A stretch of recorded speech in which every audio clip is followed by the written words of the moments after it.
Це покоління, яке не просто переживає історію.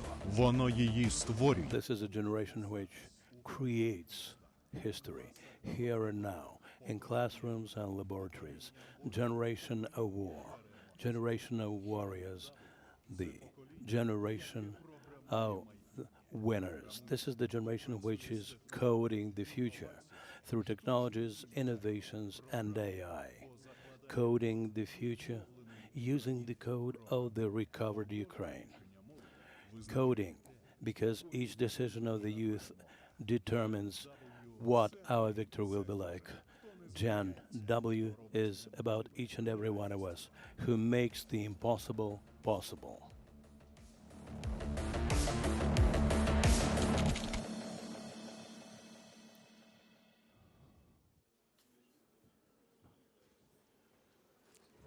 Дорогі друзі, шановні Dear friends, учасники, guests, participants, speakers, partners, we're happy to welcome you to the 11th Kyiv Youth Security Forum, the second one during the full-scale invasion. I am Arseniy. I'm director of Open Ukraine Foundation of Arseniy Yatsenyuk. First of all, I'd like to say one very important thing. We're gathered here just because some people are defending us at the front line, our military. Due to him, we have an opportunity to get together here for different events to speak about Ukraine, about our future, about our victory. So let me start with the most important thing, our infinite gratitude to each and everyone who is defending us and our state.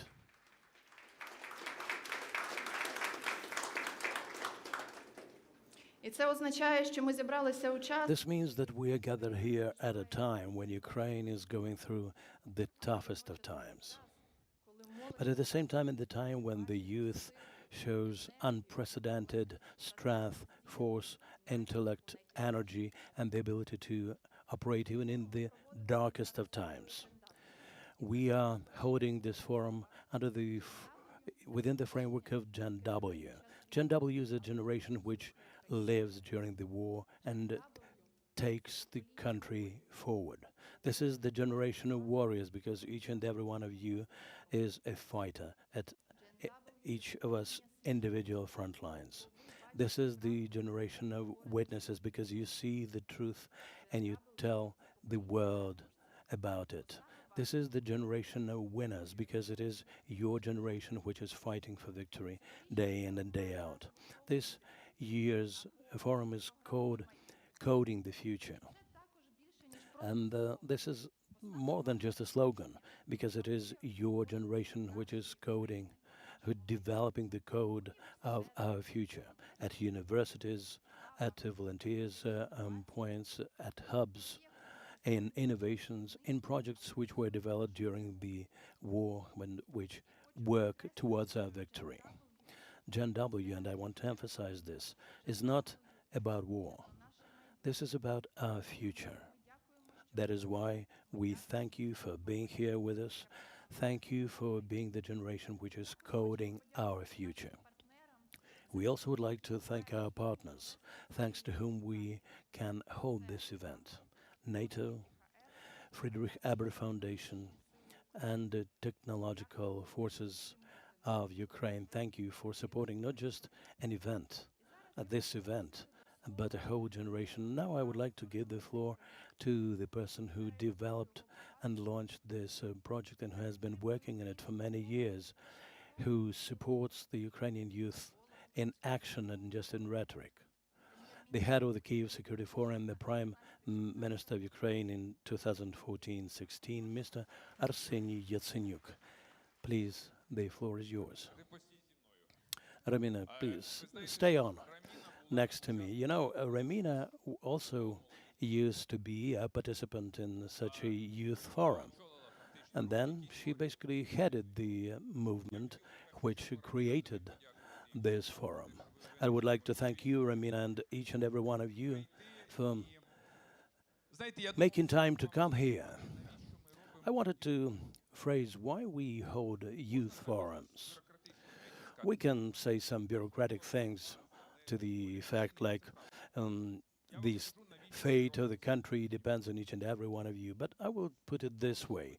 We hold these fora to make sure that each and every one of you grows morally, intellectually, energy-wise, so that each and every one would fulfill him or herself. For each and every one of you to become a mature personality, because Ukraine is not just a territory, anthem, or national flag. This is primarily about people, about each and every one of you. We don't want you to be enclosed in the bubble of new technologies like social media and messengers. We want you to feel each other. We want you to share with each other your problems and the ways to address them. We want you to become the mainstay of this country after our victory. If it wasn't for people like you, 10 to 20 years, who made the revolution on the granite, the revolution of 2004 and to 2013, and the front line, which was defended by the young people. If it wasn't for those people, we would not be able to meet today. But we have young people, we have the code of the Ukrainian nation, the code of victory. And this is what we are holding these fora for. Thank you for being here today. I'm thankful to our team for creating this platform for our work. I know that each and every one of you will actualize themselves. Welcome to the 11th Youth Security Forum. And here we begin.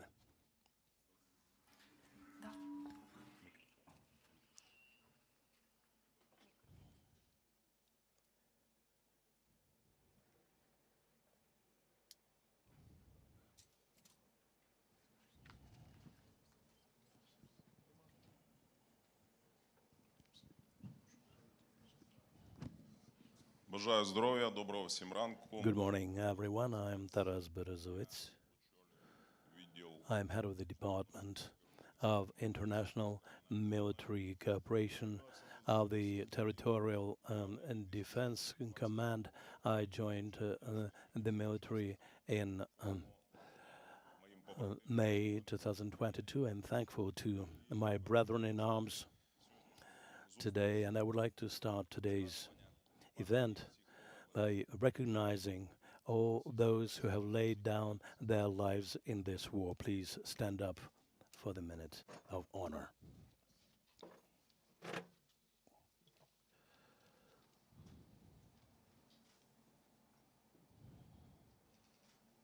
Дякую. Thank you. Отже, сьогодні ми маємо щасливу нагоду. So today we have this happy opportunity to start the 11th Youth Kyiv Security Forum. I've moderated most of the discussions within this forum, starting before the war, and the discussions which we had back then and now, they have different taste, as it were.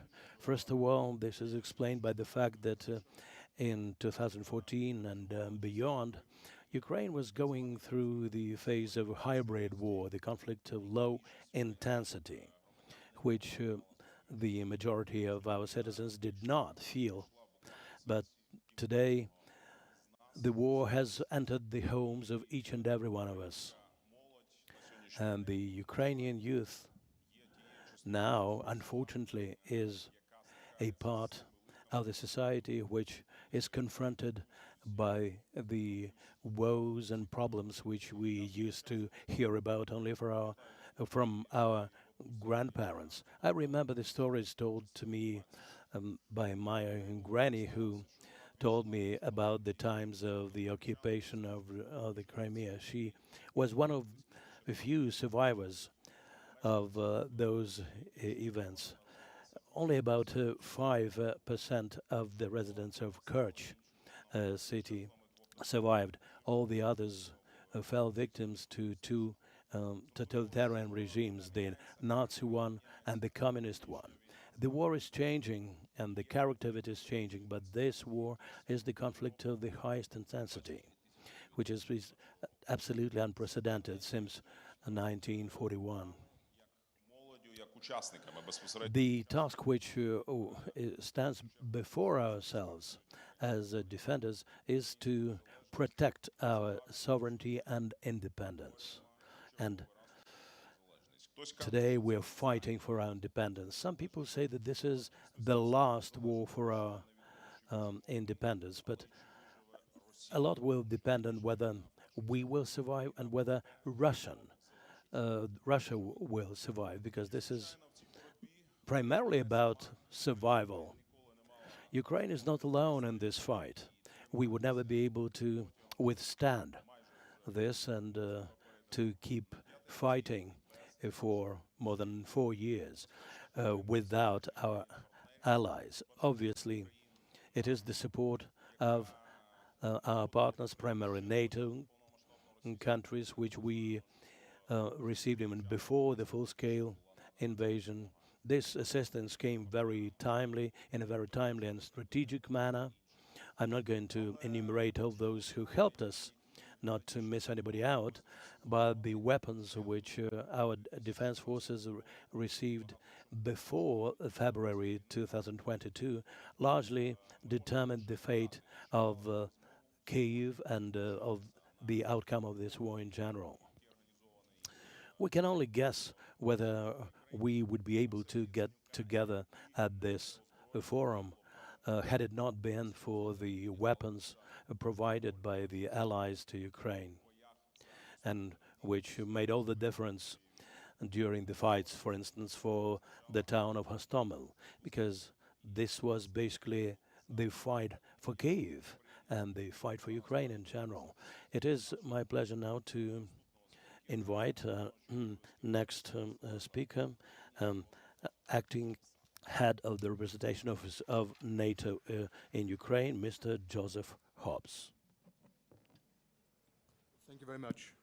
Dear Arseniy, your dear Excellencies, distinguished guests, and above all, dear future leaders of Ukraine, it is my pleasure to speak to you today and for us to support this event. My colleagues tell me we've been doing support for this foundation, this event, these series for many, many years, and it is an absolute privilege for us. Thank you for inviting me. You have an amazing agenda ahead of you, including interventions from some of my NATO colleagues online who have been leading on innovation, technology, many of the themes that you're thinking about at this conference. With such a good lineup ahead of you and such distinguished speakers, I will keep my intervention short. I would just like to leave you with 3 key messages in particular. First, the NATO-Ukraine relationship is strong and it is delivering every day. NATO directly supports Ukraine's defense and security needs. This year alone, as last year, 99% of the military assistance to Ukraine, the vital military assistance, has come from NATO allies. This year, our Secretary General Mark Rutte established a new mechanism with President Trump, which allows the purchase by Europeans and Canada of critical defense equipment from the United States by other NATO allies. We call this Pearl. As Mark Rutte announced earlier this week, over 2/3 of NATO allies and some partners are now committed financially to Pearl. As Ukraine's political and military leadership makes clear, this matters and it has a direct and important effect on the battlefield. Pearl is also just the latest in a long series of initiatives that our previous speaker also referred to, that we have established. This includes the important work that colleagues in our military do, called the NATO Security Assistance and Training for Ukraine, and SATU. They help coordinate your needs, help make sure that we get deliveries, and help train your forces. And we have the Comprehensive Assistance Package, a €1 billion fund that supports some of your wider critical needs, from support to veterans and hospitals to newly announced initiatives on innovation, which I'll talk about a little bit later in my remarks.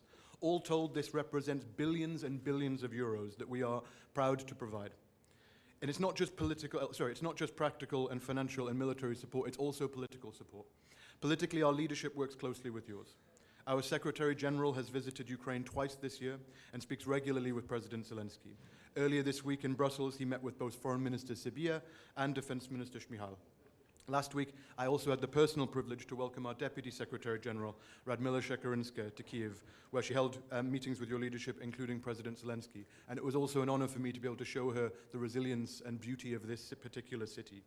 The Secretary General, the Deputy Secretary General are just two of the many, many, many steadfast supporters of Ukraine at NATO, including in our office here in Kyiv. The reason we do all of this was clearly laid out by allies at our summit earlier this year in The Hague. They declared simply but powerfully that your security contributes to ours. This week, NATO foreign ministers met in Brussels along with your foreign minister. Allies reaffirmed their commitment to support Ukraine, and our Secretary General said clearly again, our support must continue unabated to help Ukraine defend itself today, but personally, importantly for me, to deter tomorrow as well, which is kind of what you guys are thinking about today. Second message, NATO is here in Kyiv, and our office in Ukraine is focused on the short term, yes, but also on the medium and long term. We have Ukrainian and international experts working with your government on a range of critical political, defense and security issues. They work on lots of topics, but I want to draw your attention to three in particular, given your future focus and your focus today on moral and technological defense. First, we work closely with Ukraine on issues related to reforms and the continued transformation of your state. We work closely with the Cabinet of Ministers and relevant government bodies and civil society on the implementation of your own national reform objectives.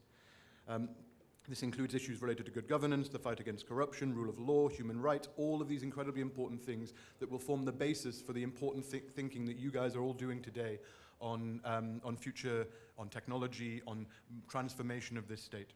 Second, we have a large team of expert defense advisors who have been, between them, years and years and years of senior experience from across the alliance and across a wide range of military domains. They worked helping to bring support to Ukraine, helping be fully interoperable with NATO, and advising on how to strengthen your armed force for the long term.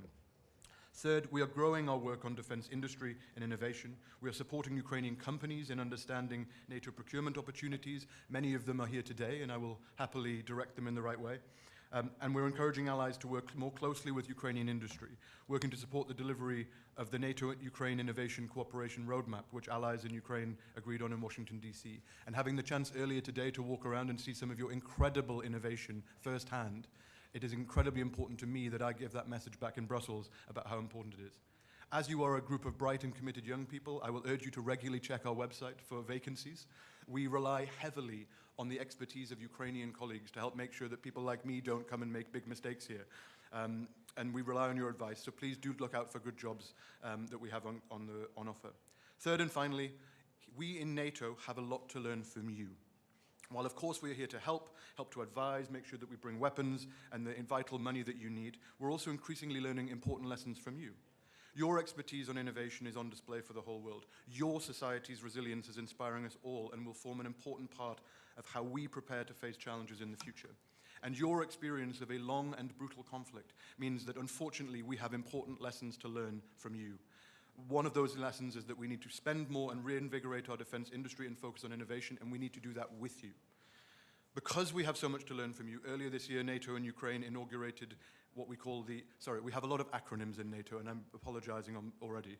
JTEC, the Joint Analysis Training and Education Center, a slightly cumbersome title, but what they do there is they work jointly on learning lessons from Russia's war. We work jointly with you on learning and developing solutions for problems like glide bombs, fiber optic drones, all of the things that we need to do together if we are going to deter and defend ourselves in the future.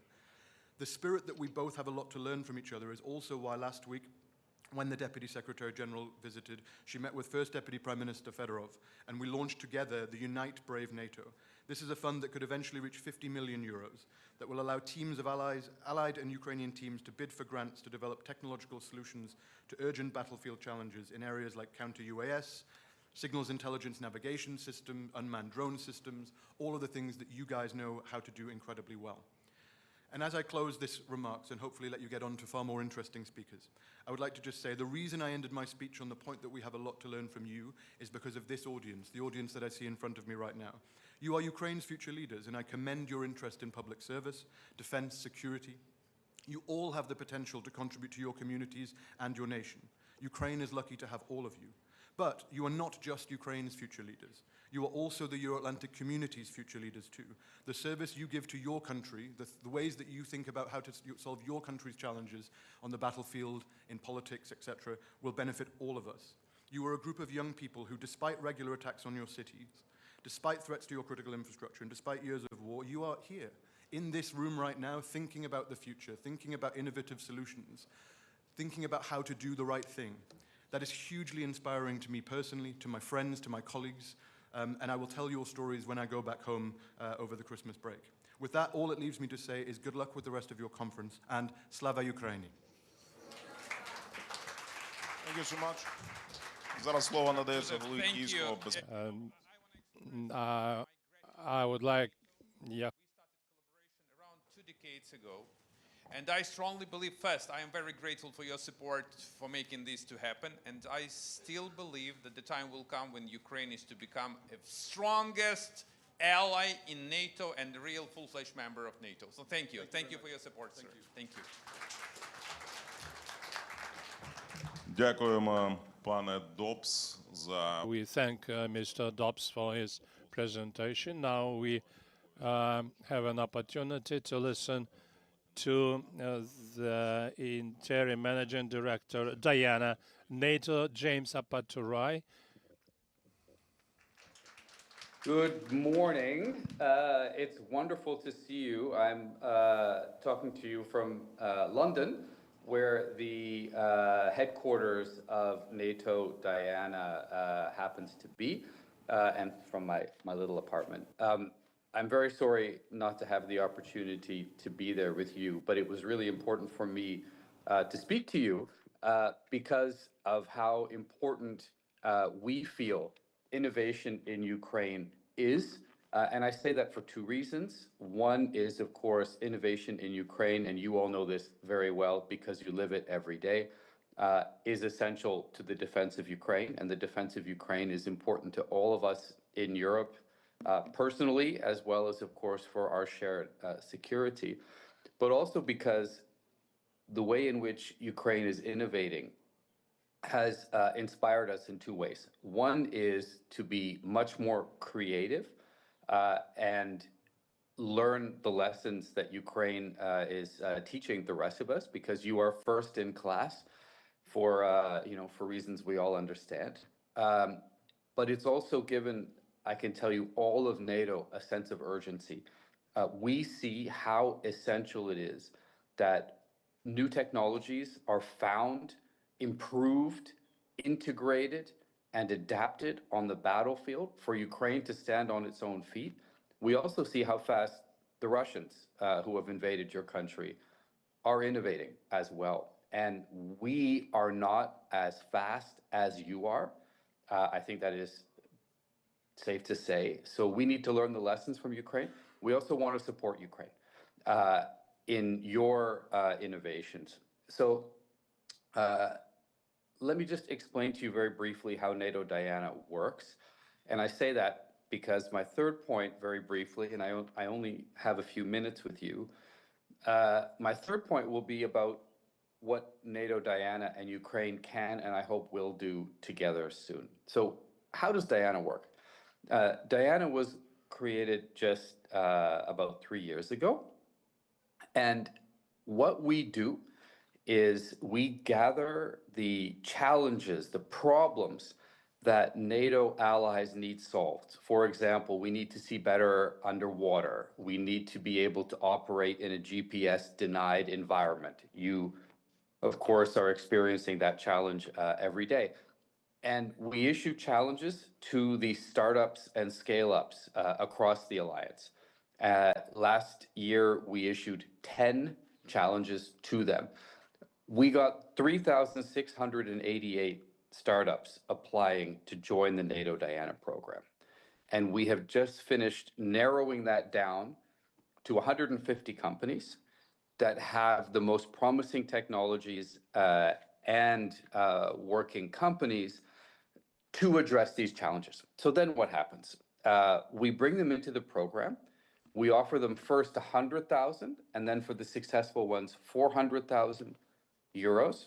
In the first 6 months, we test the technologies. We have 200 test centers across the alliance, each specializing in a different area. So for example, if you make a technology using quantum properties, we have a test center in Copenhagen, the Niels Bohr Institute, which is the best in the world at this. And so companies that join Diana and go through this process have seen their technology improve.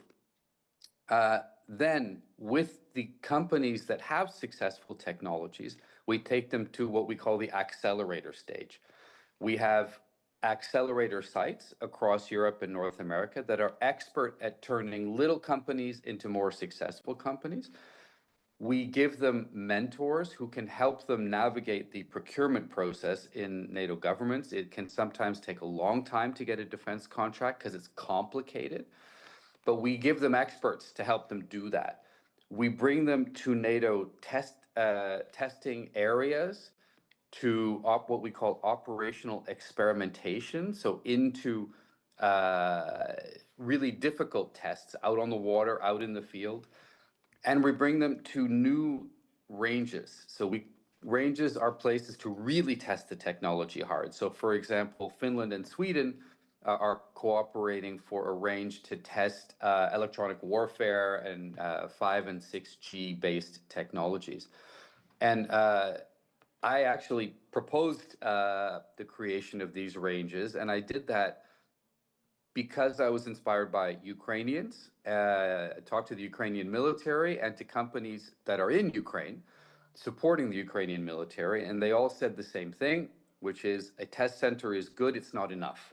You need to test hard, you need battlefield conditions. So we're doing our best to create these battlefield conditions at these ranges. And finally, we connect the companies to financing. So we have a network of financing of investors.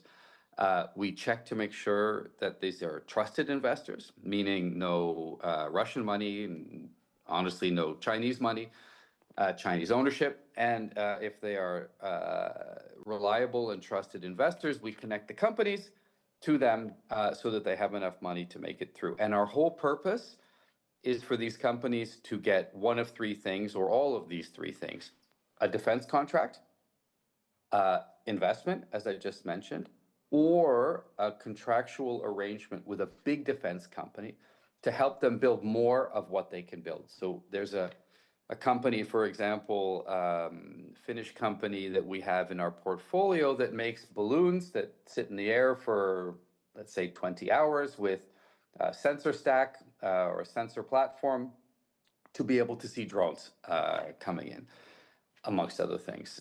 So right now they can make, 50 or 100, but if we need 5,000, it's tough for them to do it. So we connect them to the big companies, help them to scale, and therefore get more contracts and get more capability for us. So this is basically how Diana works. So I thought you'd like to know that. And final point is to say we now have a mandate for the first time to engage with the first non-NATO partner. And of course, we chose Ukraine. So we have just started now discussions with the government of Ukraine. We will quickly come to agreement on areas of cooperation between Diana and the government, which of course will complement, will be part of, will nest into the wider NATO efforts, the wider Ukrainian cooperation with NATO countries and with the European Union. So we don't want to duplicate, but add. But we will quickly come to an arrangement whereby Ukrainian companies can work with us, can enter into our challenges, can go through our test centers, can go to our accelerator sites. We can connect them to capital. We can help connect them to contracts. And we want to be able to do that for two reasons. One is to support Ukrainian capability inside Ukraine, not to just take it out, to support your ecosystem so you can keep fighting, and as soon as the fighting ends, to build up your defenses. To get access, of course, for us, so market opportunities for Ukrainian companies also in our countries. And then finally, so that we can learn lessons from Ukraine. And I would start all the way from the challenges that I mentioned. It would be wonderful for Diana if Ukraine could contribute to our challenge formation to say, you need to know this. You need to be better at this. And I'll give you one final example and then I'll stop talking. It's not a Diana job right now, but we have a problem across Europe of drones threatening airports and other critical infrastructure. We aren't that good at detecting them and taking them down. I met with a great Ukrainian company in NATO headquarters last week, which showed me how well you can do it, that there is technology, there are techniques, so there's a lot, I think, to benefit for us. I think there are a lot of opportunities in that cooperation also for Ukraine, both in terms of market opportunities for your companies, but also to grow your ecosystem. And I look forward to making that happen very, very soon. So I think I went a little bit over my 10 minutes, and I apologize for that. But with that, thank you again for the opportunity to speak to you. I wish you a fantastic day. Exactly as my predecessor just said, you are not just the future, but also the present of your country, and your country matters a lot to us. As a Canadian, you know, we have a particular tie to Ukraine, so, you know, we feel it very deeply as well. So let me just say I wish you all the very best from Brussels and a great conference. Thank you, Mr. Апатурай. Дякую, пану Апатураю, за Thank you, Mr. Potterai, for your presentation. And now we will take a minute pause to set the stage for our next panel. And very important words said by Mr. Apaturai are about the preparedness of the youth to protect their countries. You might have seen reports from the EU member states where a large part of the young people either hesitate or outward denies the opportunity to protect their countries. We saw several such reports from Brussels. 9 out of 10 young people surveyed and questions, they were not only Belgians, but representatives of other countries, said that they were not going to take up arms and defend their respective countries. So the morals depend on what the media broadcasts, what the military servicemen and servicewomen relate as their stories, because that's not what we are used to seeing in movies, in textbooks, and literature. War is totally different. It is hard labor, and it is a very nasty thing. So now I would like to invite the whole panel of speakers. We will have Roman Kostenko, Secretary of the Verkhovna Rada of Ukraine Committee on National Security, Defense and Intelligence. маю щасливу нагоду знати. Okay. I am lucky to have known Roman for quite a while. We met at the front line where Roman and his brothers in arms just executed a very important task. We also have with us Yuri Fedorenko, Commander, 429th Separate Regiment of Unmanned Systems, Achilles. We also have Mikita Razdvanatochi, Deputy Commander, 1st Corps Azov, National Guard of Ukraine. Welcome. Our next guest is Commander, Unit of Ground-Based Robotic Strike Systems NC-13, 3rd Assault Brigade, Mykola Makarzinkevich. And UAV operator Kraken 1654, Unit Victoria Imla Tkachenko. Сьогоднішні наші гості Our panelists represent the defense forces of Ukraine. They know what the war is about, what are the major components of the war, and they know the price of their daily toil at the front line. Let's start with Victoria Imla Tkachenko. Victoria, welcome to the panel. Your unit performed military tasks in various places, including in Kharkiv region, and we had the honor to cooperate with your unit well. Kupiansk was liberated, and Kraken actually instilled awe and fear in the Russian troops. So you, being the representative of the most technologically intense troops of Ukraine have witnessed this change in technology application. So what's your assessment of our current stage in technological development? You know, technological changes totally transform the nature of the warfare. And what we have had since 2022 have become ever more effective and efficient. Look at the artillery, for example. Artillery has become sharper, more accurate, and more efficient. We can see the battlefield and we can adjust fire more effectively.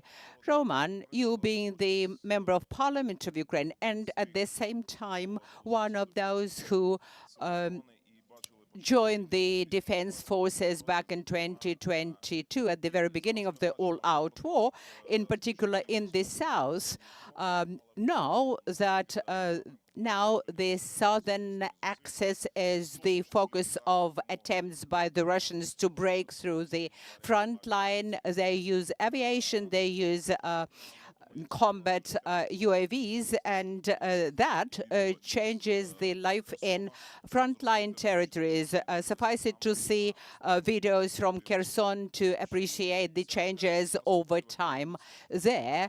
So it's a scaring perspective when you walk in the streets under the anti-drone net, and this is what the cities that are several hundred of kilometers away from the contact line can face in the very near future.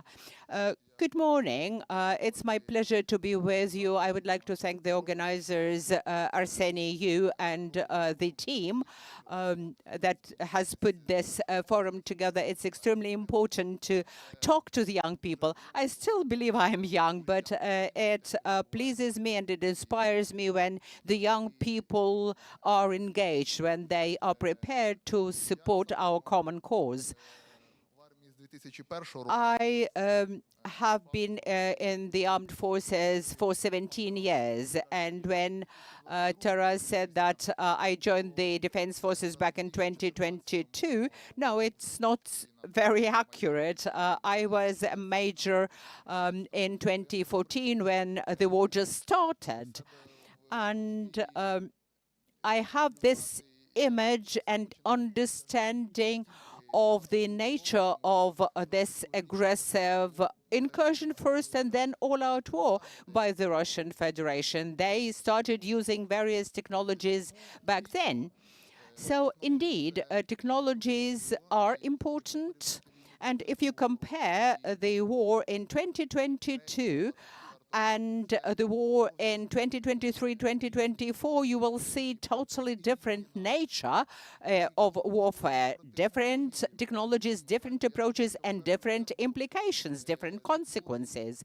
So technologies are not just a buzzword that we are using here at a very respected forum with representatives of powers that be and youth organizations, but it is about electronic warfare, about intelligence, about unmanned vehicles. That's about tools that allow us to save lives of our soldiers at the battlefield and also our civilians in the rear. So this is what helps us protect our infrastructure. And we see the stats, how many Shahed drones are downed almost every night. So what Russia does with the drones is unbelievable. And we know that electronic warfare technologies often stop them mid-course. So I see the situation as a military officer and as a member of parliament. So what we do there as lawmakers is removing red tape, actually the barriers for the manufacturers to place their technologies on the front. So it is about tax policies, it is about customs policies, it's about something that prevents our defenders to get the necessary technologies speedily and efficiently. So yesterday alone we voted for 2 bills that will facilitate this access of technologies to the front line, and that requires our joint effort of you young people, of the volunteers, and today we celebrate the Volunteer Day, so I would like to congratulate those who really volunteer to support our armed forces on this occasion. So answering your question, Taras, what I see as the need for the technological development, I understand that the cutting-edge technologies transform the nature of the war, the warfare. I suppose that very soon we will have very broad gray zones, like 20-30 kilometers deep, with drones and nothing, no living beings. The technologies have been developing dramatically since 2022, and you quote from Kherson, but I think that everything within this depth of 20-30 kilometers would look like Kherson. And it is our task to control those kill zones or gray zones. I'm not embellishing, you know. You are all grown-ups and you should understand all of the risks that our country is currently facing. Speaking about Kherson, the situation is extremely dire there, and the adversary uses everything with drones, with glide bombs. My daughter, who's 16, tells me, you know, the drone, and she gives me the kind of the drone, have been launched from this very town in Russia, and she knows how long it takes for those drones to cover the distance to Ukraine. So we have to understand the situation and we have to support one another. Thank you, Roman.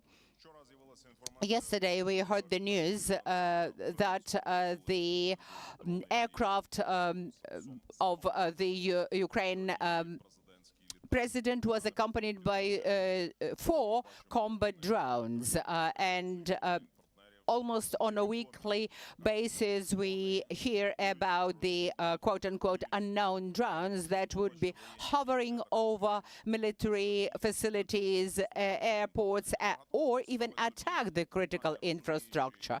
So we understand who is behind those attacks or incursions and unknown actions. We know this answer, and we ask ourselves, why wouldn't the NATO allies counteract properly? Is it the lack of political will or technological incapacity to put the barrier to those drones? So what's going on? How fast is the best practice of Ukrainian unarmed systems being incorporated by NATO countries? Can you hear me? How much time do I have? 5 minutes. Okay, 5 minutes. And then maybe some questions from the audience. I'd like to speak about the technologies. Technologies are not just in the air. This is not just drones or the strategy of using the armed forces. If you take a look around, you'll see a lot of young people, and you see how many of them are girls and how many of them are men. This is probably shows us that a lot of males leave Ukraine, and this is a critical situation. So just take a look around and count how many men are among the young people. If you take a look around, you will see what I mean. Each of you have some acquaintances of yours who have laid down their lives for Ukraine, and there are those who have been at the front line for 4 years already without any rotation. This is also a key point. Bismarck used to say that the enemy advances where the priests and teachers have lost. So you can see that the enemy is advancing now where the Russian propaganda prevailed. Who knows, out of you who are not military, knows 5 alive heroes of Ukraine, their names? Just raise your hands. Ви знаєте. Дивіться, я скажу відверто. You do, right? We shouldn't be embarrassed. As a military, I know those names because they are my brethren, and I used to fight alongside them. The young people don't know. When deputies of local councils come for meetings, now they are changing the names of streets by way of communizing. And very often, even people from local authorities are not aware of the people who are heroes of Ukraine. If I ask you, what is the Ukrainian national idea about? Who can tell me what is the Ukrainian national idea? I am convinced that everyone will come up with your own individual answers because it has not been formulated. Even though I am a young person, I'm only 34 years old, and my whole life is ahead of me if I don't get killed. But this is the task for your generation primarily, is to finally shape the Ukrainian national idea, which would encompass and embrace all the philosophy and character of the Ukrainian people. And this is also about technology. If we speak about our partners, answering your question, we are all fond of boxing, right? We know boxers like Usyk and so on. Yes, boxing is quite popular. Okay. If you take a look at the training sessions of Usyk, if you understand his sparring partners, if you look through all his fights, and if you attend all his fights and then analyze that, and then you are in the ring vis-a-vis Tyson Fury, will you be able to beat that person the way Usyk did? Will you be able to? No, of course not, because it takes a lot of training. And then comes the question for our partners and colleagues. You help us with equipment, with hardware, with money, with intelligence, and without you, Ukraine would have fallen. But obviously, being just observers and seeing how your technologies and ours work, you will not be able to efficiently engage the enemy in such a local war. Well, those technologies probably would not be necessary if we could make 1,500 sorties of fighter jets a day. Probably we would not have that many drones, but it's obvious that if the US or NATO countries make this number of sorties, this will be not just the threshold of the Third World War, it will be actually the Third World War in full scale. So most obviously the conflicts of the future will be the ones like what we have in Ukraine now. So our technologies and tactics really matter. If the partners cannot give the boots on the ground, and if they cannot get trained the way Usyk is training, then we have to find a finance to engage the military who would be fighting for money, and your officers would be able to get trained on that example.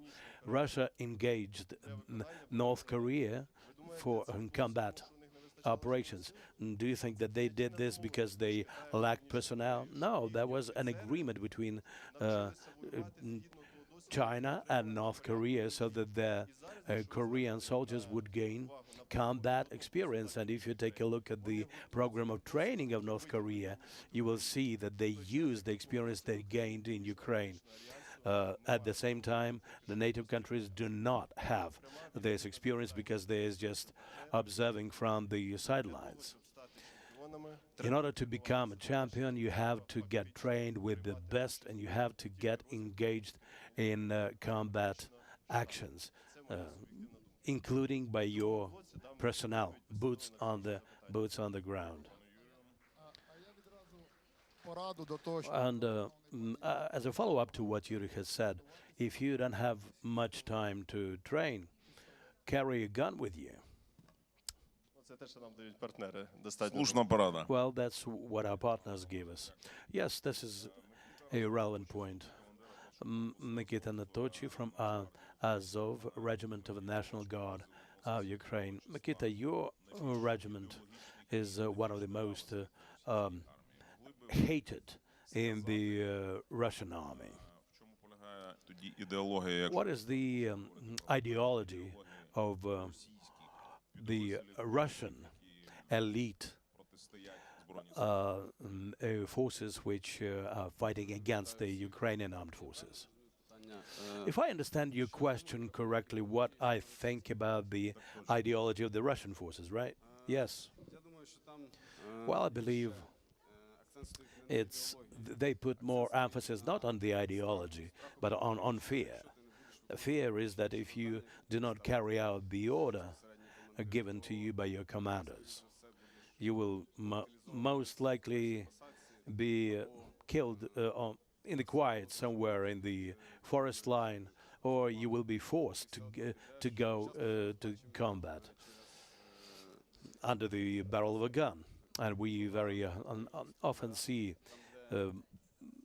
using drones, surveillance drones, when we see that the Russian soldiers go to combat just with sticks or with on crutches and walking aids. Well, what this shows that if you do not engage, you will be forced to.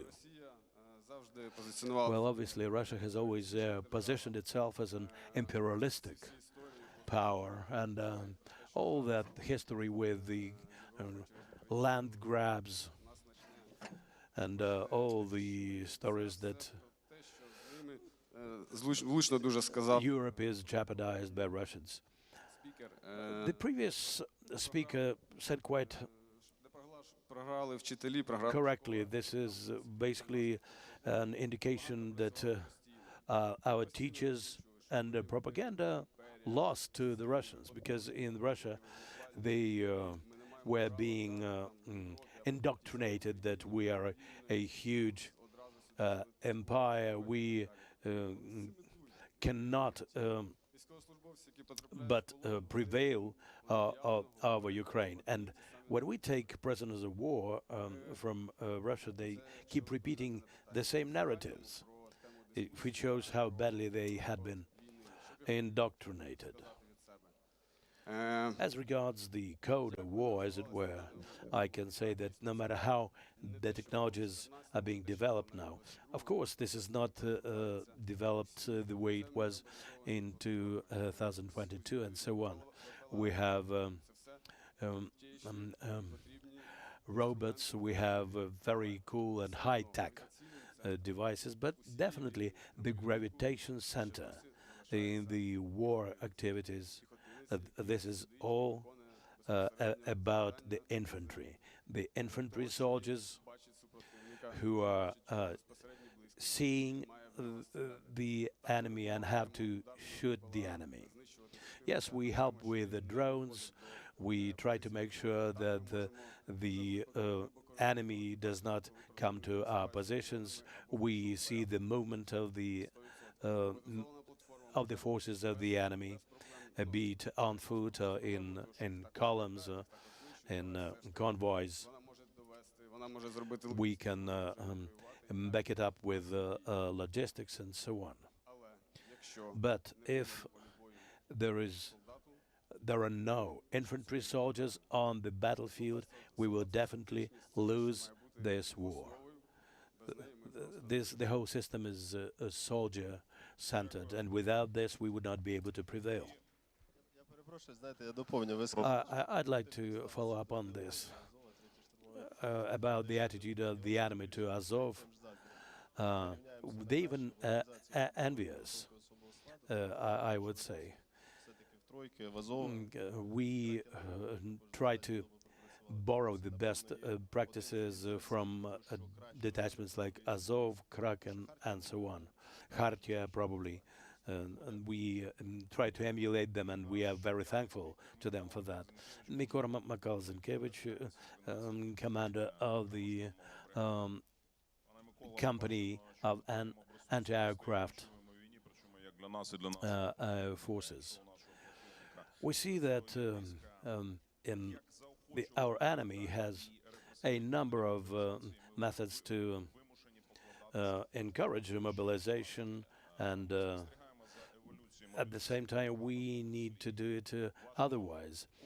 We follow what you do by way of advertising and selling the military service to the young people. What attracts the young people in Ukraine most, and what are they guided by if they in their decisions to join the armed forces, including the corps like yours? Thank you. If we take a look at what attracts young people and what advertising is successful, this is primarily about doing it not in the old way, the way it did by Soviet ideology. We don't have slogans like "according to the law" and so on. We have two major points: the implementation of military tasks and discipline, and all the rest is backed up by training. And we have very streamlined interaction between the commanders and the soldiers. Soldiers, the officers, all of our military, they communicate on the same wavelength. The weight of the sergeants is the largest and most influential because they are the closest to the battlefield. So we have not just the young people who come to serve, we also have people who used to go a wall, and now they come back from a wall and they join us. We have some 50% of people who used to go a wall, and some 10% are the old personnel of our brigade. If we speak about the code of the war, for me, the issue of technology and the young people, these are absolutely equal notions.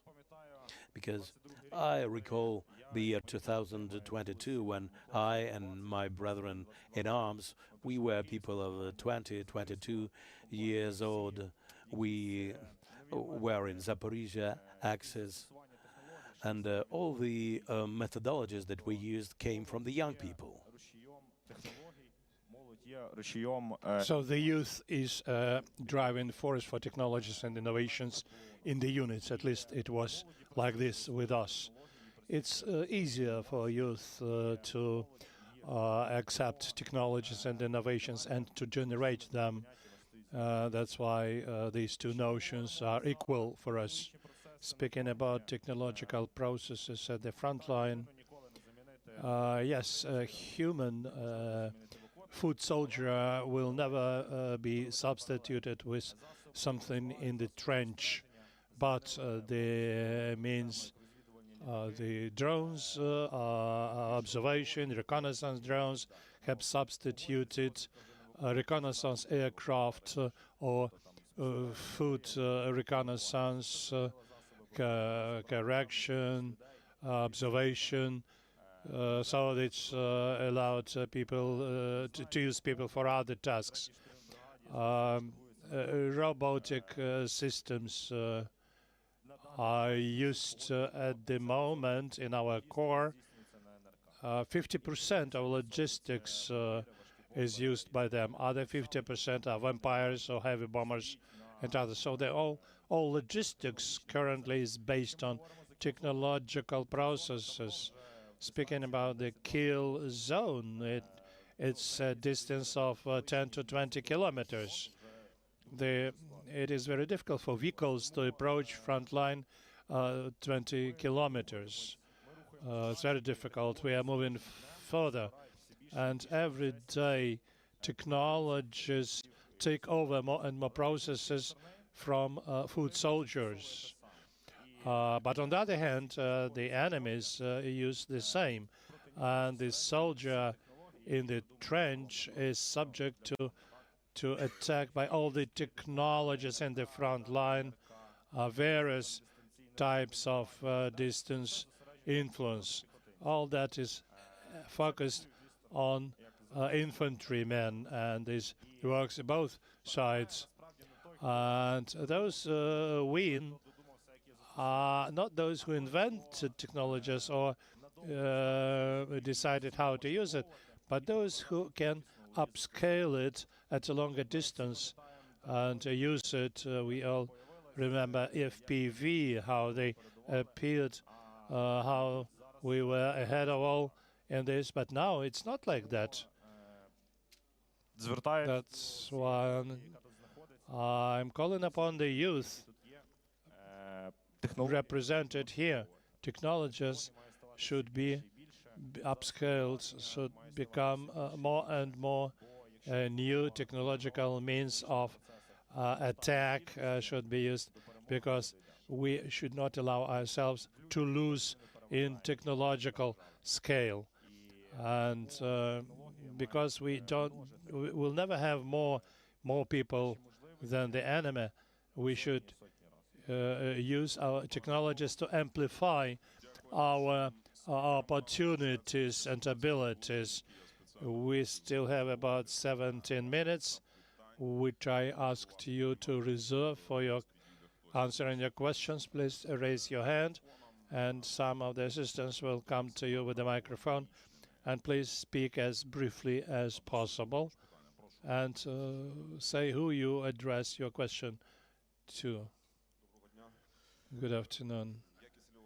I'm Artem Kiselov, military instructor, and the author of the book, Instructor, the Combat Spirit.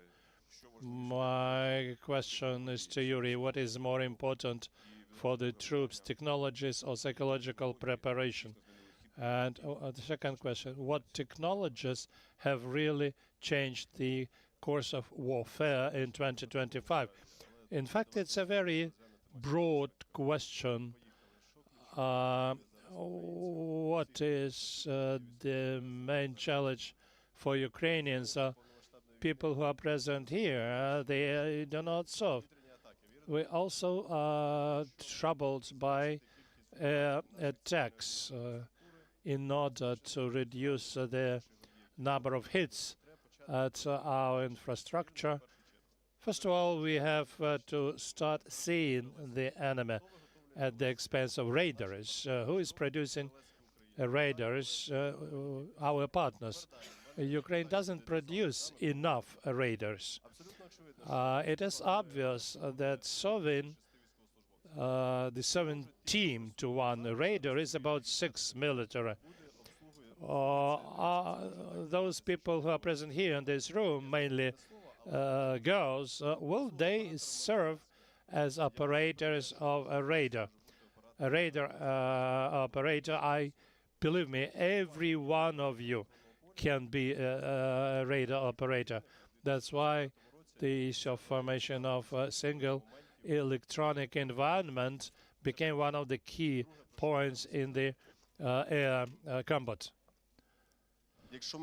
And the second, speaking about the front line, maybe the major attack drones now are fiber optic drones. Russians are better than Ukrainian this because they get direct supply of better component and optical fiber from China. As a result, Ukrainian armed forces face the big problem because they hit logistics. And it's a very big problem for the military. It's not only about ammunition, it's about evacuation of wounded personnel, medical protocols.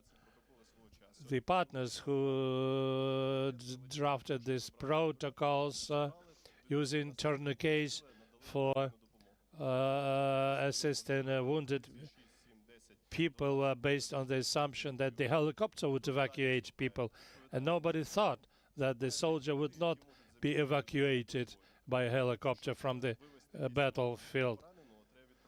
So now you could use 2 soldiers to evacuate a wounded person from the front line, and they will risk their lives. So accordingly, we developed the robotic systems. I'm grateful to our colleagues from other units who are among the advanced units who developed those systems.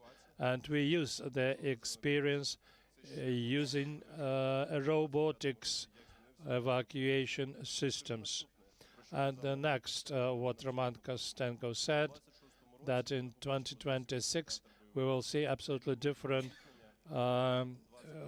battlefield, where there will be 20-25 kilometers to the enemy, will be the green territory, where our infantry will be situated. Everything would be done to help the infantrymen to survive under this difficult situation of total kill zone. So this is the major issues. Raiders, drones, interceptors, and fiber optic drones. They are game changers at the moment. But when we recruit people, we will not promise you that you will be, if you are pilots of the drones, you will be sitting somewhere in Kyiv and operate the drone. But the enemy decided to separate engineers and pilots. Engineers will be sitting close to the front line, and the pilots will be sitting somewhere far away. It's an issue of money and flight experience, and they know that pilots need more experience. The same with us. We need to cover the combat line and then to divide the experts in using technologies. And even more, I'm sure that there is no person in this room who would not be able to cope with those modern technologies. You just need to be persistent. Я не знаю, як з того вийти. В мене воюють дівчата по 18-19 років. I have girls, 18-19-year-old, fighting with us. These are kids who are fighting with us on Pokrovsk area. And they allow me to understand that there is nothing impossible in this world. The most important thing is what is inside you. And inside Ukrainians, there is a steel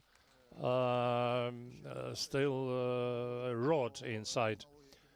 Speaking about technologies, I could say that in Ukraine, the enemy are actively working on automation of the processes. That's why I believe that the future belongs to automation. This is my understanding of this automation of management of troops, the automation of management like drones in multiple formations, and maybe in the future we'll see the operator sitting at the remote control and taking under control the air, where hundreds of drones would automatically fly, scan,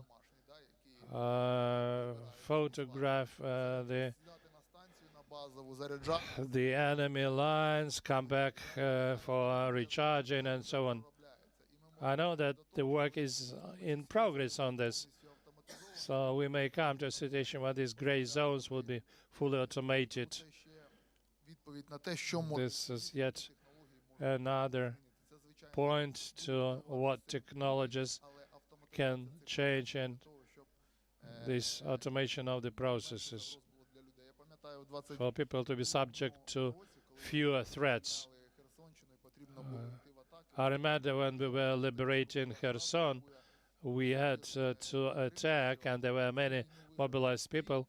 I used to say that this war will be won by those who will not get mobilized people on the battlefield, substitute them with other means.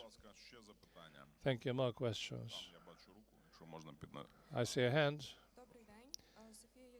Good morning. My question is about the fact that advancement takes place where teachers lost the war. I must say that in the system of education, the senior forms school children already start learning, studying how to defend Ukraine.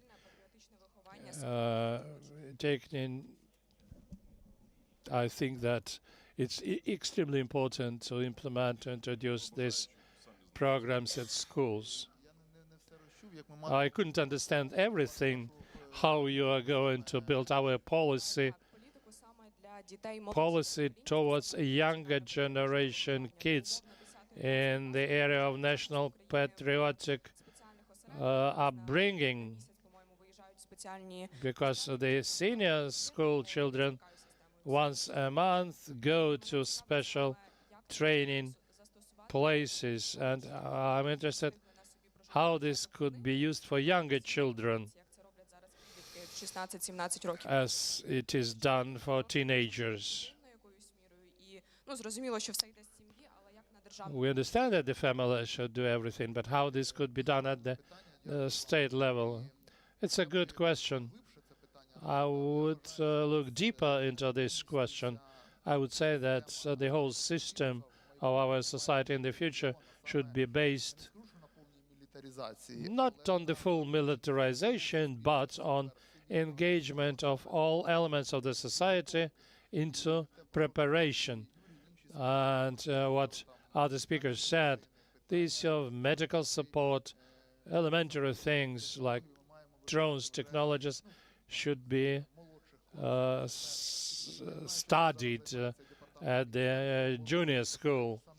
I know that the Ministry of Defense is engaged into this sort of military education, but we have to divide it into certain ideological things, like stories about heroes and history of what's going on now,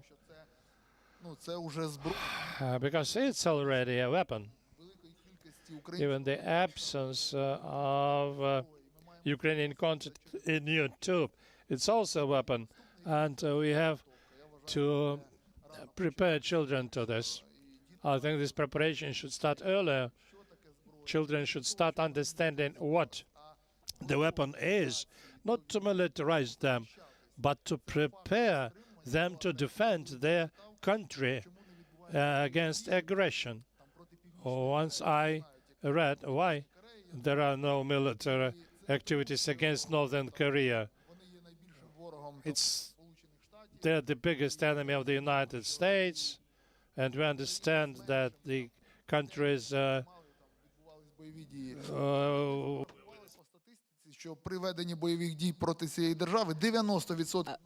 the estimate is that if attacked, 90% of the population of that country would stand up to the enemy and will fight with arms in their hands.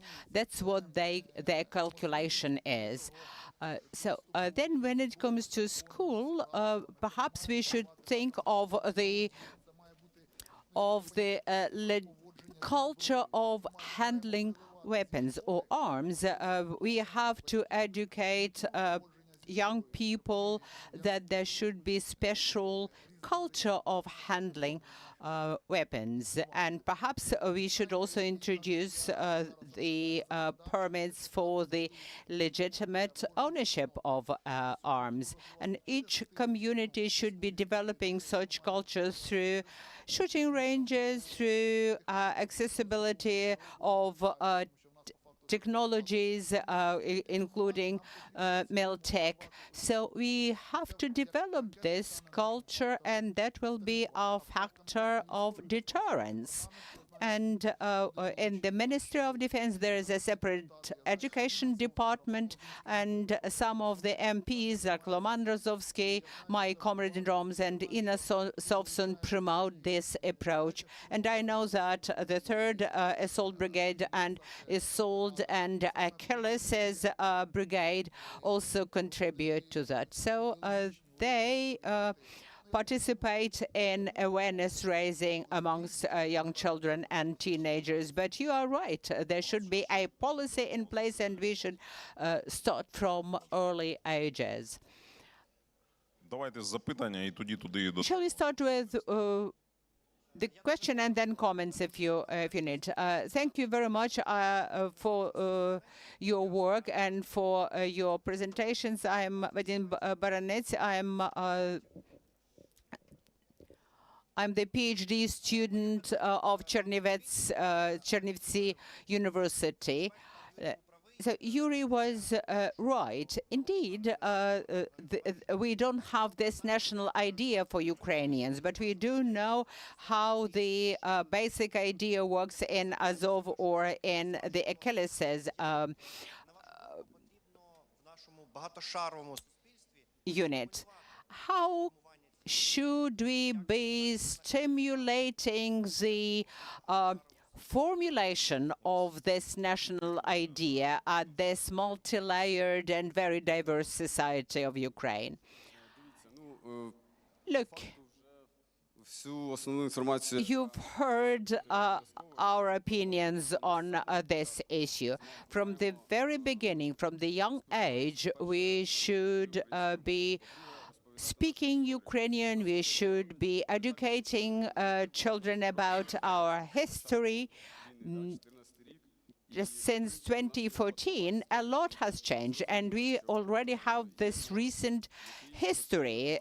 Since 2014, it is a history of war, of standing up to all of the attempts by the enemy to destroy us as a nation. So we should raise awareness of the children. We should explain it to them that their task is not just to rebuff aggression with aggression, but you should understand the historic roots. How many times Russian Empire or the Soviet Union fought against the Ukrainian language? What is the history of this war? So we should act as eye-openers to the young generation, explaining it to them why we should be developing along these lines, because if we are not prepared, we will be exterminated. So even if the conflict is frozen soon, it won't remain frozen long. And we won't be able to exhale and say everything is over. Thank you to the partners. Thank you to our comrades in arms. We can go back home. No, it won't be like this. We will have to be constantly combat prepared. We cannot relax, and we should be fully aware of that. That would not be an end. Russians will never let us be. Я хотів звернутися до вас, ви задавали запитання. Ви дуже You ask a question. I think you are very wrong if you ask people which are the ideas in Azov, in Kraken, in the Achilles unit. These are the people who are motivated in their heart, but they were not educated by schools or by the society. That's their inherent approach. We cannot migrate from this place. Ukraine will not be relocated. We will always be bordering on the Russian Federation. Russia will never disappear, and we will always be in those tense relations with the Russian Federation. And you might be politicians, you might be historians or philosophers, but you know that politicians are very receptive to sociology. They are listening to what people are saying because they need to echo then their words. They have to promise them what they want. Does everyone like the idea that your child would be educated to use technical medicine or tactical medicine techniques or the use of arms, etc. There is not a single parent who would like their children to be in combat. So politicians should make a very difficult but conscious choice and decision. They should introduce this education, military education, in the elementary schools and in high school and then at university. If we introduce this course of training Ukrainians as a nation, then should another incursion occur, then we will have people prepared, and their preparation will have lasted for 5 to 6 years, and you will see that they will be better prepared for the combat. Because the better soldier is the one who has been preparing for the combat for years, rather than 60 days, as is the case today. So what Roman is saying, if the adversary before attacking us assesses our combat capabilities, the number of missiles, tanks, munitions, etc., and then the morals, if they know that our people are combat ready rather than the equipment is combat ready, they will try to use other methods to affect us through politicians, through certain ideological attacks, etc. So you, when you become parents, you should appreciate that for your children and your grandchildren not to have to go to war, they have to be prepared. If you wish peace, get prepared for the war. Thank you very much, and I thank to all the panelists that was called Code of War. We spoke about new technologies and motivation that drives us as well as our adversary. So if you could thank yet again Victoria Imlat-Tkachenko, Mykola Makar-Zinkevich, Mikita Razdva-Natochi, Yuri Fedorenko, and Roman Kostenko, who have been with us at this panel. Thank you very much.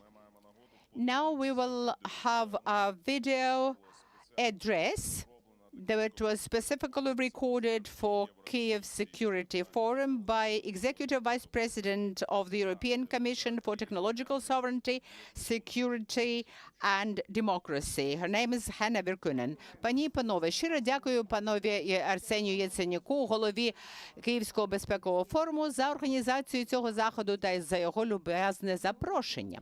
Ви, українська молодь, є майбутнім нашої чудової країни. Ваша безпека є надзвичайно важливою. Кілька тижнів тому я побувала в Києві і була надзвичайно вражена мужністю України та вашою стійкістю й опірністю. Сила, яку ви продемонстрували, значною мірою базується на вражаючих технологічних можливостях та талантах України, зокрема у сфері кодування. Програмування. Суверенітет і опірність залежать від висококваліфікованої робочої сили. Україна продемонструвала це нам усім і стала для нас прикладом для наслідування. У Європейському Союзі ми поставили собі амбітні цілі в цій галузі. Принаймні 80% населення повинні мати базові цифрові навички. І ми прагнемо до 2030 року мати спеціалістів в галузі комунікаційних технологій. З кодуванням та алгоритмами працювати недостатньо. Ми хочемо, щоб молоді люди могли орієнтуватися та творити в цифровому світі. Ми спостерігаємо зростання важливості технологій подвійного призначення, як от штучний інтелект і мікрочіпи, та їхню ключову роль для нашої оборони. Те саме стосується програмування. Окрім інвестицій у навички наших громадян, ми також повинні прагнути збільшити інвестиції в технології подвійного призначення. Мої служби та я особисто підтримуємо Україну у подоланні викликів, пов'язаних з агресивною війною Росії, зокрема з точки зору технологій та кібербезпеки. Ми співпрацюємо building in the country, including through the working arrangement between the EU Cybersecurity Agency and the Ukrainian Cybersecurity Authority. This is a mutually beneficial exercise, as the EU can learn a lot from Ukraine's experience in fending off cyber threats. We are also ready to facilitate Ukraine's access to the EU Cybersecurity Reserve for rapid response and immediate recovery.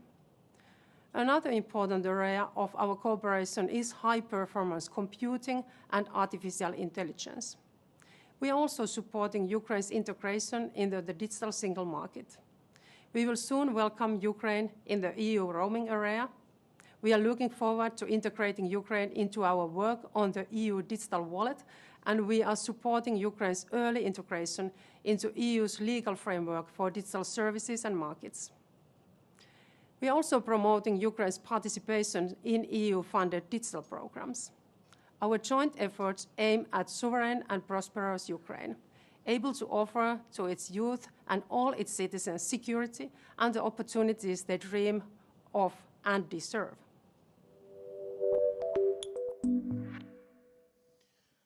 Ми прослухали спеціальне відеозвернення. This was a special video address specifically recorded for Kyiv Security Forum by Hanna Verkunen, Executive Vice President of the European Commission.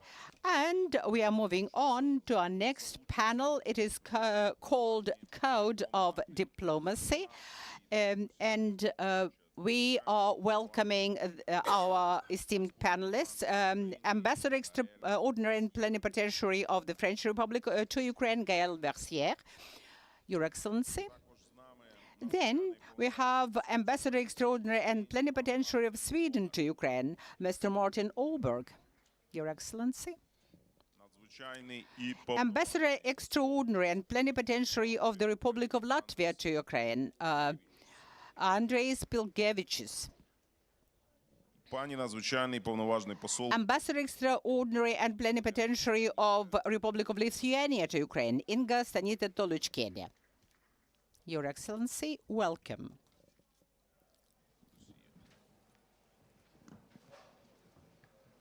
Отже, пані і панове, So, ladies and gentlemen, we are going to discuss now support of Ukraine's technologies and innovations by our partner countries, by those who stand with us, who support us, particularly when it comes to the new program recently launched, Pearl, funded by the EU member states and two more countries that are not members of Australia. 2 days ago, Australia and New Zealand announced that they would be part of the Pearl program and contribute to it. The Pearl program finances priority requirements of Ukraine. It is funded by European NATO allies, and it plans to raise till the end of 2025 a record-breaking amount of $5 billion.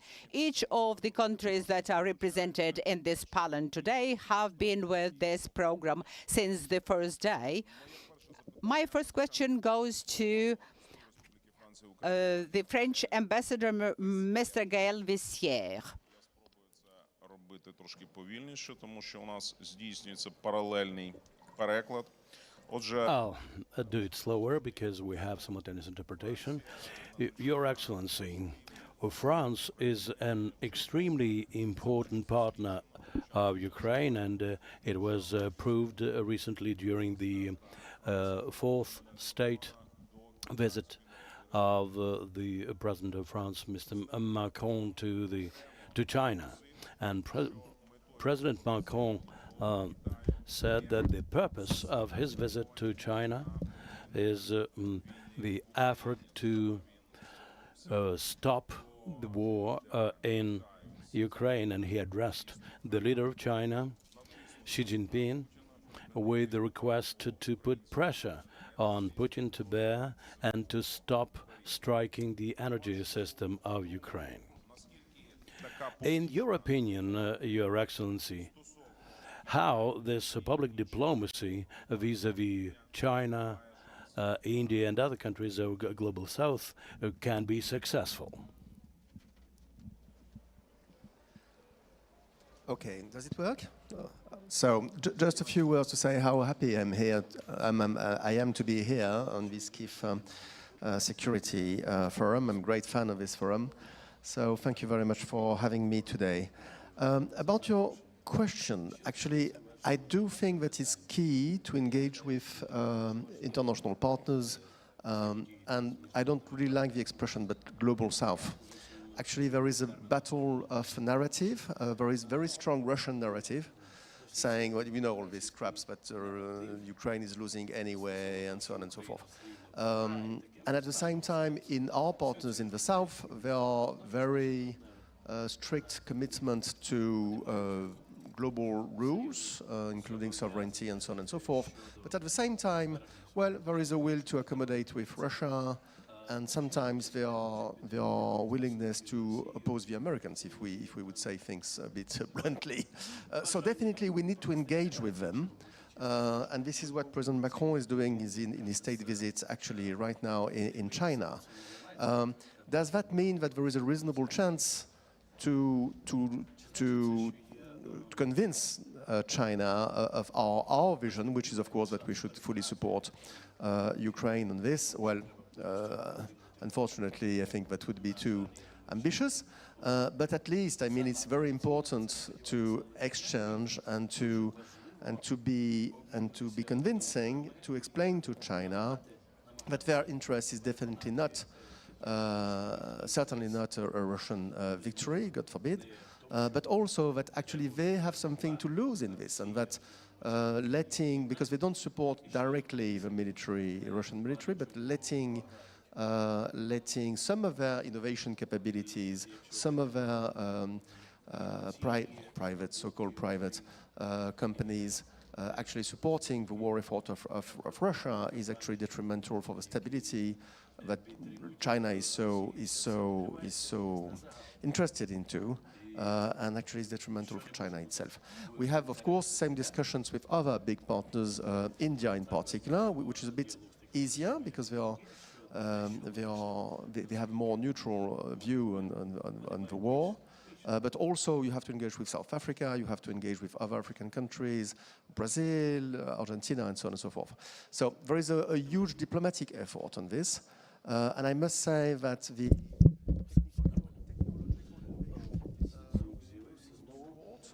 is actually one of the key things on which we have to engage also these Global South countries, because we know that Russia is using massively these kind of technologies, including from these partners and others, and we have to work on that. Maybe I should stop here so that we can have more. Yeah, thank you, Ambassador. I think we will have more time just for questions from the floor. І своє наступне запитання я адресую. And my next question is to the ambassador of Sweden in Ukraine, Mr. Martin Åberg.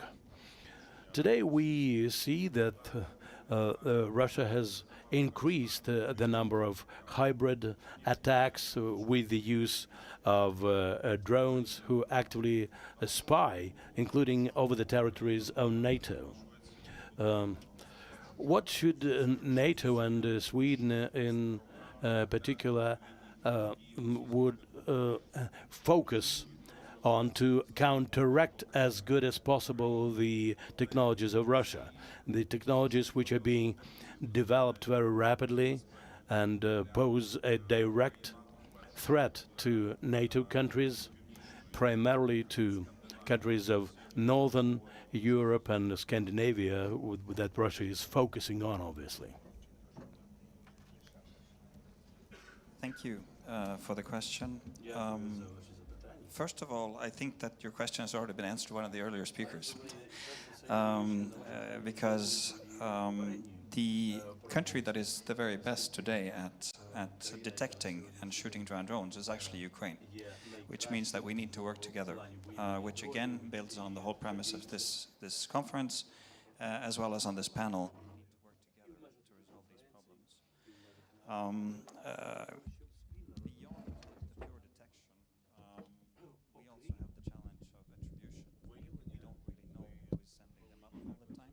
They circle around our airports, they circle around some of our sensitive objects, but it's not always clear who sends them up. The drones can be either something, for example, the ones that flew into Poland were clearly the same kind that fly over Ukraine. Some of the ones circling around strategic Swedish objects are normal Chinese-made civilian drones, and it's not quite clear who sends them up there.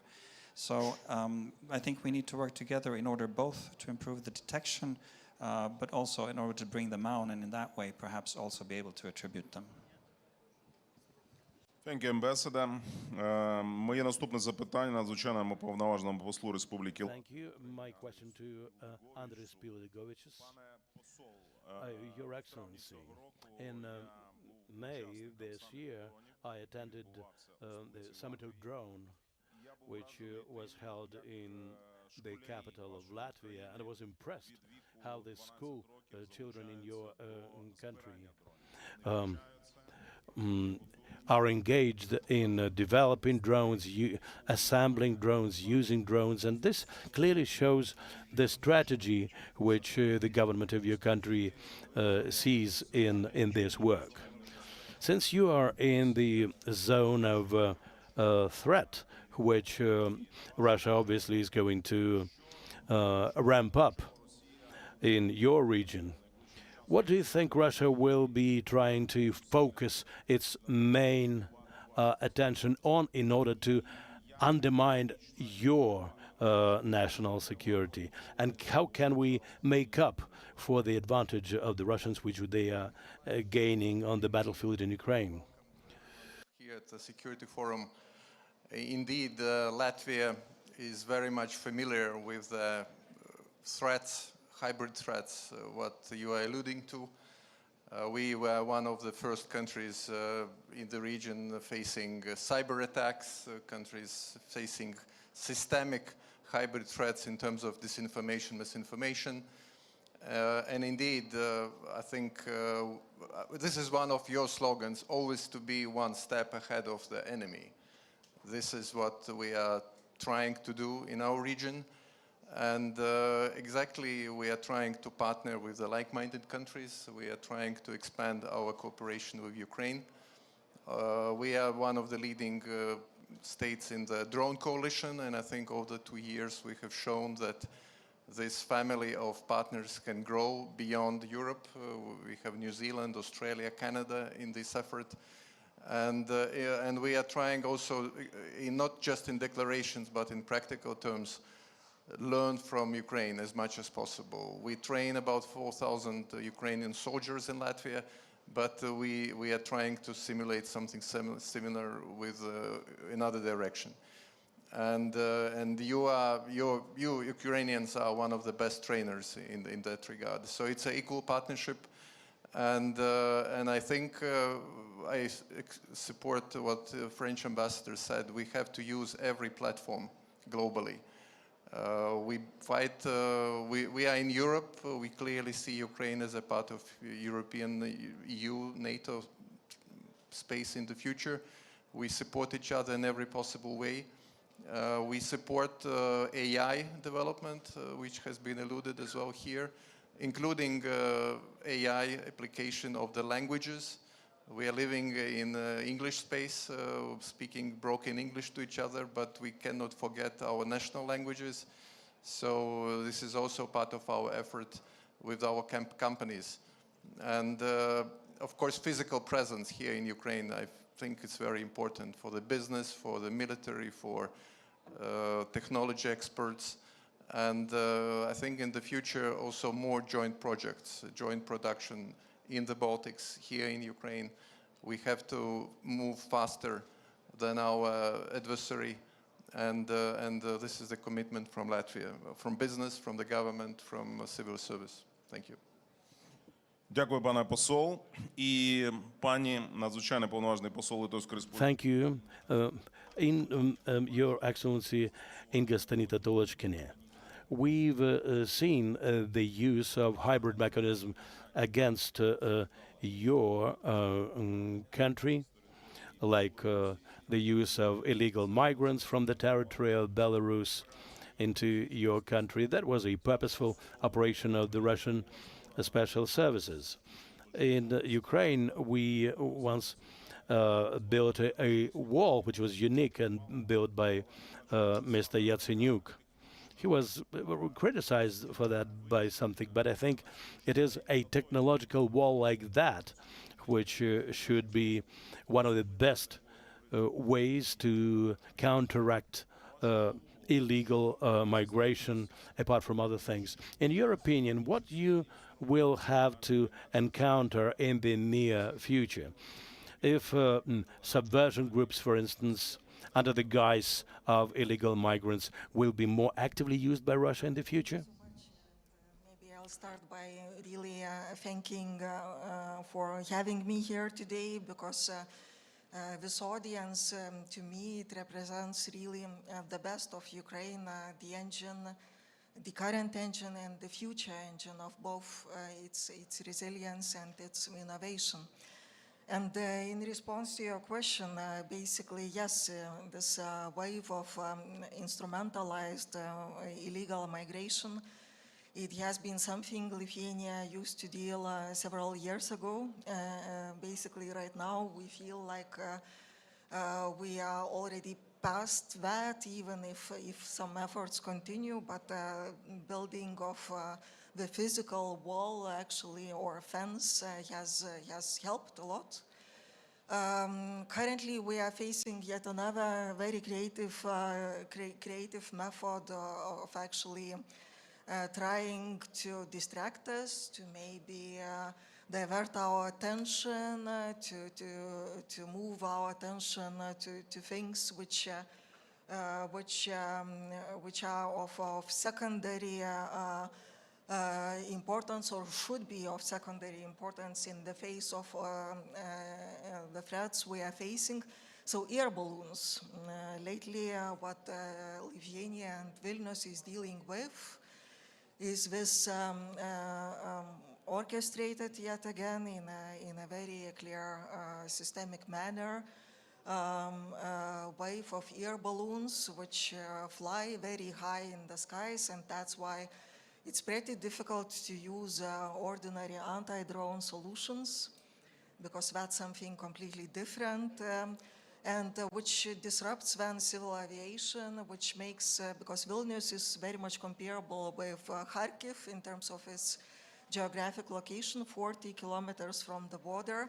So Vilnius International Airport, well, quite often has to stop its operation because of those air balloons. So that's what we are dealing with right now, also engaging with our Ukrainian partners and looking for joint solutions, because to me, working and living in Ukraine, it's very obvious that innovation is being developed close to the front line and not somewhere else. So yes, in terms of the future, it's difficult to predict, because really those neighbors of ours, basically they have unlimited creativity when it comes to new methods, how to disrupt our normal lives. So it's difficult to predict what we are facing in the future. What is very clear to me, though, is that at this point of time, Russia really looks, Russia and Belarus along, they look emboldened. Most likely they feel or they think or they anticipate that with one more maximum push, one more maximum pressure on Ukraine and its allies, they can actually break our will to resist. And then the only thing we must do actually is to prove that the contrary is the case, that we are here to stay, that we will continue what we do, that we will only increase and step up our joint collaborations, because for a country like Lithuania, which is not a big country, let's say, which is on the same front line essentially, which is also trying its best to boost right now its own defense. It's very obvious that also we need to invest as much as possible into Ukraine's defense industry and then into developing our joint partnerships as well. Because in the future, that's my firm belief, Ukraine will not only be one of partners in terms of securing Europe, but one of main pillars of the future European security architecture. Unless we fail it completely, and I deeply believe that we will not fail it. Yes, every drone which is created also created by this generation in shelters, in garages of Kyiv. Every piece of code you are creating to improve accuracy of artillery. Every innovation you come up with is also protecting my country. That's the firm belief on our side, and that's why, apart from boosting as rapidly as we can our own defenses, we are also one of those countries which are investing using, let's call it Lithuanian version of the Danish model, investing into Ukraine's defense industry, investing into the best sanction Ukraine has invented against Russia's war economy, which is deep strikes. And yes, also working hard to actually bring and try to combine some components, innovative solutions from Lithuania, such as infrared technology-based low-cost cameras to make your drones more effective at night and bad weather conditions. That's just one example of many other things we are trying to do. And apart from Pearl, we will also be using SAFE to try to scale up all those efforts. Thank you. Thank you so much, Madam Ambassador. У нас залишається 20 хвилин для ваших запитань. Прошу бути максимально лаконічним. We have 20 minutes for your questions. Please be brief as possible and say who you address your question to. Good afternoon. First of all, thank you for this discussion. I have a question connected with the European Union. So we know that the EU is a great project, but it should be, I think, it should be updated as to the times where we are living in, as the aggressor is coming from the Russian side and different other authoritarian regimes.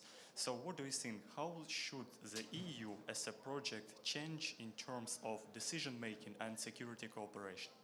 Thank you. It's a question maybe to all EU member states. So thank you. Yeah, we'll start with Coalition of the Willing. Ambassador. Okay, Coalition of the Willing and EU are not exactly the same thing. Actually, you have Canada, New Zealand in the Coalition of the Willing. But definitely, it's interesting because precisely because the EU is very strong and key, but not enough. And this is the reason why, fundamental reason why Coalition in the Willing was created in the first place. So we have to think, well, so it's good to have ad hoc format like this Coalition of the Willing. And it's good also because it gives an impetus to the EU member states and EU institutions who participate into the Coalition of the Willing, actually, well, with some exceptions, to be prepared and to be more active. Then there is a question how to make decisions and how to think about and how to react. I think inside the coalition of the willing, it's a very clear intergovernmental traditional thing. So it can be complicated, but it can be pretty straightforward when there is really a political will. And for the time being, this is the case. So let's hope it will continue to do so, including if one day we can deploy this multinational force in the framework of a ceasefire of a coalition of a willing. Inside the EU, of course, it's much more complicated because we have rules and regulations, and all this is very clear. It's true that sometimes unanimity in these matters is a problem, and there are ways, technical ways around that, complicated, but still it does exist. And it's true also that, you know, if you look only at the Ukraine issue, you can say war of Russia against Ukraine, you can say, okay, let's get rid of unanimity and in these matters and move forward. Problem is that actually you would create a precedent, and lots of member states are hesitating because actually there are other subjects on which, well, they could not give up on this. So we are in the middle of this. I think that part of at the end of the day, there are only tools. What is really important is the political will. And for this, I think political commitment, political, you know, very high-level meetings such as the European Council's next one being in a few days actually, are very key.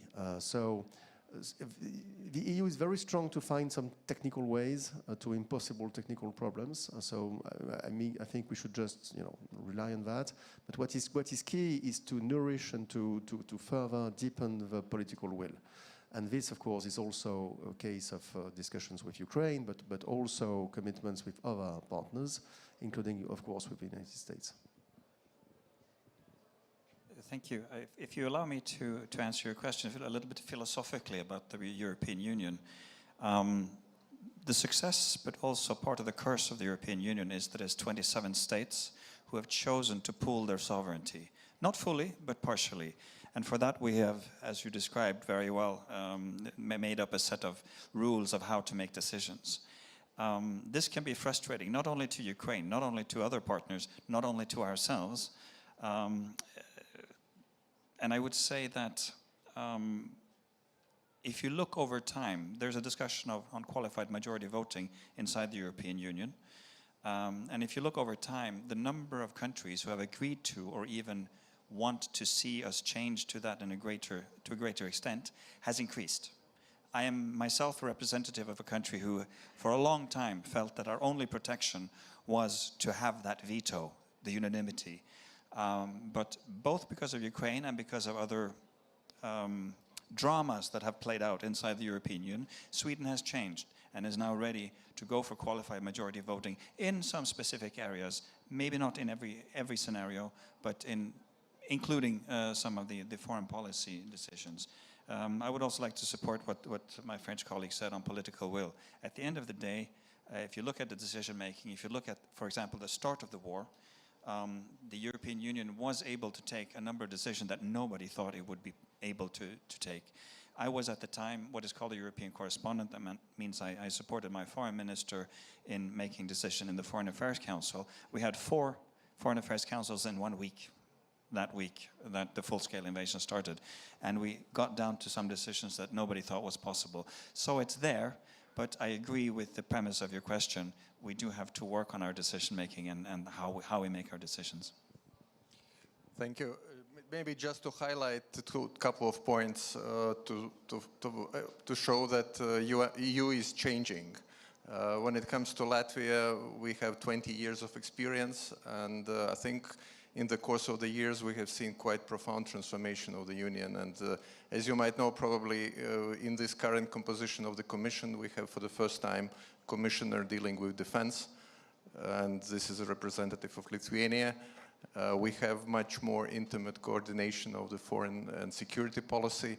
We have a big debate about defense budgets, and I think countries represented on this panel are showing the desired threshold of the finance. I think we have more understanding within the Union that countries cannot use only peace dividends and security provided by NATO or by some of EU member states and not contributing to the common European pot.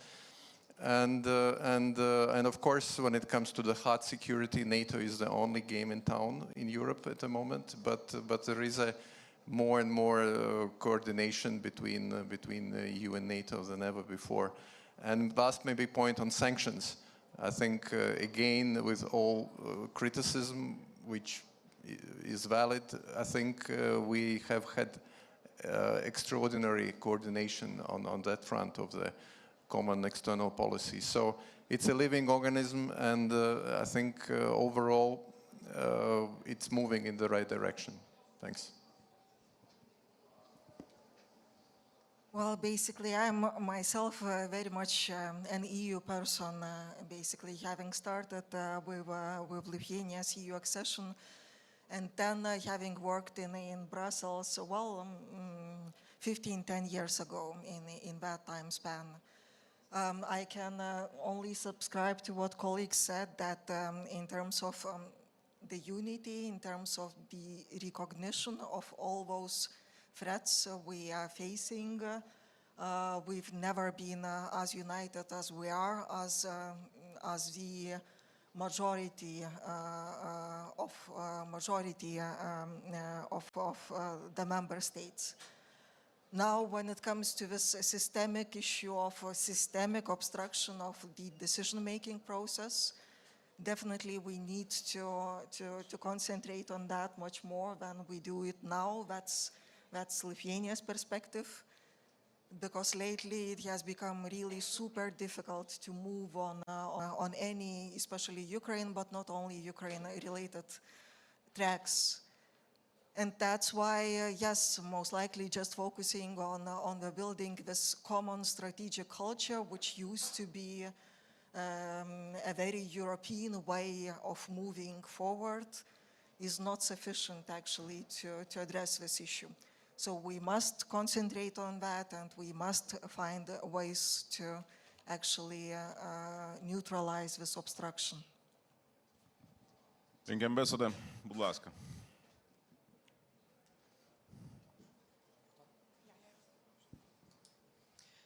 My name is Rita, and we don't live in Soviet Union time, fortunately, so we can talk about it. We all remember the last, one of the biggest or even biggest corruption scandal in Ukrainian history, named Mindzhit Gate. I mean the situation with business partners of Volodymyr Zelensky. My question is, what is your opinion about it, and how do you think? Will this in any way affect international assistance and support to Ukraine? Thank you.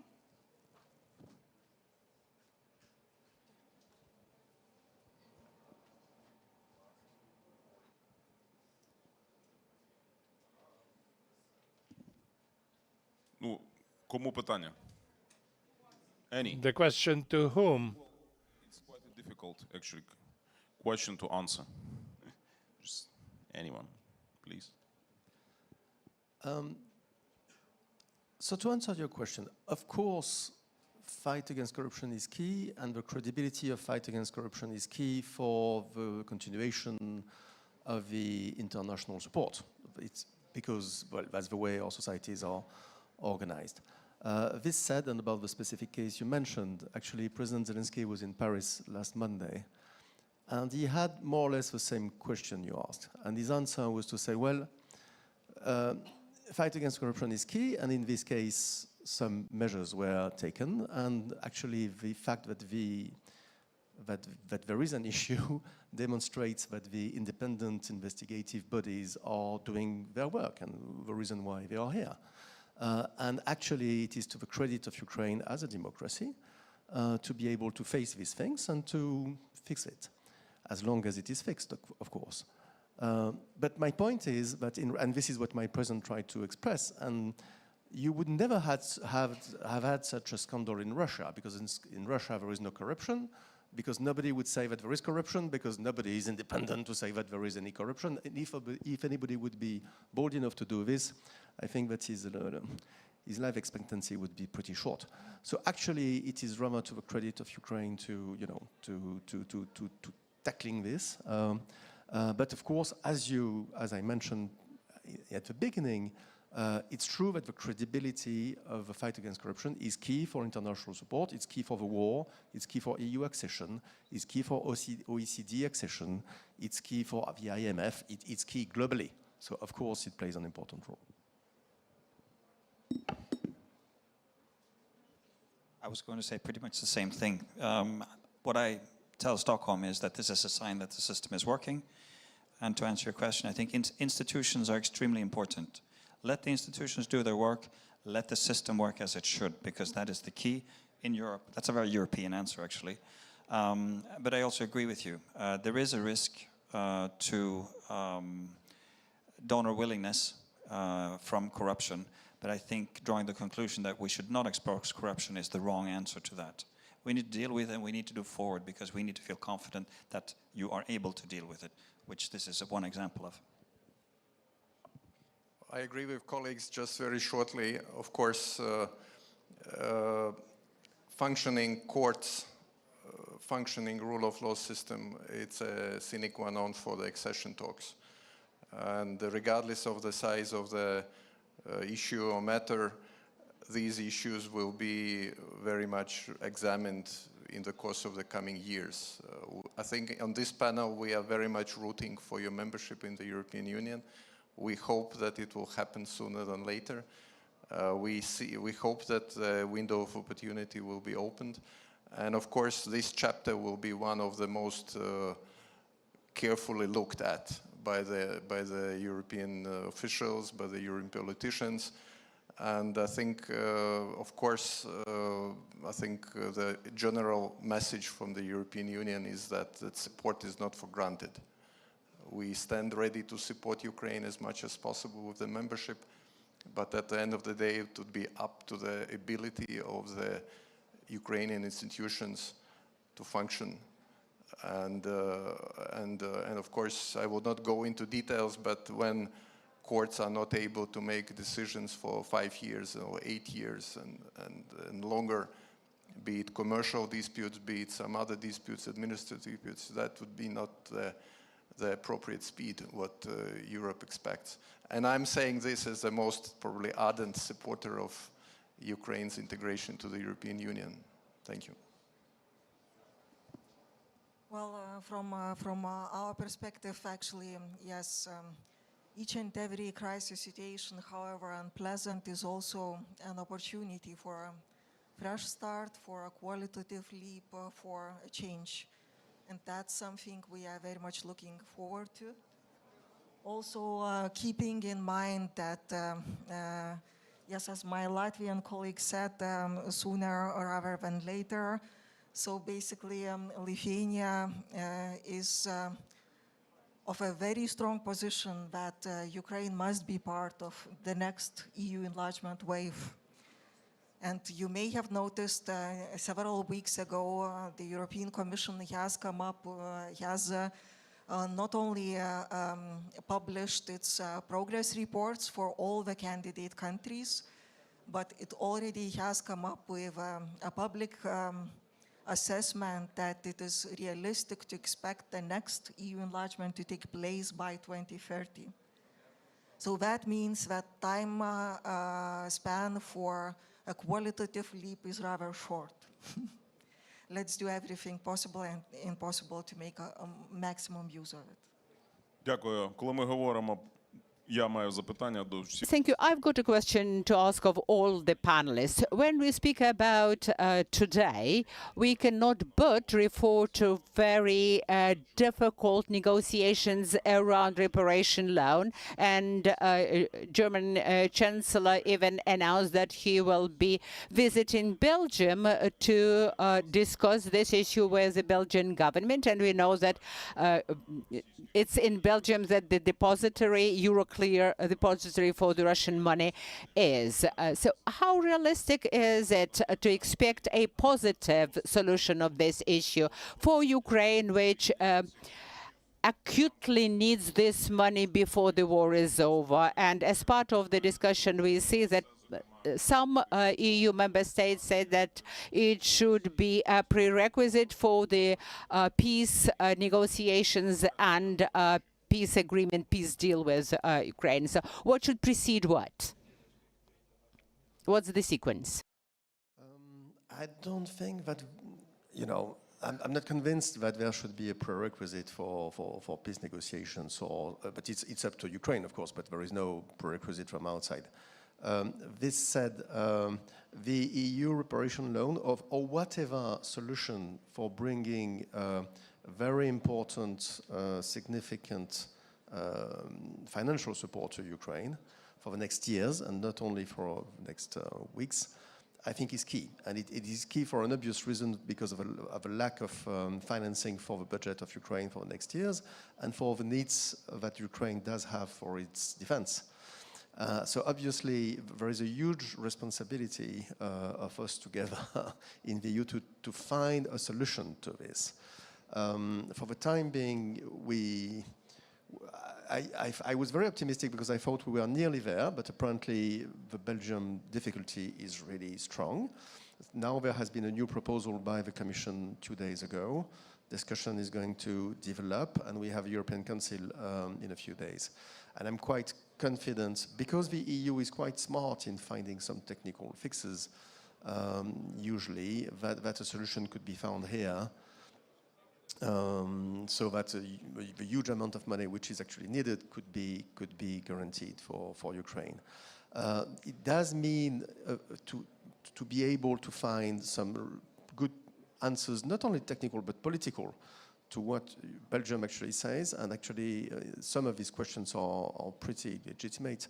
One of them being, how do you share the risk? And we know in the EU that at the end of the day, sharing the risk is what the EU is about.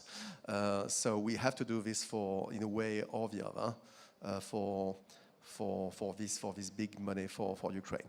Finally, of course, it would make a lot of sense politically to have this, to go into the direction proposed by the Commission, because it's a way to use the Russian frozen assets. There are other technical possibilities on the table, actually, including joint borrowing from the EU, whatever, which might be less politically attractive. But I think that at the end of the day, it's key that we would find something that would work, because I think Ukraine does need this money. And after a few months, next year, if the money doesn't come, it could be actually a catastrophe. So I'm fairly confident that because the stakes are so high, a solution will be found that would take into account Belgium's concerns. If you allow me again to be a little bit philosophical, Ukraine is fighting, not of course for its own life, for its right to be Ukraine, but also for our security. We need to help Ukraine do that. Including financially.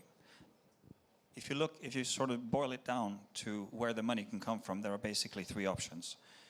We can do it through our budgets, which is being done right now, with some of us paying a lot, some others paying a little bit less. Some of us having a good financial positions, others in greater difficulties. So this is a difficult way forward. We can do it through common borrowing, which, as you said, is politically contentious and would have implications for much more than just how to finance Ukraine, because it has to do with what the European Union really is. The third option, which is palatable, is the frozen assets. It's obvious it's there.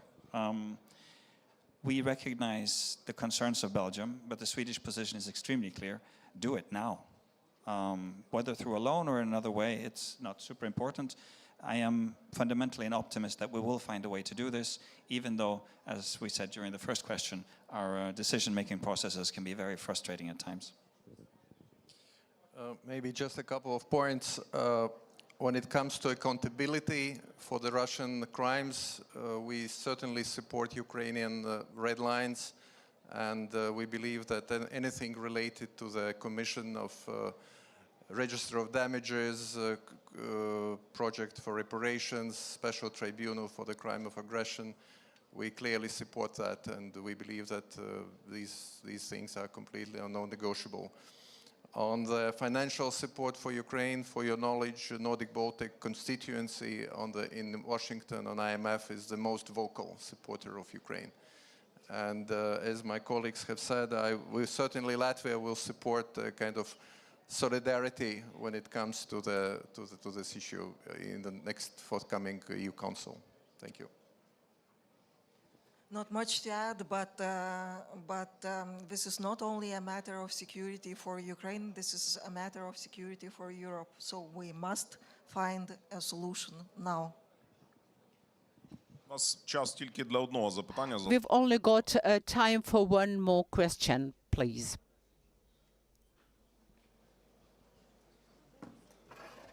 Good afternoon.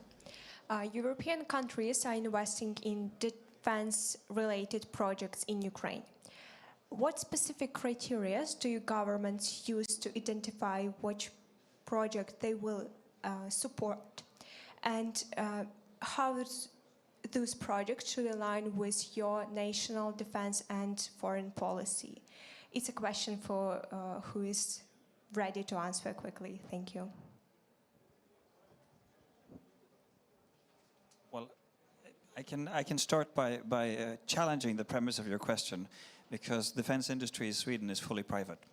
We don't have a state defense industry, so the government cannot tell our defense industry what to do. That being said, we have signed an innovation partnership with Ukraine in order to facilitate this, and I think we're all aware of the potentially largest business deal between Sweden and Ukraine. The Gripen aircraft is being negotiated also with the participation of the state. I think we are very much aligned with your interests and want to cooperate, but the state does not tell the companies what to do. I think when it comes to Latvia, of course, we rely on the government of Ukraine, and as far as I know, I'm quite new here, but as far as I know, you have ministry or government supported businesses, and there are some absolutely private businesses, so we inquire first from the government, and then of course we are in a listening mode when it comes to the private companies. Same from Latvia. We have about 50 companies from Latvia partnering with Ukraine on about 200 different projects. And of course we do internal screenings.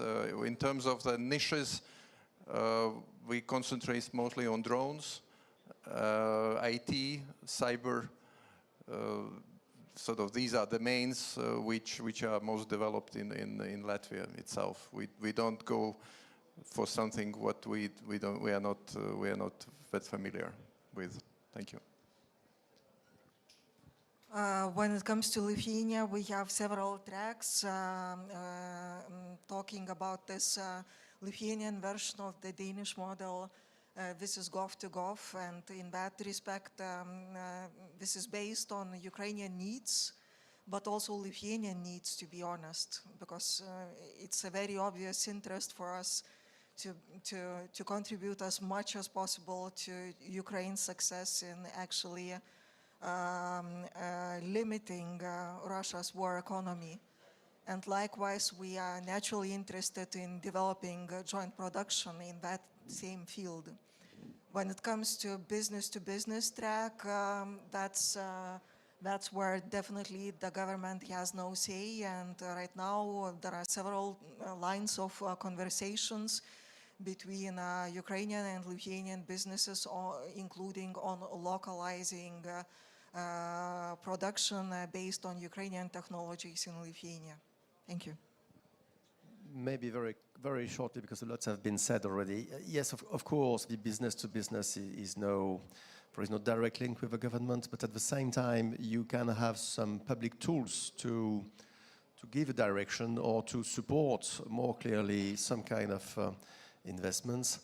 You can, for example, take part of a risk if the private company has got to borrow some money. So you can guarantee part of this loan, or you can bring some public money into a venture at some point.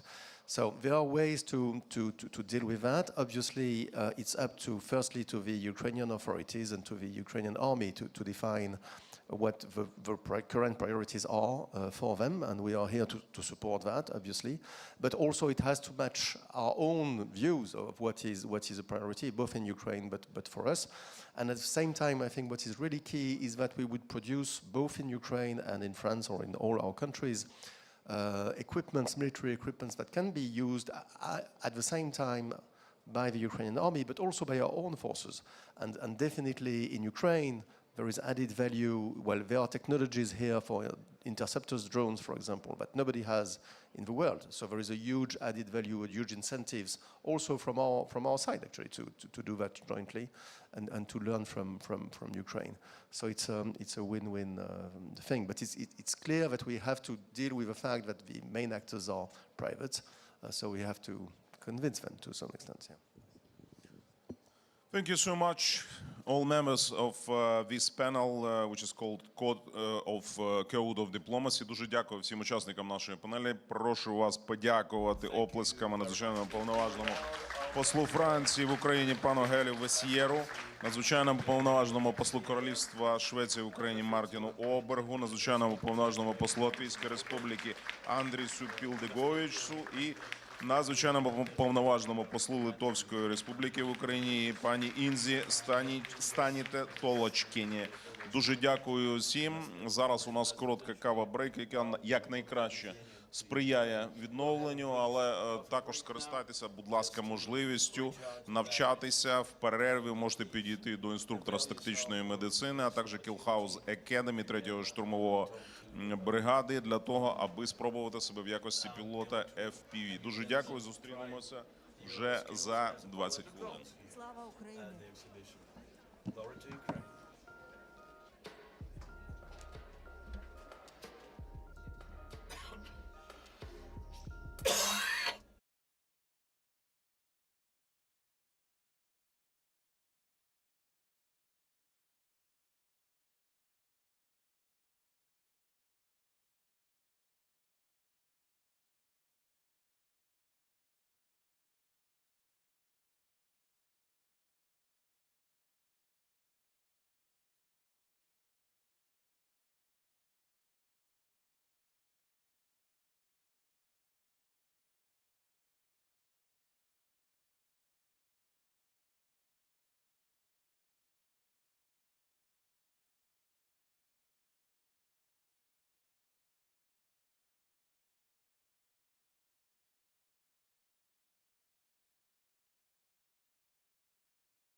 Нам не вистачає.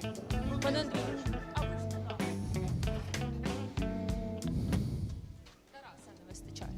Це хто буде зараз? Отже, друзі, я думаю, ми можемо... So, friends, I think we can start. I'm Yana Brinze. I'm a journalist and a TV anchor. And it is my honor to be here at this panel. Taras is going to join us in a second. He's already here, as I've been told. So please, Taras, welcome. Join us. Come to us. Whatever. So now we're going to speak about the code of technologies and how technologies are changing the nature of our combat realities. I've seen an advert of one of the brigades, and it said that drones should fight.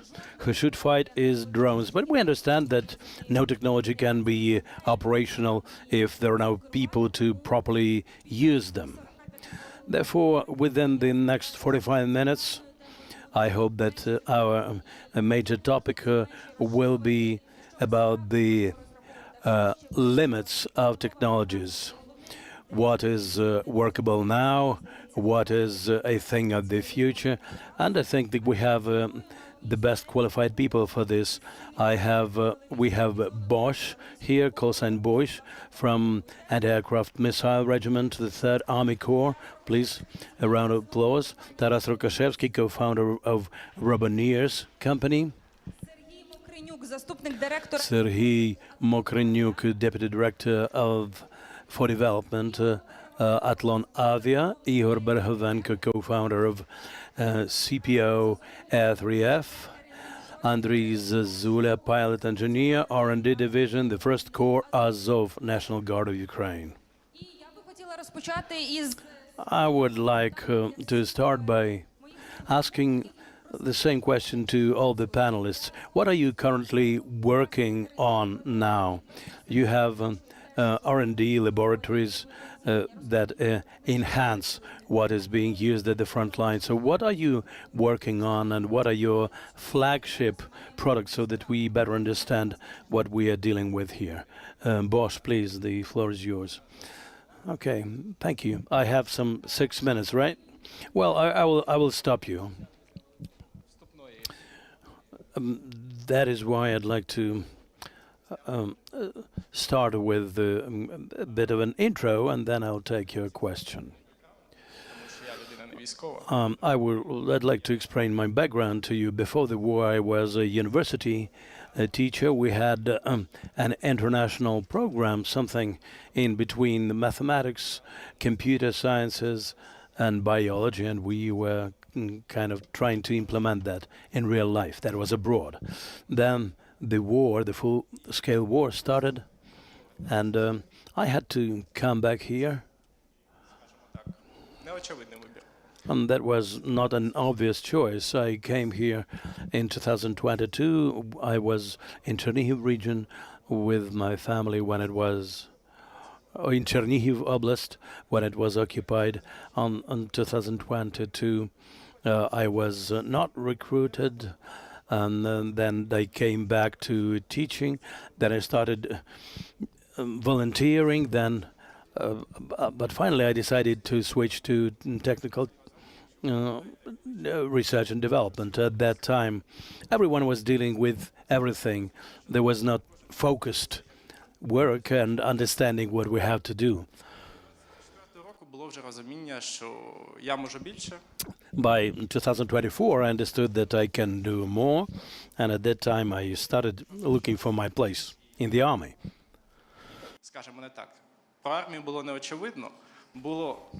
At that time, the question for me was where to go to defense industry or to the military. I wanted to use my potential to the full. And that choice was not obvious. We have a lot of Ukrainian companies present here. I respect them in defense industry. The salaries are better, maybe the prospects are better, but the question is where I can make most of the difference. The defense industry also is beset by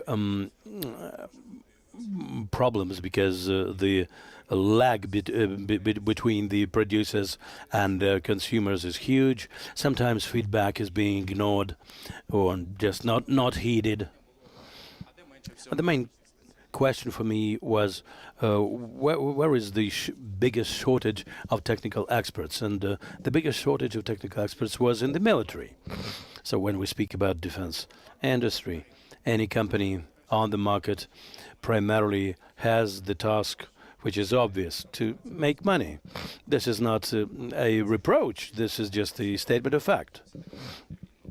But the main thing for the army is to win the war. That's why, for me, the military was where I finally decided to be. I was not very much of a Rambo. I had my own fears, my uncertainties. You hope that you don't know where you're going to end up finally.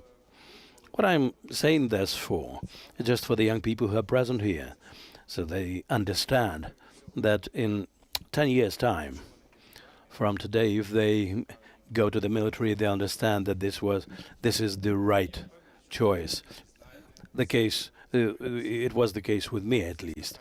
I'm sure that it's better for me if I was in the 3rd Army Corps. But anyway, even if it is not the 3rd Army Corps, the choice if you join the military will be right. Going back to your question, I tried to bring to the army the knowledge that I gained in the institute, at the university, and abroad.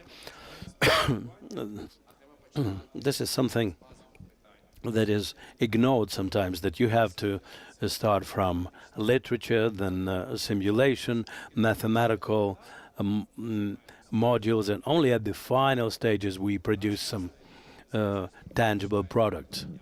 But in our case, we start from production and then use the best way to go about it. But it's not always the case. So the mathematical and scientific approaches, which normally are used just in research institutions, can be very helpful for the army. This is the way we work. We do this for air defense in our anti-aircraft regiment, and I think that we're doing a good job. Andriy, you are at the front line from 2024 as well, and you take an active part in developing the technologies when they're already at quite a high level. Your R&D laboratory with Azov, what are the main tasks and goals of your laboratory? I'm happy to welcome everyone here, my brethren in arms and the young people in the audience. Speaking about research and development, I'd like to emphasize that we primarily take a look at the situation on the market. We work out the ideas which are already present there. We test them, trying to align them with the characteristics of the producers. We assess them for combat worthiness, and we try to come up with the relevant solutions before the product is finally used.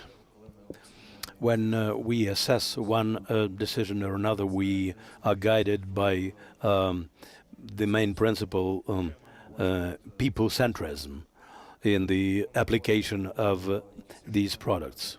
When we speak about certain solutions, they normally are born in the minds of people who are far away from the front line, and they assess the operational capability of this product depending on the circumstances in which they live.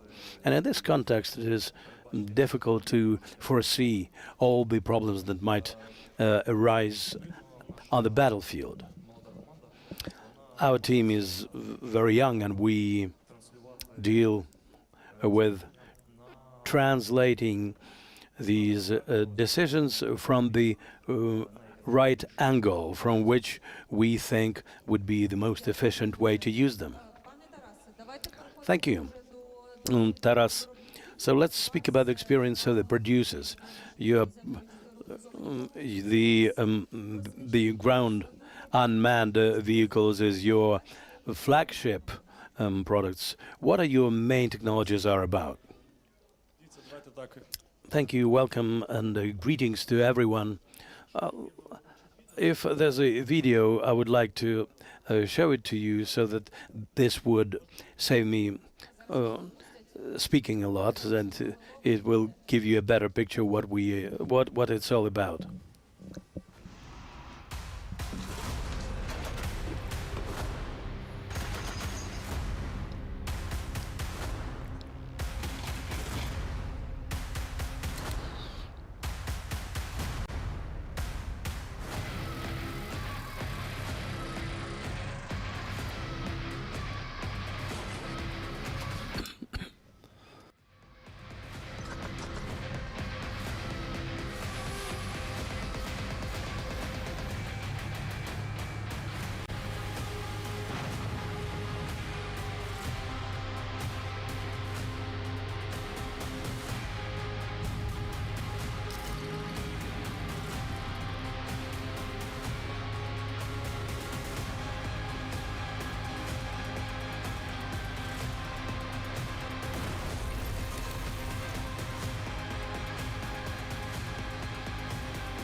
Well, it's a nice video. Well, actually, this video is nothing without the people who stand behind all that. And the panel gathered here for the sake of the people who are gathered in front of us, because we want to establish a large platform to develop a code, technological code, military code, or otherwise for these people. When I came to the front line, I came from Lviv to Kyiv, and my dad asked me, just like any dad would, maybe you should better cover your ass. Why do you go there? People go from Kyiv to Lviv and you go in the opposite direction. I don't know if this is our war or not. Just think about it. So I asked myself a question, whether this is the war of our generation, and I said to my dad, probably this is the war of your generation, because any war is being in the making for a long time. And a country shows basically well in advance whether they can attack you or not, and they do this primarily by analyzing the code of the country which the enemy views as an adversary. If you see that someone is weaker than you, just like out in nature, that predators devour their prey. So I told my father, this is your war, I have to finish it and make sure that my kids live in peace. So it's not that much a matter of products. Technologies are primarily about people. We've seen that technologies, if we see problems in technologies, we immediately see that the problem is also related to people. I started my work from volunteering. I would go to the front line and ask people, guys, what do you need? And then you would think, how can you gather people to come up with a technology which would be helpful at the front line? So this is, the bottom line is, all this is about people. So we can tell you about flagships and so on. We created the ground unmanned vehicles. All that is true. But the basic point is to make sure that people don't get to die, to protect people, because people are the most important thing that matters. So when we launched our business, the Miltech company, we saw our main mission is to make sure that our economy works, and so that this cooperation would not go in ups and downs, but would be a steady line whereby the military would say that we would need this or that, and you align what you do with their requirements. I used to come to Yuri, to Achilles detachment, and he would tell me all the specifics about there, and I would tell him about the specifics of a Miltech company, just because we exchanged information among ourselves. So this is primarily about cooperation between people, and we want to impart that to you, and all these technologies seek primarily to keep our economy, to preserve people's lives, and to create the right companies to sustain the army, to retain professionals who would be working on this code, because the technological code stands in front of the people. People are backing up this code. That's why we tell you that any technologist who would develop a linear production of some engines or UAVs, that's fine, and the military will be very grateful to you for that. Or if you have a manager, for instance, who launches a large-scale project or builds some practical thing, for instance, a factory to produce batteries, our own capability to produce batteries, not Chinese batteries, but our own production. This is technological product which would be very much needed for the army. And we just try to explain it to you that either you are at the front line or you work for the front line. And we try to find the code of the right people and right technologies, because people will come up with what is really needed for the front line. This cluster which we have is basically aimed at what you need. You come to us and we will share it with you. So your flagship product is about human interrelations. Yes, because any product is about people. You come, you take your product. Engineers working in the office somewhere in Lviv, they don't understand what to produce for the guys at the front line in Bakhmut, for instance, when the Bakhmut was still being defended by our military, which is not the case now because it is occupied. And they generate technologies and products. Finally, the bottom line is that this is about collaboration of people. And I guess that the panels that we have here are about shaping the code. But this is the code of people. It's all about people and their choices, whether they will work on technologies or go to the front line or deal with diplomacy. This is all about this human code. I think that Serhiy probably has a similar vision, Serhiy Mokrenyuk at Lon Avia. Also, this movement started working on drones earlier. Tell us about your flagship. I think it's also going to be not a drone.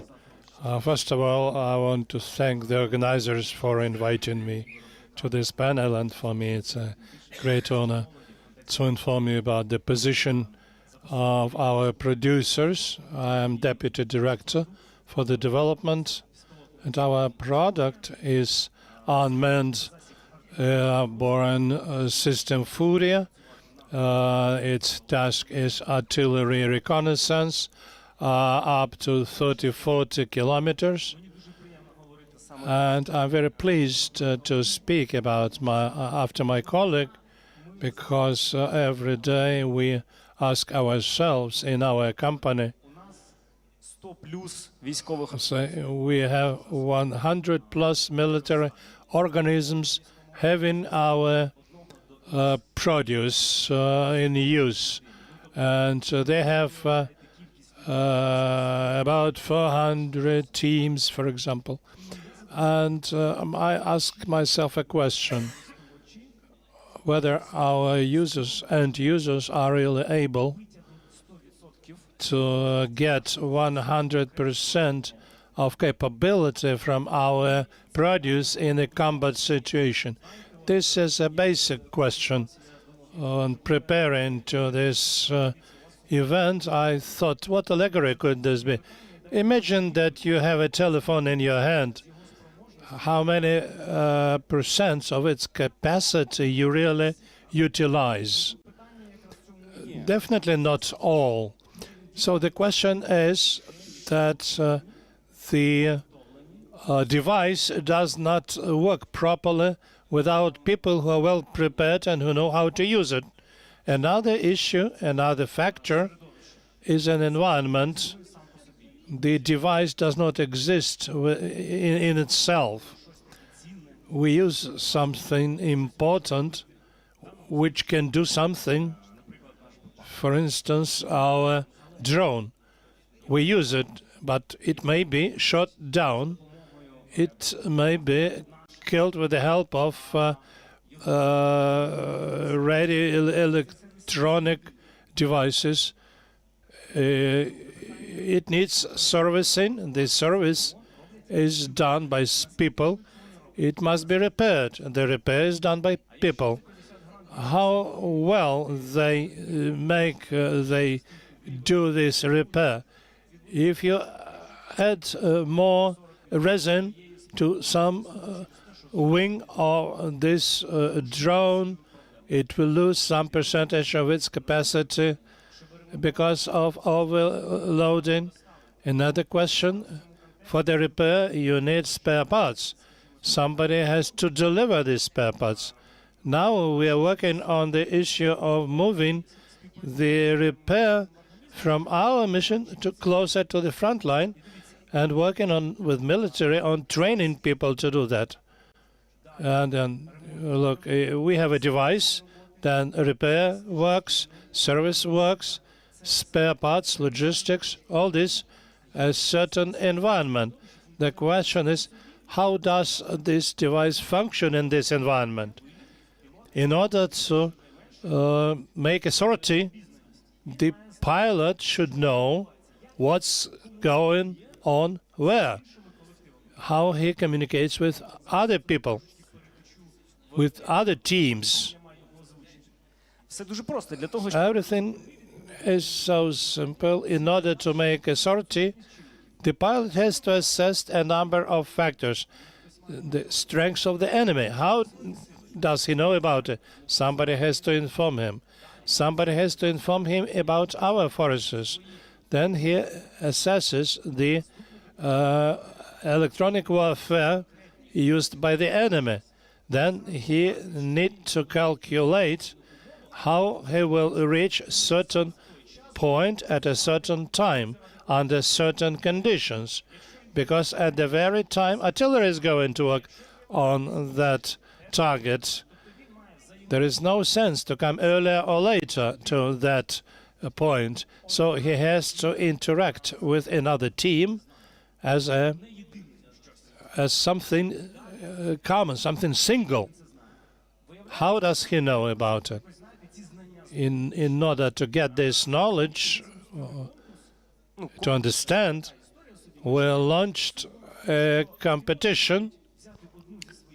The pilots had to take one of their missions and to describe it from the point of view of the doctrine on how they learn the experience as a lesson to share with others. When we started looking at what we were presented by the flight crews, now the judges representing military universities are assessing these materials, evaluating these materials. Some Some teams, it showed that some teams don't know how Delta functions. Situation awareness didn't work properly. In other case, all the pilots describe everything which happened to them in one layer. Whether there is a difference, whether it influences the combat operations. Recently, the Ministry of Defense informed that 5,000 military personnel last year have gone through the System of Situational Awareness Delta training. And my question is, let's calculate how many years or decades we need to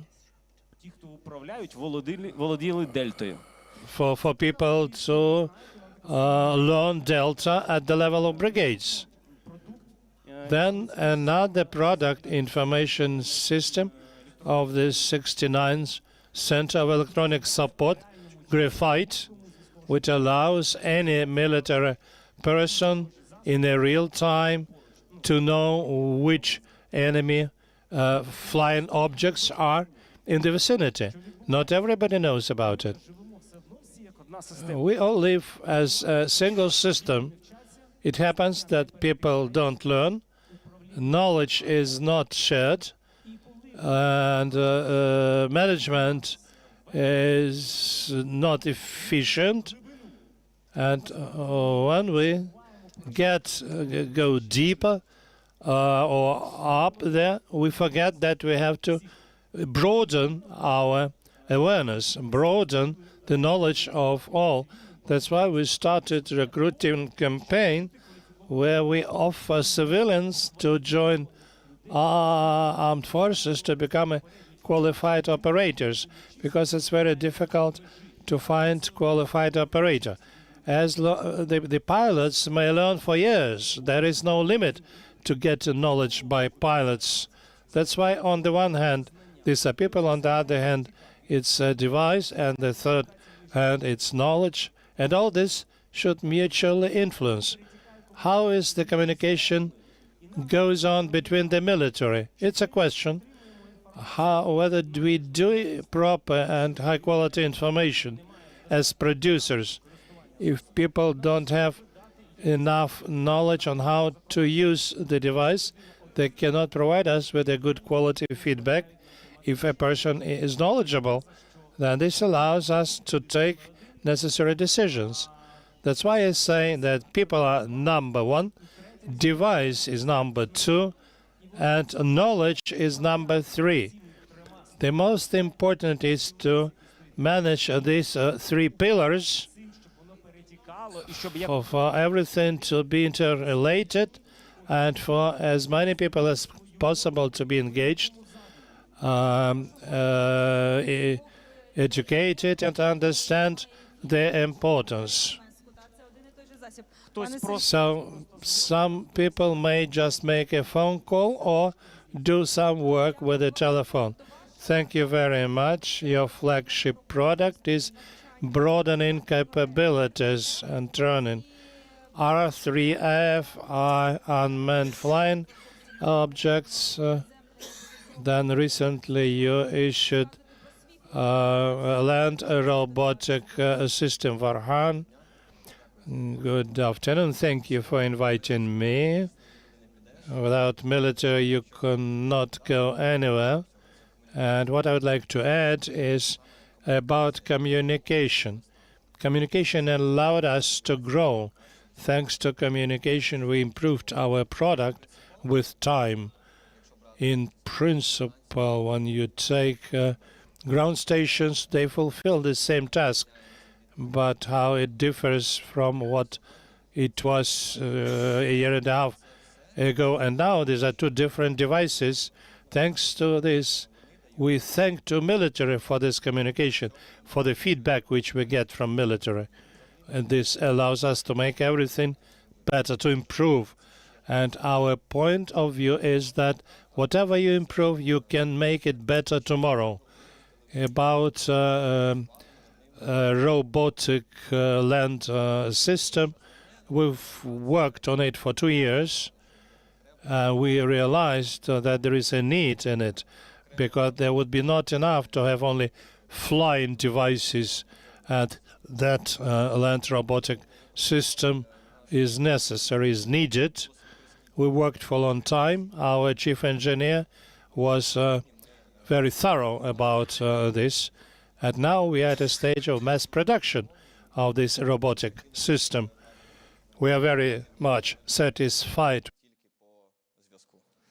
Так, тобто ви ще можете до цього міксу, який ми чули, додати комунікацію, але загалом я всім вам вдячна за такий гуманістичний початок, точніше першу половину нашої розмови. Я б все-таки зараз хотіла перейти більше до технологій, друже. Now, okay. We'd like to talk to you that the war, on the one hand, requires mass production of weapons, which go to the front line. The modern war requires quick adaptation. How to find this balance when we need a lot, but it's already not adequate. I would divide the task of development into two parts. First, because you have to adapt all the time, permanently. You have to adapt to the front line, to what the enemy is doing.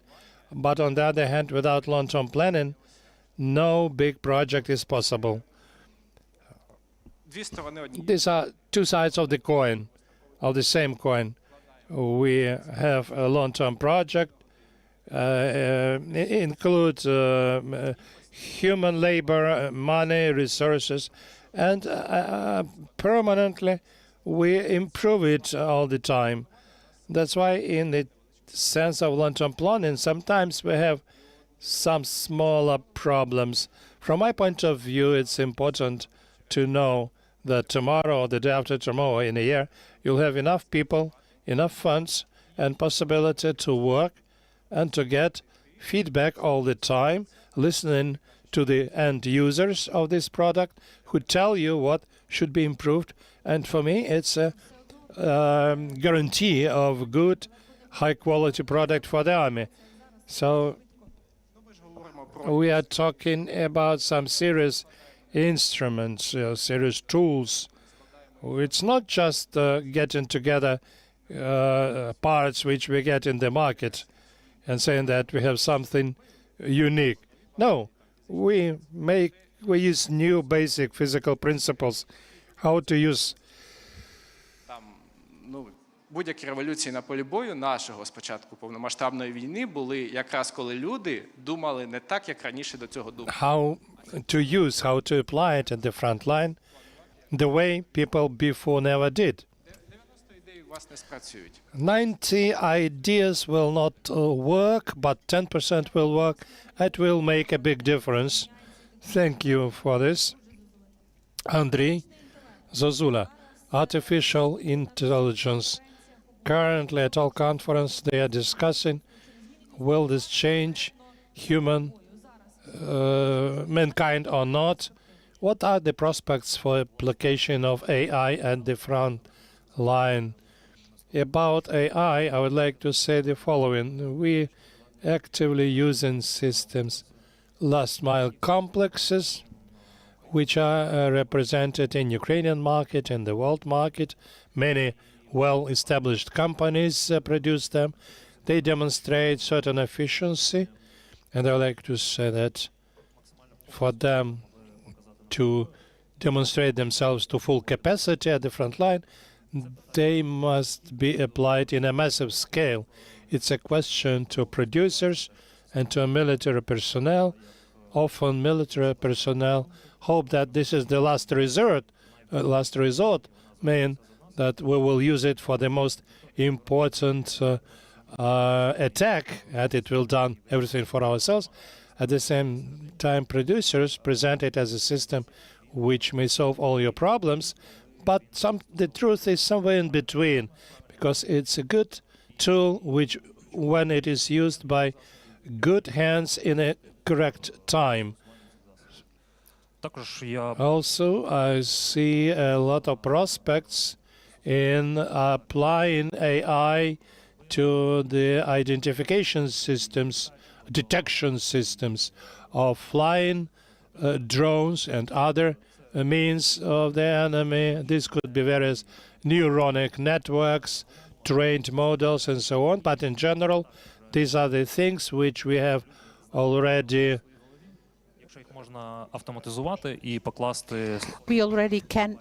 We already can invent them, and if we can use hundreds of kilobytes,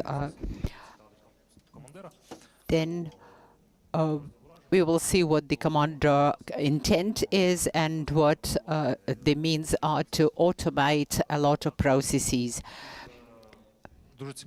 Besides, an interesting phenomenon in Ukrainian Miltech is whereby the developer and the end user at the battlefield communicate, and when people come to the units with the capacity of using the systems with high quality, they get feedback and they iterate their solutions as fast as possible. So I would like to call on the manufacturers, go out of your comfortable offices, go to your end users, pilots, operators, sergeants, get feedback about your systems, productivity and performance, take that into account, take that on board and revise your solutions. So that's the issue of technological future. Ground robotized devices do lots of things. That's logistics, that's evacuation, delivery of ammunition, you name it. But in the very short perspective, what percent of loading can be put on the ground drones? So any military serviceman or woman would say that it's the mainstay of logistics, and without logistics you can do nothing. So these are the main strategic stories. We have to cut the enemy's logistics and to make sure that your logistics operates at a short distance, at a long distance. And ground drones, a couple of years ago, when we were using the just small machines and we didn't even have the name for them, and when people from the ministries asked us what we should call it, and they said, okay, let us call them ground robotic complex. Now we call them this, or the ground drones. And when you are there at the front line talking to the guys in the trenches, and you see their needs, and then you invent something to address that need. And that's how we worked, how we grew as a manufacturer of something that now is known or referred to as ground robotic complex. Now it changes the doctrine of warfare, the military doctrine. It's not only about UAVs or ground drones. All of these technologies are changing the entire military doctrine, and we know that the NATO allies are following suit, and they are closely observing what's going on, and they see how things are changing and how standards things in their doctrines when it comes to certain military systems are no longer valid. Everything has been transformed. Now, returning to the ground drone, what can they do in the future? Of course, if we connect better systems of situational awareness, we can upload software where you can have the commander actually controlling this ground drone from any place in Ukraine. Sometimes we even tested this remote control from a different continent, and that did work. But this is still a huge challenge. And the success rate is 50-50. It's all about the human factor, because AI and neural system that we are going to introduce will have to be controlled by a human being anyway. So these ground drones can replace crews. They can minimize the engagement of humans in any combat. Of course, they would not replace them completely, and some say that if there is a ground drone and it will fully replace infantry, or the assault complex would actually capture a town or a village. No, don't believe it. People are behind everything, and a collaboration between the machine and the human being, the human control, are essential. So indeed, we don't know the full capacity of such machines. You can see that in 3 or 4 months, the product is totally reworked or overhauled. This ground drone can be integrated into a more sophisticated system. And yes, there is no universal solution. You just think of one thing, then you launch it to the battlefield, and it kills all of your enemies. No, we don't have it. Yeah, I would like to discuss it with Igor. You are new in this niche. It took you 18 months to develop this ground robotic complex, and 18 months ago it wasn't mainstream. What prospects do you see for this complex? There are lots of different uses in the military sphere and in the civilian sphere. It took us so long because we strove to have a high-quality device. At the beginning, it was just a toy compared to what we've got today. And we know that this device should be scaled up. As an engineer, I treated it very thoroughly and very demandingly, I would say. So the first ground robotic complexes were all about radio communication, just up to 6 kilometers with the broadcaster. And now we have got a Starlink radio communication. We can have also optics, and then it will be observing the situation.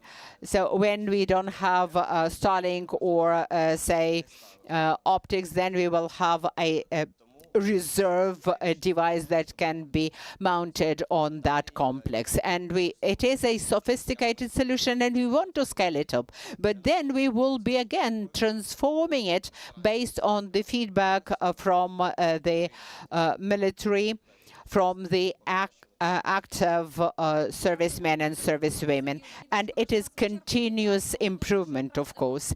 Yeah, thank you very much, Sergei. If you want to add something, you can do that, but I would like to ask a specific question of you. I know that you have been in this sphere since 2014. How do you retain this fresh eye? How can we make sure that we don't lose this race for technological edge? Yeah, this machine was so built that the crew can start participating in a context only when they call me, my personal telephone. I interviewed all of the potential designers or developers, and I told them all, have a positive mission and one negative mission, and you will be proud of those all the time with the positive option. But with the negative one, you will feel ashamed, and you would be trying to do your best not to repeat this failure. So interestingly, there was not a single negative scenario that I would receive from those callers of mine. Do you know why? Look at the panelists. That's the third corps, that's Azov, and it doesn't surprise me because many people are still delusional. We all know our enemy. These are the Russians, and they have greater capacity, they have higher quality, and they are able to scale up things very fast and very broadly. They sometimes just copy what we do, but we don't have this capacity. For one thing, we are a democratic country. We cannot order all of the manufacturers to that. And we are a much smaller country. I don't believe in any wonder weapon. I don't believe that we will have a silver bullet that will change, transform everything. Our major resource is the people who support one another, who have stood up and put up resistance. So we cannot be successful if we only rely on the Third Corps, the Fifth Corps, and say the Azov. So because these are technological solutions. These battalions, these corps, these units do use technologies, but others don't. So we have to have one stream that is develop what the best mil-tech companies are developing and implementing now.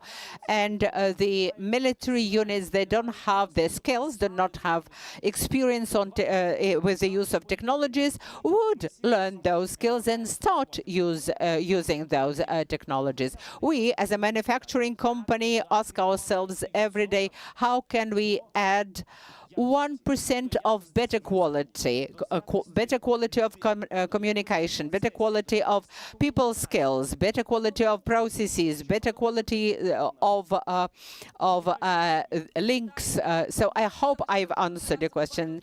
Yes, and 1 second to us for commentary. Our message is as follows to all of you. Go out of the box. Have the broad world out view. And that will enable you to be creative, to create new technologies or new solutions or even smaller tweaks that can be very useful. Then come to us. We will leave it all to you. You will have this actually heritage from us, but be broad in your vision, be strong in your actions, do join in, enhance your own companies, create your new companies, and develop your own code. And this code should be security shielded, should be actually part of our common defense. Now it's our task to defend you, but later you will be defending us. So we will pass it over to you for you to defend us at a later stage, because each generation, each stage of this spring of our national code is mutually dependent on other stages and generations. And any code, as I said before, strives to get you prepared, and you should input a lot of effort in getting prepared. So, because you are part of the Ukrainian code. Thank you very much. Thank you. The most sophisticated code is DNA. So we will be using the DNA of the Ukrainian nation, the DNA of Ukrainians, and together we will stand up. Heroism works where the system fails. But for the system not to fail, we need to get energy. So you can go now, and in an hour we will have an Ascent workshop.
We give the floor to Roland Collins, Senior Investigator, Eyes on Russia Project, Center for Information Resilience. Please, sir, the floor is yours. I'm a senior investigator at the Eyes on Russia project, which is part of the Center for Information Resilience, also known as CIR. CIR is basically a non-governmental organization, a non-profit organization that collects and verifies and analyzes atrocities across the world. Primarily, we're working in Ukraine, for example, but we also work in other geographies like Afghanistan and Sudan and Myanmar as well. Today, we've got not too much time, so I want to go through two kind of presentations for you. The first will be this OSINT sort of approach to the red zone, also known as the human safari in Kherson. I'm afraid that it's somewhat graphic, I'm sorry, but I've done my best to cut most of it out. And when I primarily talk about OSINT, I'm talking about open source intelligence, which is, I suppose you could call it digital traces or digital forms of evidence collection.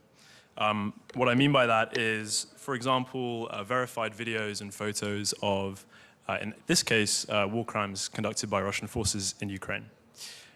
So, without further ado, we will begin with the story of the Red Zone and the human safari.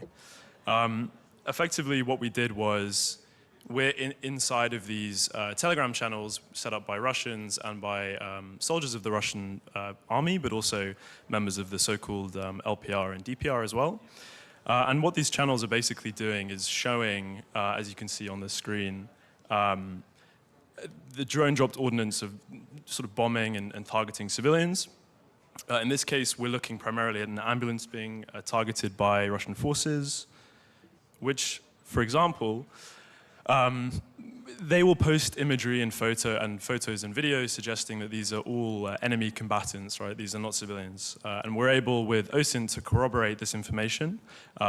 For example, here we have local Ukrainian volunteers, which we're able to basically corroborate that this is the same incident as the one that the Russian channel will be posting. So, effectively, in this case, we're using geolocation, which is the technique of proving where something is, not when something was. That's more chronolocation, to basically prove that this event is happening and to prove the specific characteristics of these events. And here's the video, for example. We've collected upwards of 300 of these videos, also photos, but this is obviously a small part of the picture, as I'm sure you'll all be aware. It's more so in the thousands, but we're based primarily on visual evidence rather than textual information. So, for example, the Prosecutor General's Office of Ukraine will have more of a clear understanding of the numbers. We're only really dealing with the visual side of it. So, looking into these Russian channels, it began kind of in January 2024. There were claims of this creation of something called a red zone, which is a Russian invention to state that there's no such thing as civilians in Kherson and Antonivka, but also further afield in places like Beryaslav. And basically, here's what they kind of say. Movement of any light transport in the red zone means taking measures to destroy it. And effectively, what this is it's a siege by proxy. So it's a way of control without actually occupying a city, in this case, Kherson and Antonivka. This area stretched from Kherson city down towards the Dnipro River and included the expansion last year in August 2025, but also actually in July, this creation of a red zone in the highway sections, right? So the M14 highway, a lot of the arteries that were entering and leaving Kherson, further sort of indicating this sense of control. This is what an OSINT approach to these kind of incidents look like. You can kind of see on the screen here, all of these blue points are verified by geolocation, chronolocation, and then sort of general analysis of Russian targeting of civilians. This includes, for example, civilian infrastructure. It also includes civilians themselves, but also civilian vehicles too. Thank you. And we've collected upwards of 300. Of course, as I say, it's a lot larger than that. So if we're looking through time, we can first see that this trend started with Antonivka and the Dniprovsky district, of eastern Kherson. And we saw this in July 2024. Despite them saying it started in January, it really sort of took hold in July. It moved on to central Kherson city, which they colored in orange, not us. And here they used a combination of drone-dropped ordnance, FPVs, as well as the dropping of remote mines. In this case, petal mines, which are more akin to sort of a child's toy as well. Further, they went to further to the west, which increased in 2025, and included, in this area, it was primarily to do with transport links. So, for example, trams, trolleybuses, and any such way of entering and leaving the city. And then the penultimate two, we have the industrial area, the southern industrial area. This place is targeted a lot by traditional artillery, but also grads, rockets, but also, as we've seen, the transport routes are targeted with FPVs and with drone-dropped ordnance. So, in January 2025, we noticed that Russian forces expanded the attacks to attack civilian vehicles on the E97 highway. They then included Belozerka, which is a sort of suburb, a village outside of Kherson to the west. And then lastly, recently in July 2025, but also in August, we noted an expansion of FPV drone attacks on the M14 highway, where, for example, the rabbi was targeted as one of these cases. And here we have a breakdown by munition. So you'll notice there's 3 different colors, the first being drone-dropped ordnance, which started, if you can see my cursor, on the sort of eastern side towards Antonivka. Moved towards the middle, you can see a slight increase of the green color, the green being FPVs, and then purple being mines as well. And so what I want to kind of impress on you is this notion of tracking, right? This is something that we can entirely do ourselves. And basically, we can identify trends and changes with these kind of strikes. So here we can see drone-dropped ordnance, which is very typical. And this is obviously what it looks like. We're all kind of familiar with this at this point.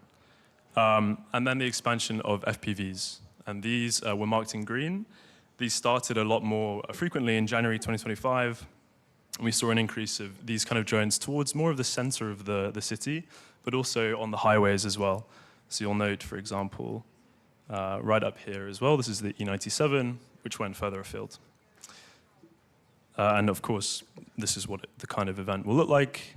It's very clear, by the way, for us at least, that these are civilian areas and these are very much civilians being targeted. And here you can see a Russian FPV drone chasing a civilian truck in central Kherson. So, mines as well.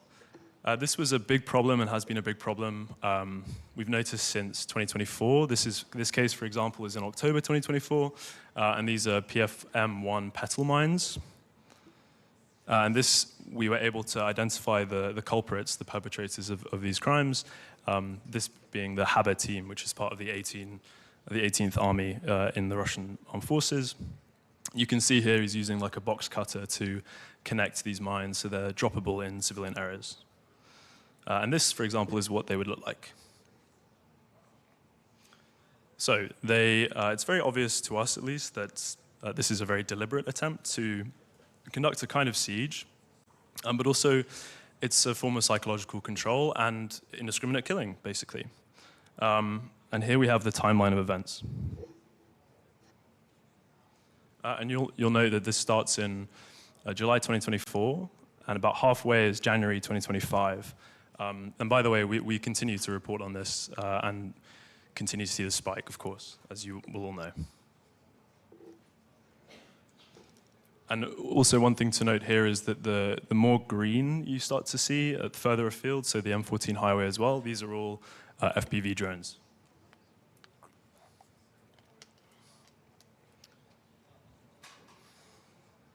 So, penultimate thing I'll cover on Kherson drones is the targeting of emergency services. We obviously know that this happens across Ukraine, primarily from areas of occupied Ukraine by Russian forces. There's something of a directive in this case. We have heard, for example, intercepts from Russian forces dictating that this is a fully intentional strategy.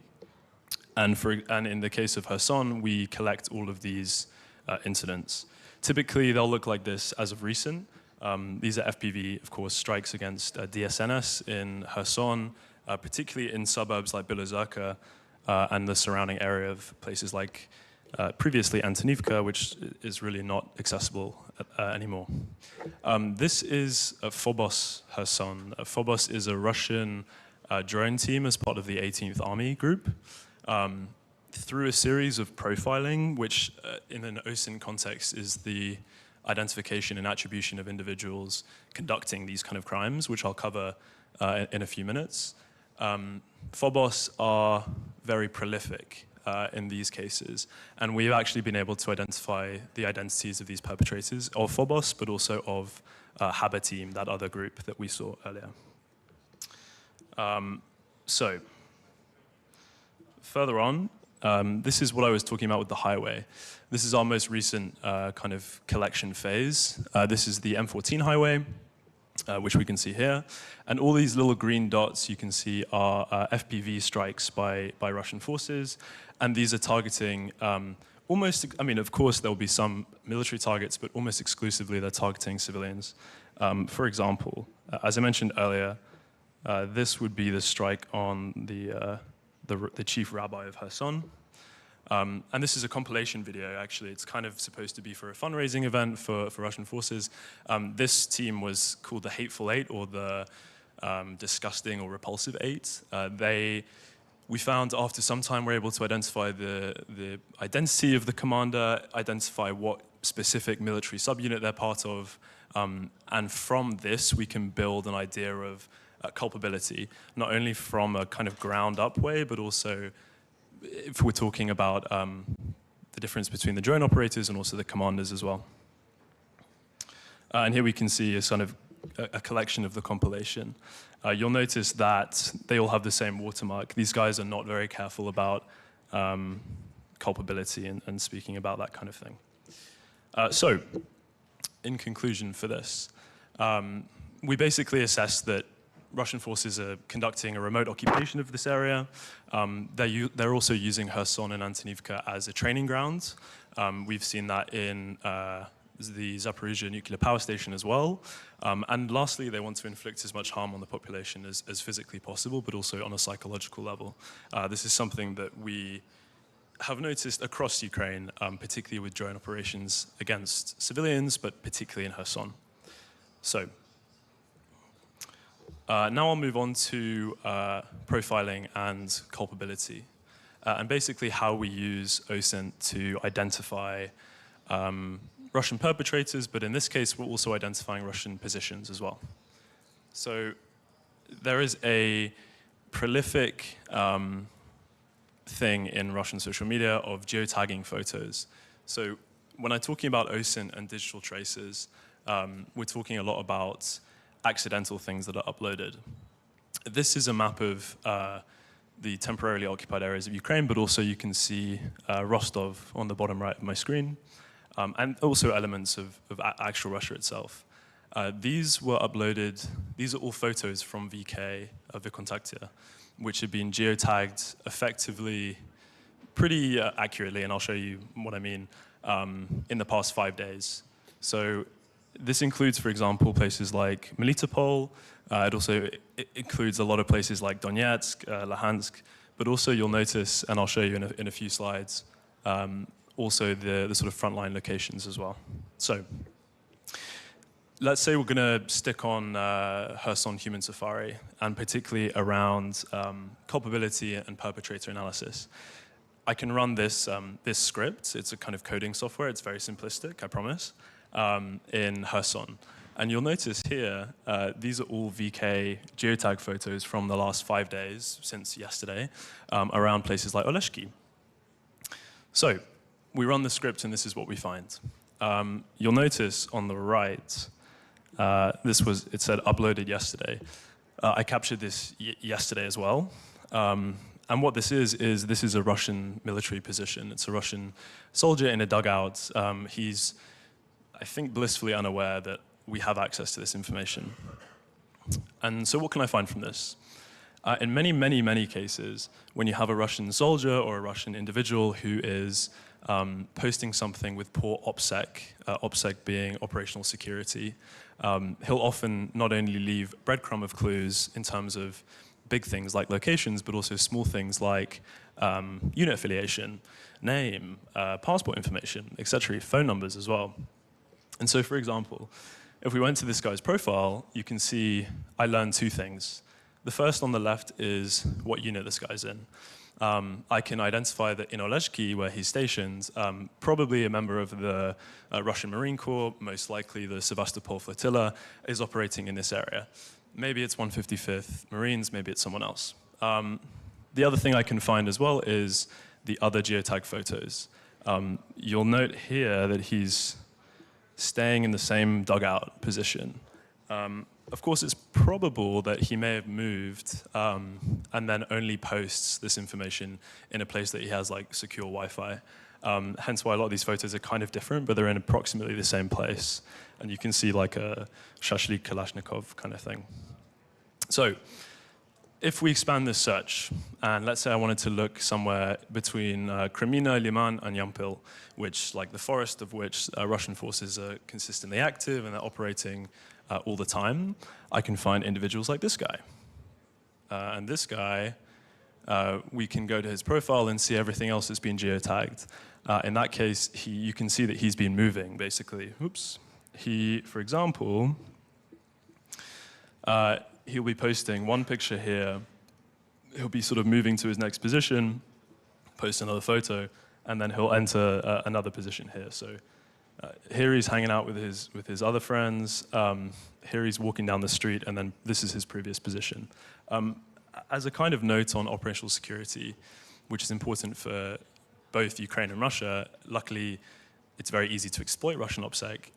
This is very recent photos. These photos have been uploaded in the past week, all of the ones I'm showing you. And so it's a substantial issue. When I talk about OPSEC, this is also a significant problem for Russian forces. This is basically a charity or a cleric or something that goes to frontline positions, and he geotags the photos. So bad OPSEC equals good OSINT. So this guy, for example, started in Samara in Russia. He then travels to visit almost seemingly every frontline position in the left bank of Ukraine, in Kherson, and he ends up in this area.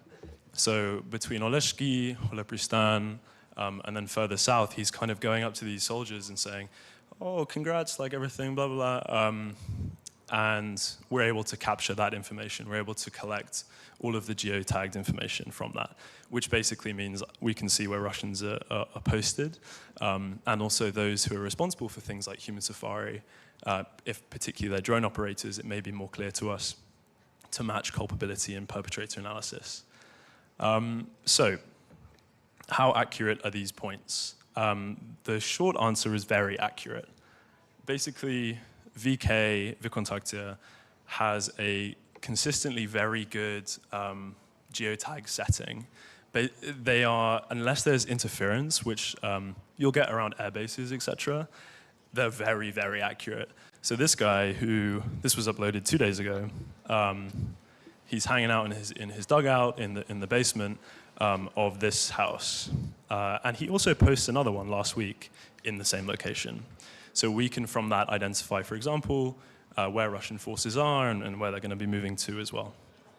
So when we talk about innovation and coding, particularly in the context of this forum, we can adapt these kind of scripts. It seems complicated. When we're talking about scripts and coding and Python, it's something that I don't have any formal understanding of, but ChatGPT does. And so what I can do is I can alter the way that it looks, right? So I can say, how about I want to find Russian geotag positions between May 2023 and November 2025. And I also want to set a radius of each point to 50 kilometers, and I want it to be near Oleshki in Kherson Oblast. I can very easily do that. I can create this. And this map is very kind of clear and very recent. And you'll see that there's a kind of circle you can identify in the map. That's the 50-kilometer radius I'm talking about. So this is the result of what I found in the past week from the left bank of Kherson Oblast. There's a lot of, a sort of band of merry men who don't leave positions. For example, at the top right, this is in the forest near Oleshki, the top as well in the same batch of forest, but he doesn't really move. These guys on the left and on the bottom were sort of new to rotation, it seemed, and had been there for like 5 days before posting. We know that because they posted previously. All this kind of stuff. We can get a lot of information from them. And this final slide on this, we're kind of highlighting, this is all from the past 24 hours, most from the past 12 hours, I think. So on the top left, the Russian guy, that's near Kupiansk. The top is Kupiansk and surrounding Kharkiv Oblast, and the bottom is sort of towards Crimea, but also in Donetsk Oblast as well. So the point here is that particularly when we're focusing on prisoner of war executions or the bombing of civilian infrastructure or civilians themselves, you may think that it's very difficult to identify perpetrator analysis, particularly when you don't have the powers of closed source information from the state. But this is kind of proving to you that actually, if enough people, particularly Russians in this case, Russian soldiers, make consistent mistakes which remain unfixed, it's very easy to find that information. So for the last 15 or so minutes, I want to cover a case that we did in 2023, but we updated it recently to identify a perpetrator analysis. In this case, this was basically a torture report. A lot of torturing was happening in Izium in 2022 in Kharkiv Oblast. And what this investigation found was, first, the presence of a specific battalion. The next, we identified that Russian soldiers had Ukrainian captives at a known torture site, and we also identified their actual identities. And then also we found 2 other bases nearby torture sites by Russian forces. So we start with school number 6, which is the center of this investigation. This is one of the first torture sites that we investigated, and you'll notice through satellite imagery that there's been a buildup of Russian forces. So the first on the left is pre-war satellite imagery. The next is the 25th of March, 2022. And then the last is the 3rd of July, 2022. And OSINT is not just social media, it's also satellite imagery. And for example, we can see, if I zoom into the center, you can see these trenches that are being built. And this is a school. And we know that it was likely that Ukrainian forces left on the 20th of March and that Russians moved in on the 22nd.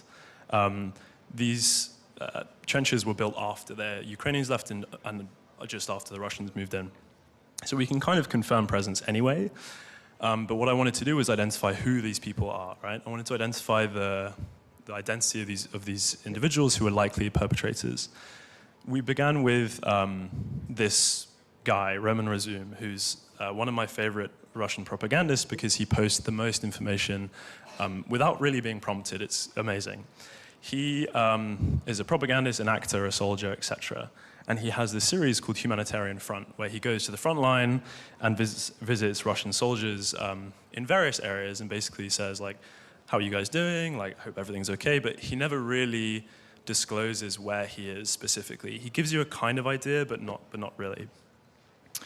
One of these videos was posted in April 2022.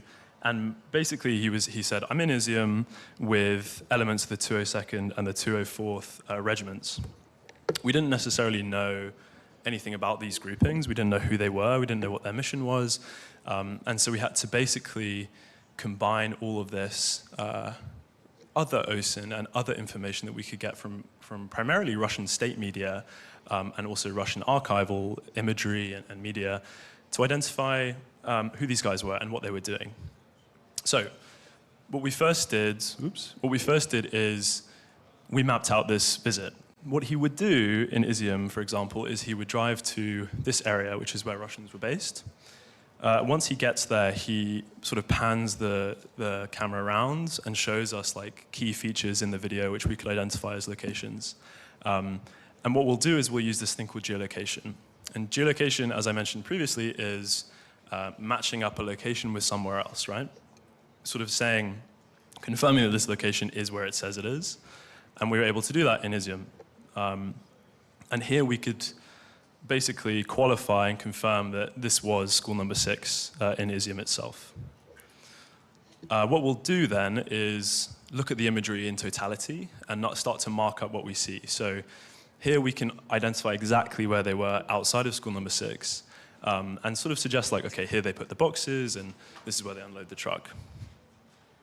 Then the video goes to this scene, which is a terrible video because it's Roman Rezum, this propagandist, forcing these Russian soldiers to listen to his music.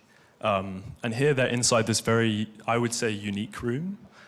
There's 2 substantial features in here, or I suppose 3. The first is the checkerboard floor, the squared floor. The second is the kind of transparent clock. And then there's this green wallpaper. And what we were able to do is go to the local Facebook group for school number 6. We thought it was school number 6, we weren't necessarily sure. And we were able to find this room itself.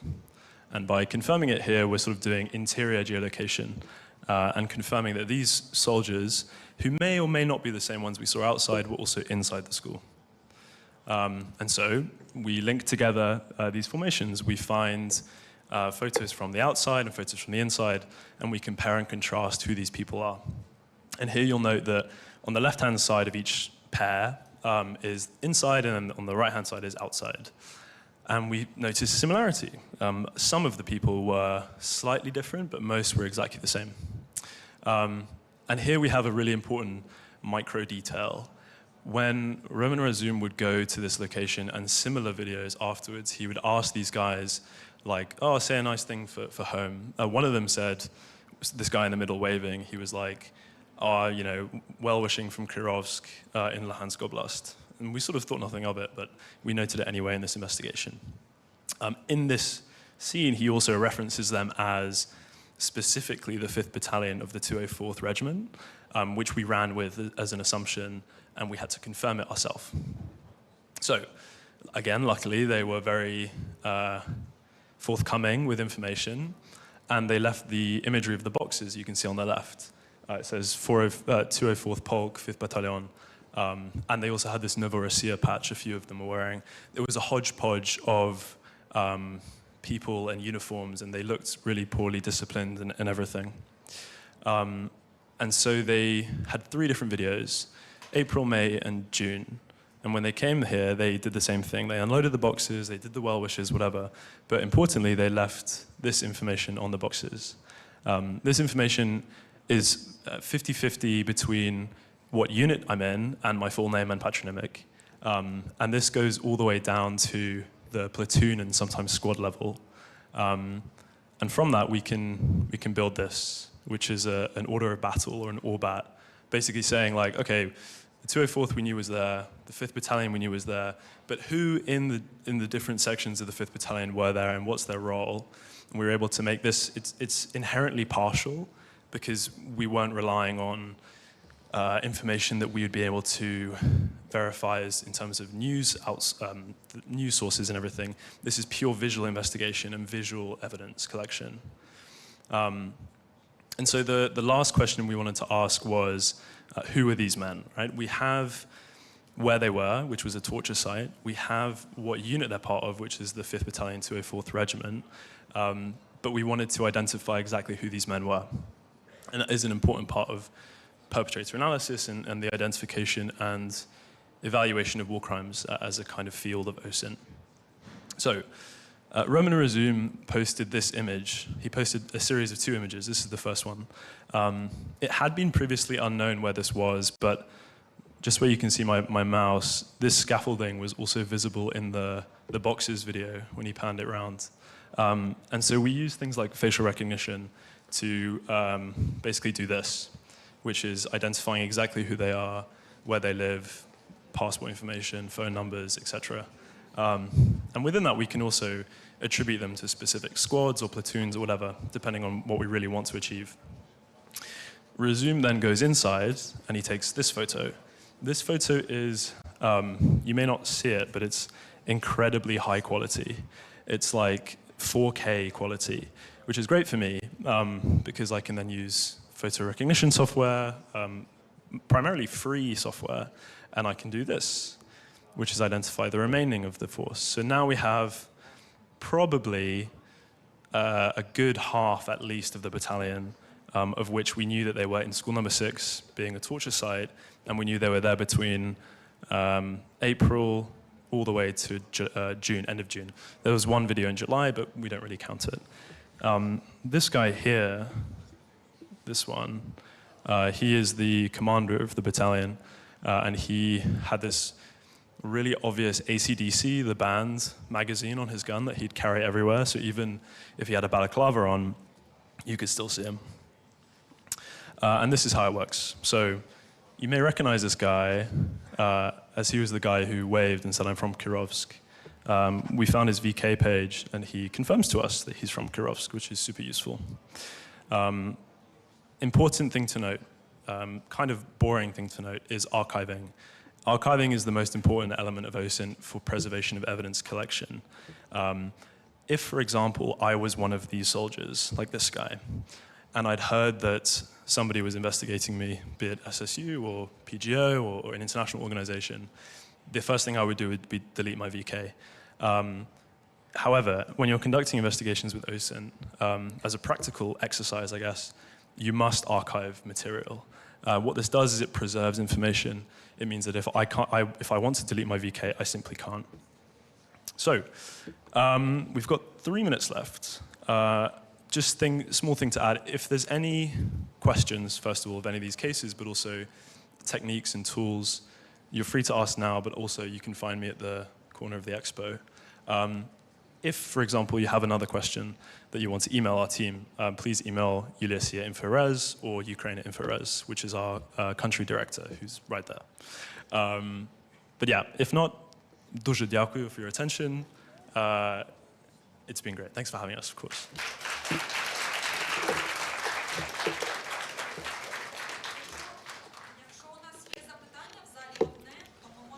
If you have a question in the room, you may ask it. You can ask it in Ukrainian. I have translation. No, I'll be in English. So it was very eye-opening, I would say, and thank you and your team for the work. When we look at the OSINT as an efficient tool to document war crimes, do you provide that information to some human rights organizations? And if so, what names are they?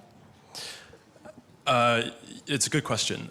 Depends on the organization. We do cooperate with Ukrainian judicial partners in the country.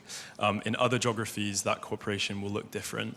But typically speaking, supranational organizations and national organizations that are doing this kind of work on a judicial basis, think about like the PGO or something as an example, they are noticing, and it's the same in my country, in the UK, that OSINT is an incredibly important tool and can be, if done correctly, admissible in court. And that's a good lesson, primarily from Ukraine, I think, that a lot of international and national organizations have learned, if that answers your question. So the answer is yes, we do. You're welcome. So, Mr. Cullen, thank you so much. Thank you for this workshop and for this speech and for all this information. Ваші оплески Роло Колін, старший розслідувач, проєкт Eyes on Russia. Your applaud to Rollo Collins. And so we can proceed. We've got a special guest that it is my pleasure to invite to this stage. It is Vitaly Klitschko, Mayor of Kyiv. Please give him a round of applause. He will make a very brief presentation. I was told he's here. Okay, bear with me a minute and we will welcome Mayor Klitschko, and he will tell us about how the capital city remains resilient, and it will be an introduction to a public discussion dedicated to the topic Code of Humanity and Resilience. We speak about resilience, human resilience, but it can be manifested at the level of an individual, but also at the level of a community. After shellings, you feel it when the windows are shattered, but coffee shops continue to operate and they serve you coffee. So here is Mayor Klitschko.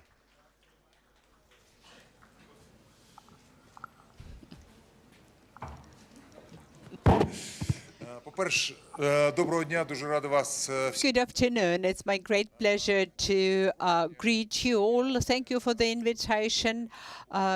I agreed at once because it's extremely important to communicate with the young people, to communicate with the residents of Kyiv, to be on the same page, to know what the challenges are and how to address them together.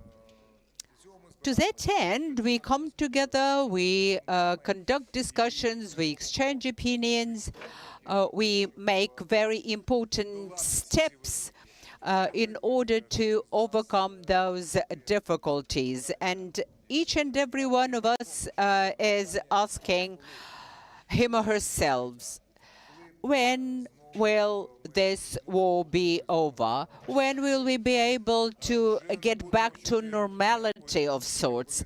When will the time come when we don't укриттях, бомбосховищах, але ніхто не може зараз на це питання відповісти. І There's no sound. Thank you. And I would like to send out this key message to you. It's in the nature of human life that only strong are respected. So strong we should be. Strong individually, strong inside the country, strong when we talk to our partners. The capital city is extremely important because it is the basis of our capacity to stand up to the challenges of today. And I keep asking myself, what's the purpose of destroying a civilian city, destroying our infrastructure, killing our people, civilian residents? Because Russians claim that they only target military installations, but that's not true. They destroy our energy infrastructure facilities, they destroy our HPPs, our substations. They want us to be depressed, to be weak.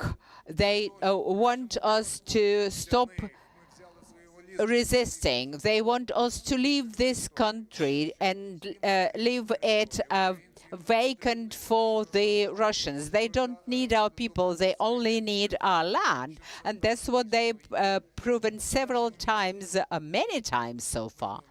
In our civilian city, and I'm speaking about civilians only, we had over 300 casualties. These are civilians who were killed by Russians. More than 30 children are among them. More than 2,000 houses are either totally pulverized or badly damaged, whereas cruise missiles, with ballistic missiles, with the Shahed drones. And I remember when I was in the team of first rescuers at the hit site, I found several small balls, and those were parts of the cluster munition. Their purpose is extremely to kill people, to kill civilians, as many of them as possible. And that's exactly what we face on a daily basis. And despite all, we work hard to defend our civilians, to make sure that the city continues to provide services, public services to the population, to its residents. We have 300,000 workers of different areas that contribute to the war economy.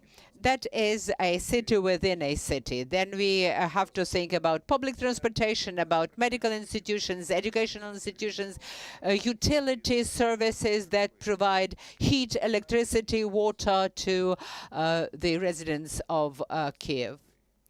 And we have huge shortage of people. We have more buses than the bus drivers because bus drivers are mostly men, and men have been mobilized, have been recruited to go to the front line. So now we have to train women to be bus drivers.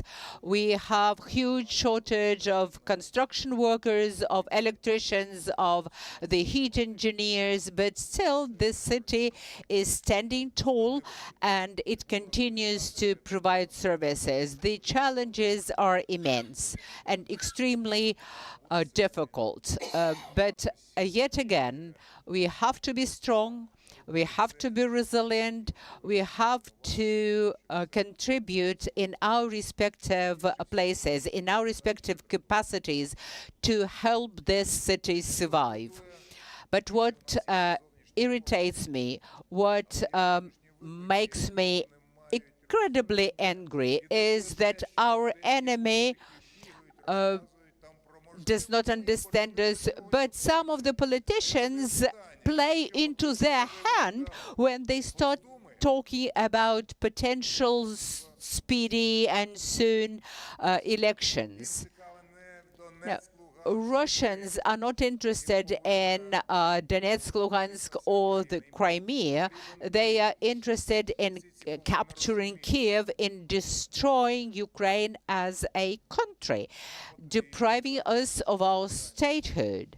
So it is a matter of our future, of our independence, of our sovereignty, and we should do our best to rebuff this aggression, to retain our people in homes, to preserve our country, our sovereignty, and our independence. And some politicians now think about future elections rather than about the future of this country.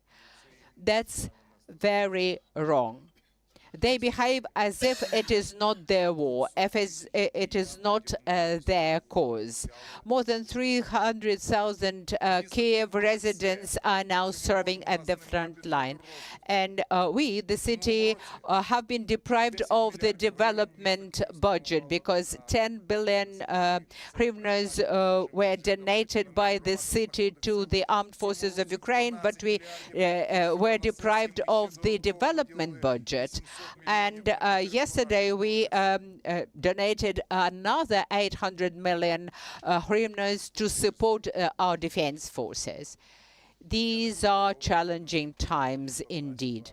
I won't be telling you about our budget difficulties, but we need to make sure that the infrastructure is up and running, that the city is operating, and that the residents are served.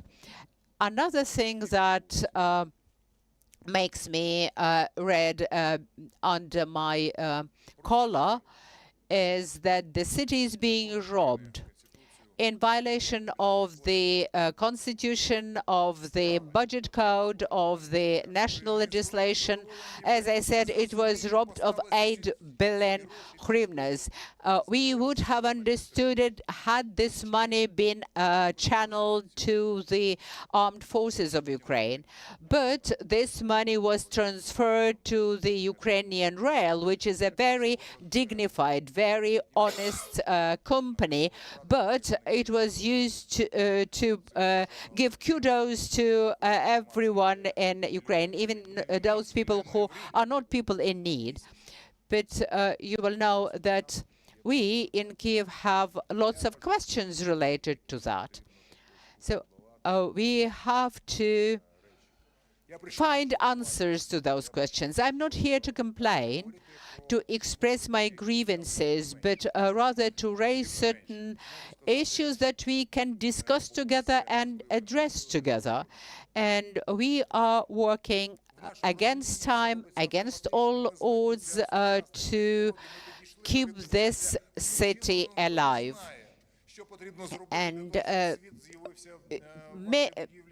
very few people know what needs to be done so that people have electricity in their houses. Very few people know what needs to be done to water supply to be available, and nobody seems to be interested in that. But dozens of thousands of people work around the clock to make sure that we are alive and kicking. But we are holding the line, aren't we? Yes, we are. Yeah. And we are strong and we do not miss punches. No, punches we don't miss. Right. And I would like to thank, I understand that we have to finish this introductory speech. Yes, indeed, I will stop soon. You know, the position of the mayor is a demanding one. The schedule is punishing. I used to be a member of parliament together with Arseniy, and the mayoral position is rewarding. Because whereas parliamentarians declare certain good things, we are there on the ground to change people's lives for the better every day. So it is rewarding on the one hand, but on the other, there are lots of things that are beyond your power, that are beyond your reach. And I would have never coped with this challenge but for the wonderful team who support me. So now we will have a panel discussion and we will discuss the issues that you've raised together. You are a moderator, you can moderate, and I will be answering the questions for it not to turn into a speech. Now, a round of applause to Vitaly Klitschko, Kyiv mayor. Now we will have a panel of very esteemed citizens, and we will be discussing how the capital city responds to all of those hits and other challenges. When I after the sleepless night go out of the shelter, I see that the waste is managed, the garbage is being collected, the water is running, the electricity is there, and as I said, coffee is brewing. So we've spoken a lot about technologies. We are all surrounded by technologies right here and right now, and we see how, thanks to the intellect, how human intellect, how to the technologies we manage to move ahead. So technologically, we are very advanced, but ethically, we turn to Plato's literature, and we still get inspirations there. So in these times, how can we balance? How can we remain human beings, again, despite all of the challenges of today? So now I will be giving the floor to, or inviting the panelists. It's Serhiy Volynskiy, Marine Corps veteran, hero of Ukraine. Olena Tolkachova, head of the Patronage Service, 3rd Army Corps. Their service is called Angels. Then Yulia Chikolba, country director, Center for Information Resilience. And Alexander Terenbutko, veteran and civic activist. And Vitaly Klitschko, Kyiv mayor. Mr. Klitschko, please come back to us Де вам більше подобається? wherever you like. Я би хотіла розпочати розмову. I'd like to start by asking Serhiy. First, you are a legendary person. You've been through Azovstal. You've been through the hell of Olenivka, the Russian captivity. Now you're helping our Marines who have been through captivity, who have been through hell on earth. In your opinion, where's the source of resilience of those people and yours? Thank you. Greetings, everyone. I believe for us, the families are our source of resilience, first and foremost, and the trials that lie on the shoulders of our first responders, railroad workers, and all those who provide the livelihood of our country. All of them encounter terrible challenges of the war, but we all do this for the sake of our families and for our country in general. But for as long as our country stands, individual people pay with their life and health for that. Alana, your patronage service first, it was called Angels. I think you were the first to establish this service, which is called patronage in our country. You work with the bereaved, you work with the relatives of those who are at the front line. What are the topics that people still refuse to talk about in the context of this war? And what price do we pay for this resilience? Well, you said that moral principles fail to catch up with the technologies which are being developed, if I understand you correctly. What I see in our society is that the society has not yet fully grasped the entire importance to afford proper respect to those who defend us.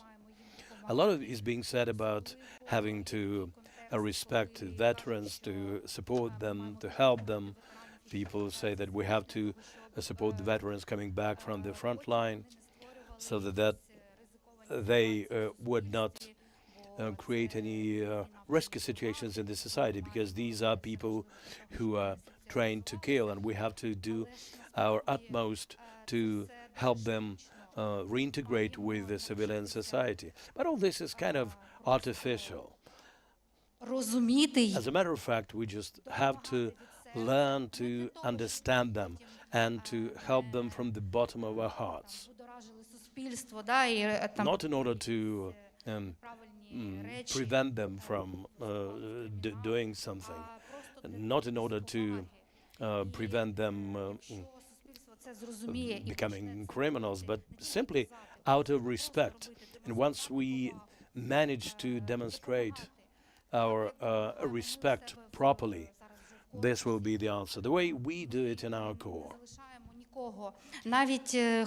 We do not leave anyone without our attention. Even those who leave the army for health reasons, they are within the scope of our attention, and they know that they always can come back to us for help.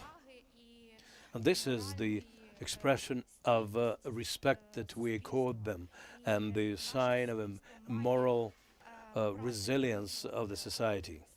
Our society should emulate patronage services and charitable funds which deal with the problems of veterans on a daily basis. And we have to try to do as good a job as they do. And that does not require huge sponsors, funds, or large projects. You can just help a veteran to come to the hospital, to get to the hospital, and help them talk to the doctors, because very often our veterans get negative feedback about the war from hospitals and doctors. Like, for instance, some people say we did not send you there, and it's really painful for the veterans to hear that. This is pure disrespect to people who volunteered to defend their country. Now, even though we almost never hear phrases like that, but the very conduct of certain services show a obvious lack of empathy. So people should be alert to that. They should not be persuaded. They should not need being persuaded to do this. All this should come straight from the heart. People who came to the front line, they made their choice, and they were ready to lay down their lives for you. Now ask yourself, what can you offer this person? At least it should be respect and support. And the society should understand this, finally. Thank you for these words. Well, obviously, when some people complain that the streets are blocked at 9 o'clock when we observe the moment of silence, it says a lot. Irina, you поранення в 22-му році. Тобто ви бачили... You were wounded in 2022, and you've witnessed the change in attitude to the veterans in our society. Have there been any changes in these attitudes? Прямим, так, менш красномовним, то, напевно, якби... Well, I'd like to be straightforward here. If we had some real changes for the better in our society, probably we wouldn't have to raise this issue at each and every forum that we hold. This is not the first forum I attend, and time again we speak about how important it is to afford a proper respect and reverence to our veterans, which means that things are not changing. Повинні навчитись поважати хоча б один одного. But before we start respecting veterans, we should learn to respect each other and understand that we are all citizens. So we should be mutually respectful. If this is in place, respect for the veterans will come. Just be human, respect your fellow citizens, irrespective of their status, their position, and so on. If you do this, automatically the respect for veterans will come, because it's obvious that a person who defended us automatically should be accorded all the respect we can give. Але форуми це теж, ну, коротше, про це треба говорити, бо... Well, we have to raise this issue. Це не буде ніяк рухатись, тому... Поки ми говоримо про це, це все ще є, і це все ще підігріває, скажімо, цю тему, всі дискусії навколо цієї теми, бо інакше просто багато людей, можливо, і не каже, що ми вас туди не посилали. Maybe do not say we did not send you there, but it doesn't mean that they do not think so. Maybe a lot of people would like to say something along those lines to the veterans, but they don't, just because this issue is being raised at all the forums and so on. And this is obviously one of the reasons why forums like this should be held, to keep people within the framework of what is admissible. Because indeed, there are cases that when people say things to the veterans which really hurt them. So changes are taking place, but we still have a lot to do in this respect. Thank you, Alexander. Well, obviously, there's a lot of room for improvement, but sometimes we have to give ourselves credit as well, because this is the 4th year of genocidal war against Ukraine, and we're still standing strong. Після обстрілу там уже каву продають. Because we see the resilience of people on a daily basis. No sooner have the shellings stop when we see that coffee is served and so on. What is the basically the source of all this resilience, in your opinion, Mr. Klitschko?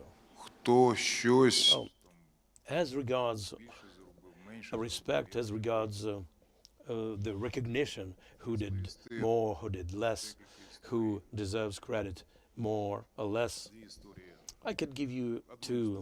Oh, okay, I can give you one story with the two examples.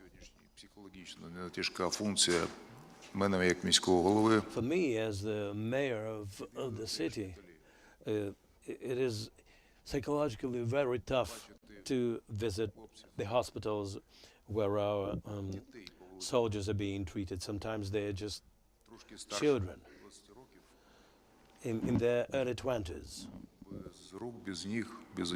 without limbs, without eyes, badly injured. It's tough to see them. Even tougher is another function which I have to perform, but I have no choice. I cannot get rid of this function. It comes with the job, as it were. This is the function of rewarding the parents of those who have perished. Awarding them for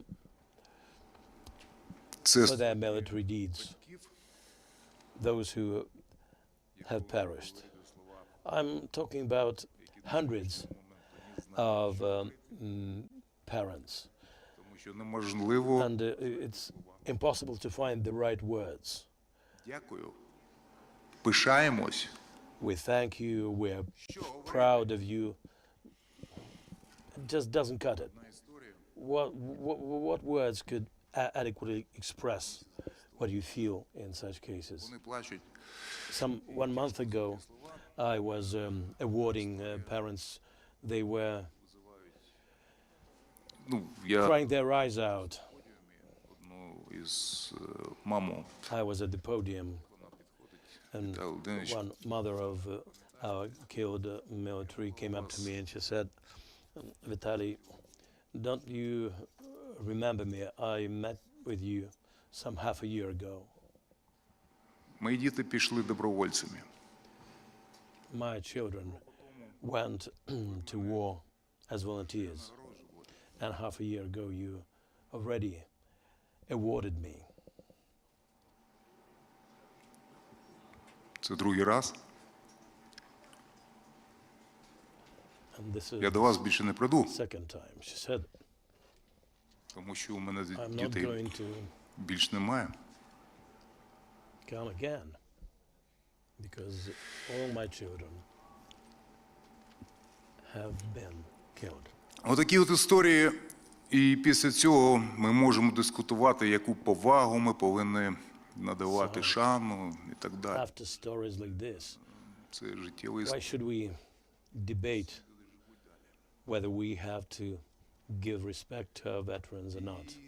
Life goes on, and it is extremely людям для того, щоб вони, які повернулись, слава Богу, повернулись для того, щоб вони attentive and respectful to people who, thank God, came back from the front line, so that they feel that the city is taking care of them, that they are also active and worthy members of our society. That's why we put in so much effort in creating rehabilitation centers like in Pushcha-Voditsa, the centers for prosthesis for those who have lost their limbs.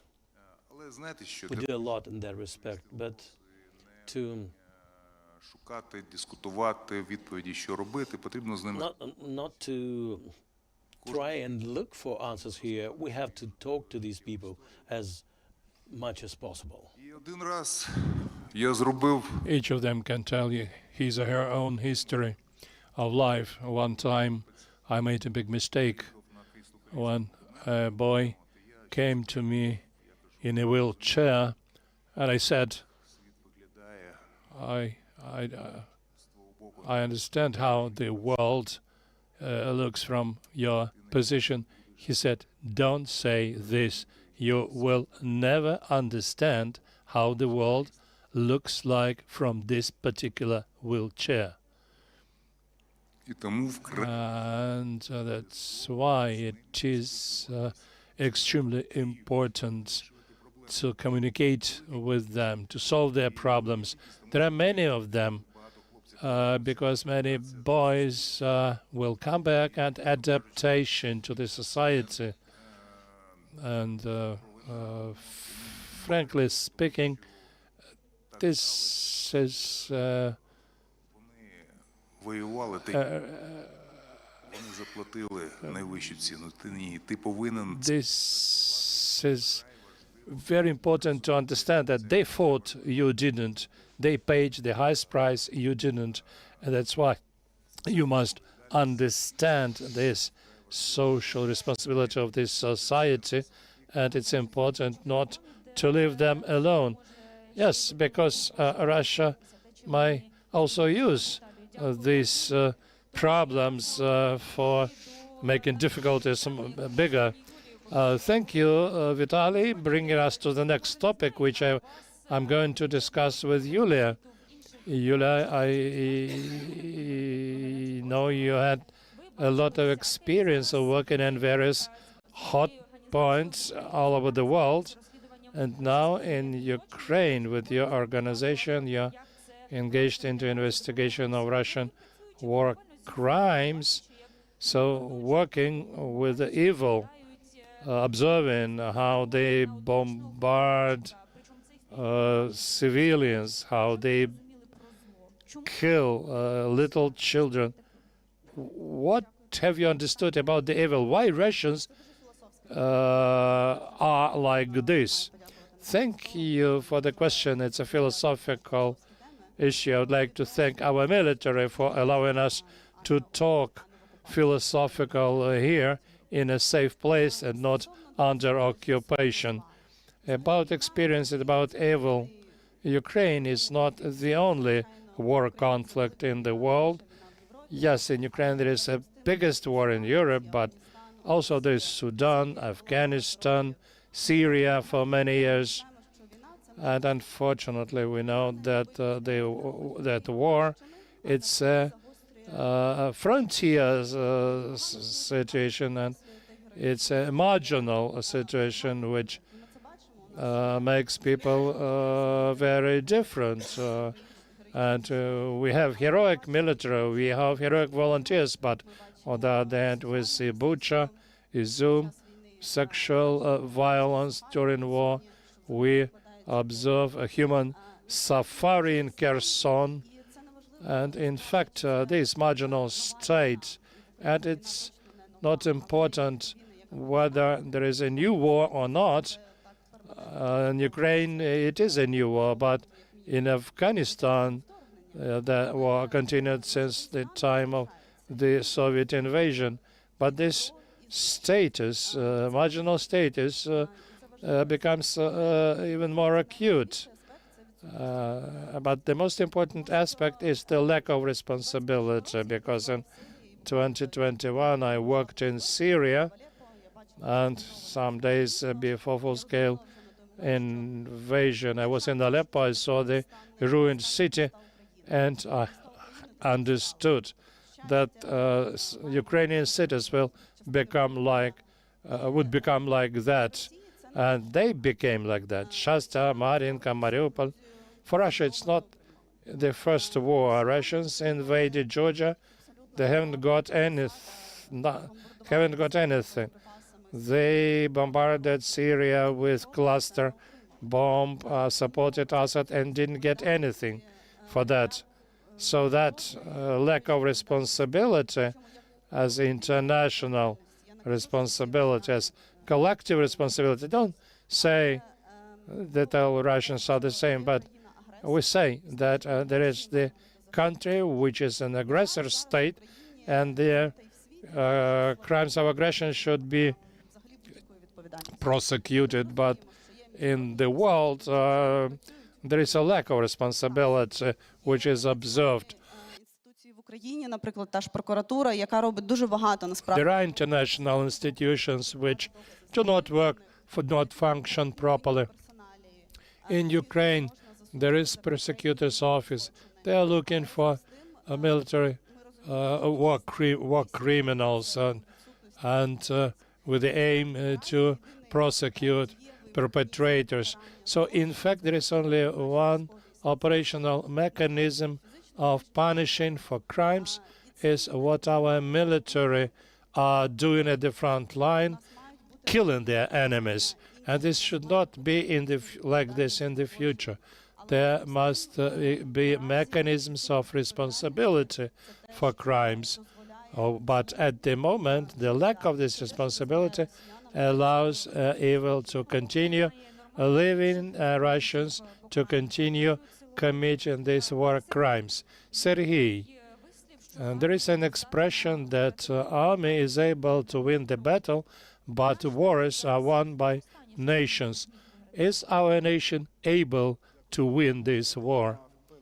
Thank you for the question. I'm sure that only Ukrainian nation will decide its own fate. Today we saw some peaceful plans, some other stories, but we forgot to ask Ukrainians what do they want and how do they see it? And whatever norms and frameworks they to put this nation in, everything will end the way our nation wants. And we are very different from our partners. According to our sociological poll and research, dignity and honor is not just words, but they form the character of every Ukrainian. And I think that Ukrainians are the most unusual nation who demonstrated many times that at the darkest times we were prevailing. We stayed alive, that every morning we saw the sun rising and everything started again. So I'm absolutely sure that Ukraine should be regarded in a different way because we are historically a very deep and powerful nation. Thank you, and I would like to continue this topic with you because I have an impression that the word victory has disappeared from public discourse for various reasons. Now the objective situation is that not only holidays are approaching, but the front line as well. What do you think? What, in your opinion, is the point to which we should come when we realize that everything was not in vain? In principle, I don't share this vision, whether it's in vain or not, because a lot of my brothers and sisters have died in arms, have died. Those who grew up with me. I observed how they grew up. They studied and recreated at our kids' camp Azovets. Those were kids, boys and girls who grew up together with my daughter, who is now serving at the 3rd Army Corps. And unfortunately, many of her friends, whom I knew as 10 to 13-year-old kids, they died, they're killed. And whether it was in vain or not, it's just morally impossible to think in these terms. Currently, we're responsible for those people who died, and we have to stay till the end, until we all are killed or die from old age. We must defend our children, because that point when you stop and think whether it was in vain or not, most probably that will be the point when the nation dies. Я не бачу іншого. I don't see any way out. Зараз вже не так обговорюється питання перемоги. Yes, you said that currently people do not speak much about victory, but now we continue standing, and in fact we are moving towards victory, and while we move towards victory, we will live. When we stop, we will disappear. Thank you, Vitaly. You want to comment on this? I'd like to add. There is a not easy topic. We successfully defend our country. Why successfully? I would like to remind you, year 2022, the international military experts gave us some days, maximum some weeks, against the strongest army in the world. If you remember, almost for 4 years, Putin has been doing everything, all the possibilities to capture our country, and he can't do this. Once again, I can repeat, while we are fighting, nobody would win us. And that's why these attacks or these attempts to spread depression among the people, everything to ruin everything. But once again, I would like to say nobody will prevail upon us until we fight. Yes, it's difficult, it's hard, lots of losses.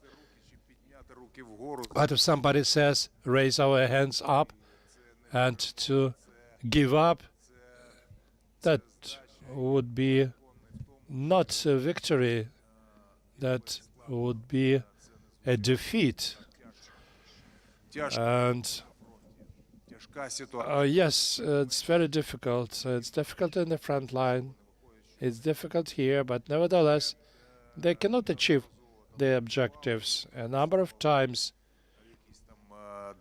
they reported certain dates, naming certain dates, and on capturing, or as they call it, liberating Ukrainian territory, and they can't do it.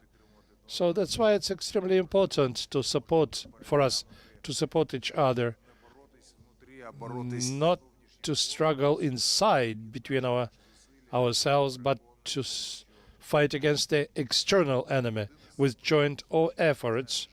I can give you one example from my life experience, from my life in past life in the sports. When you box, for example, for the third or fourth or fifth or sixth round, your heart rate is 200, and the internal voice tells you, yeah, there is no strength, you are tired. But at that very moment, you should remember that in front of you there is an enemy whose situation is not better, it may be even worse. Resilience is an extremely important component, and this resilience may beat the skills.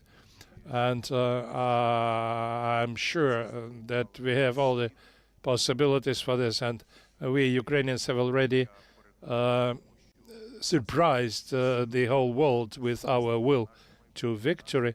That's why I believe that we have all the necessary strength to defend our state and to remain an independent state, but not a part of the Russian Empire, which is a dream of Putin.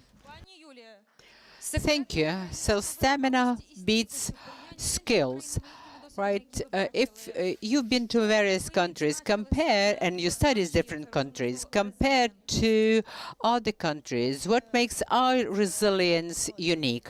As Lena Kostenko said, Ukraine is a unique case. I would not compare that with various other conflicts because it's wrong to compare people's suffering, human suffering.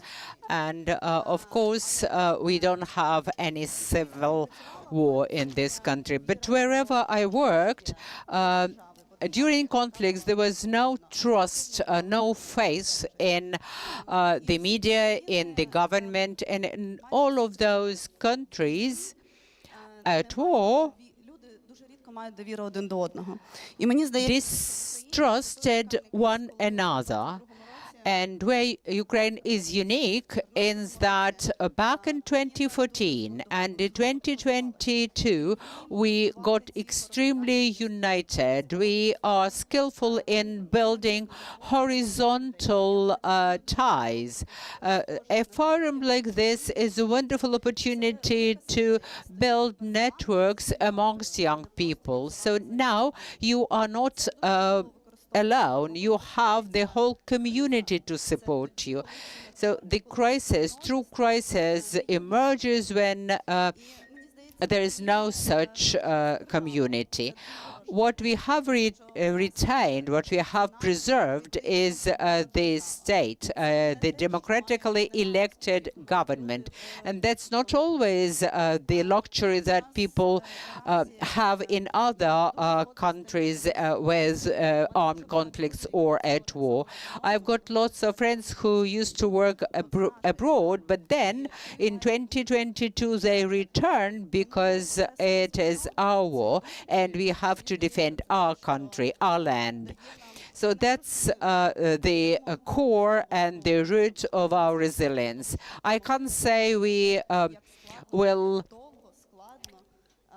will win by all means, but we have everything it takes to will. I understand that these are very difficult times, but being united, being in the network, being in the community, we will be strong. And Václav Havel says, hope is not the conviction that something good will end, but that there will be good at the end. So what can you tell us about your country, a country of people who went to the front to defend their land? That's a philosophical question.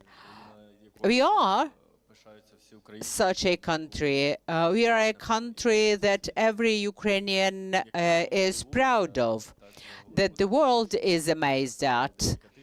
And we were given several weeks at the longest, and we are still standing. The nation, the country, the people have been fighting for their true independence, for their territorial integrity, for their sovereignty for decades, for centuries. And this will to be free is invincible. It is not for the Russians to kill this well. So freedom is our religion. That's what we said during the Revolution of Dignity. So we are the countries that can lead by example, that shows what it means to be resilient and to be brave.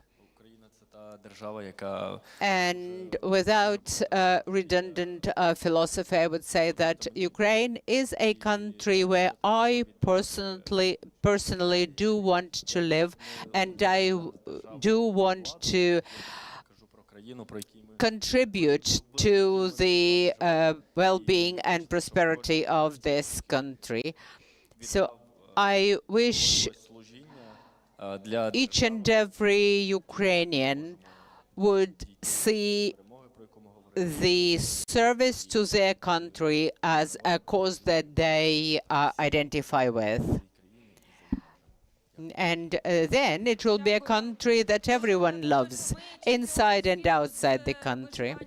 So we are champions in survival, I'm sure of that. Thank you very much for this conversation. There's a lot of food for thought, and you can continue networking during the coffee break. It will be brief. Please be back in time.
resume our work. Our panel will be called Coding the Future. We've got already several panelists on the stage, and it is my great pleasure to introduce them to you. It's Katerina Mikhalko, Director General, Tech Force in UA. Greet Katerina, please. Then Artem Sikhnov, first Director of the National Anti-Corruption Bureau of Ukraine in 2015-2020. Thank you, Artem. I also invite Timofey Bryk, Rector of Kyiv School of Economics, to this panel. Marina Gritsenko is Executive Director of an interesting organization that is called Snake Island Institute. Thanks, Marina, for joining in this forum.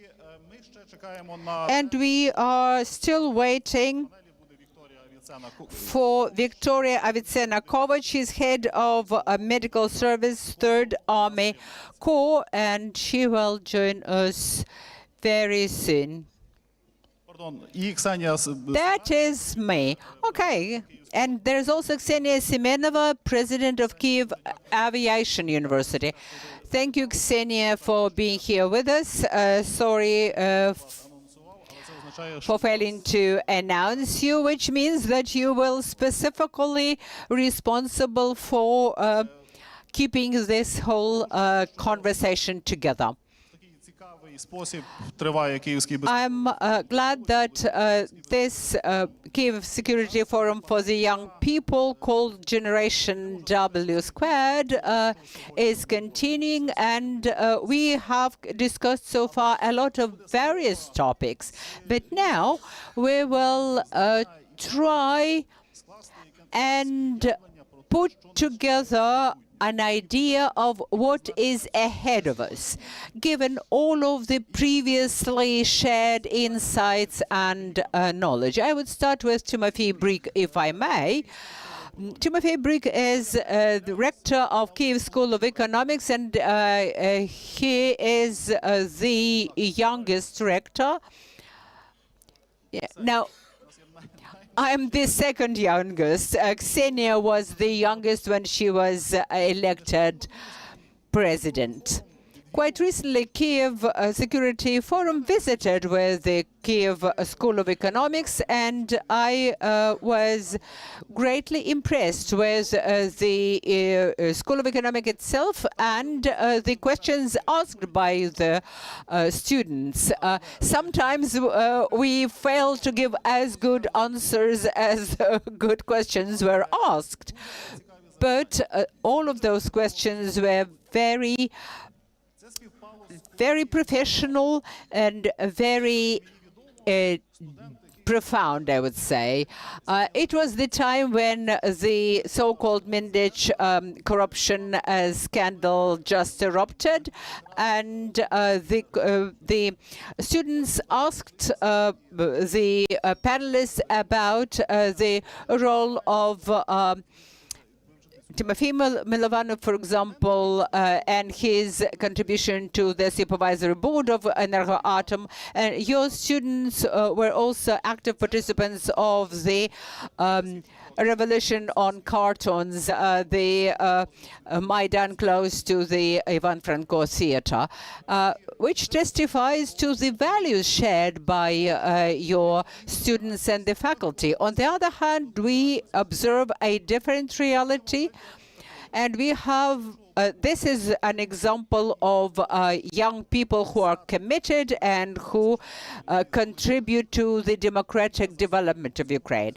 On the other hand, there are hundreds, perhaps thousands of young people who've left Ukraine. We do not criticize anyone, but it is just a different edge of the spectrum of various attitudes by the young people. So you, working with the young people, how do you perceive them? What's the specificity of this generation, Generation W Squared? I know that the profile of our student has changed. Before the all-out war started, about half of our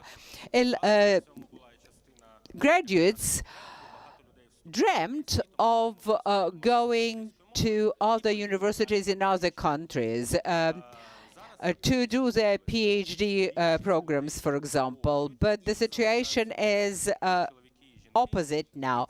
Most of them, young men and young women, state that they would remain in Ukraine. They will stay in Ukraine, and nobody doesn't seem to be interested in getting a PhD degree in Berkeley. They say, we want to stay here, we want to be of use. And now the program for engineers is now one of the most popular. We do not specialize in engineering. We do not have a brand related to our School of Economics. But now that's what the young people need, and that's their demand.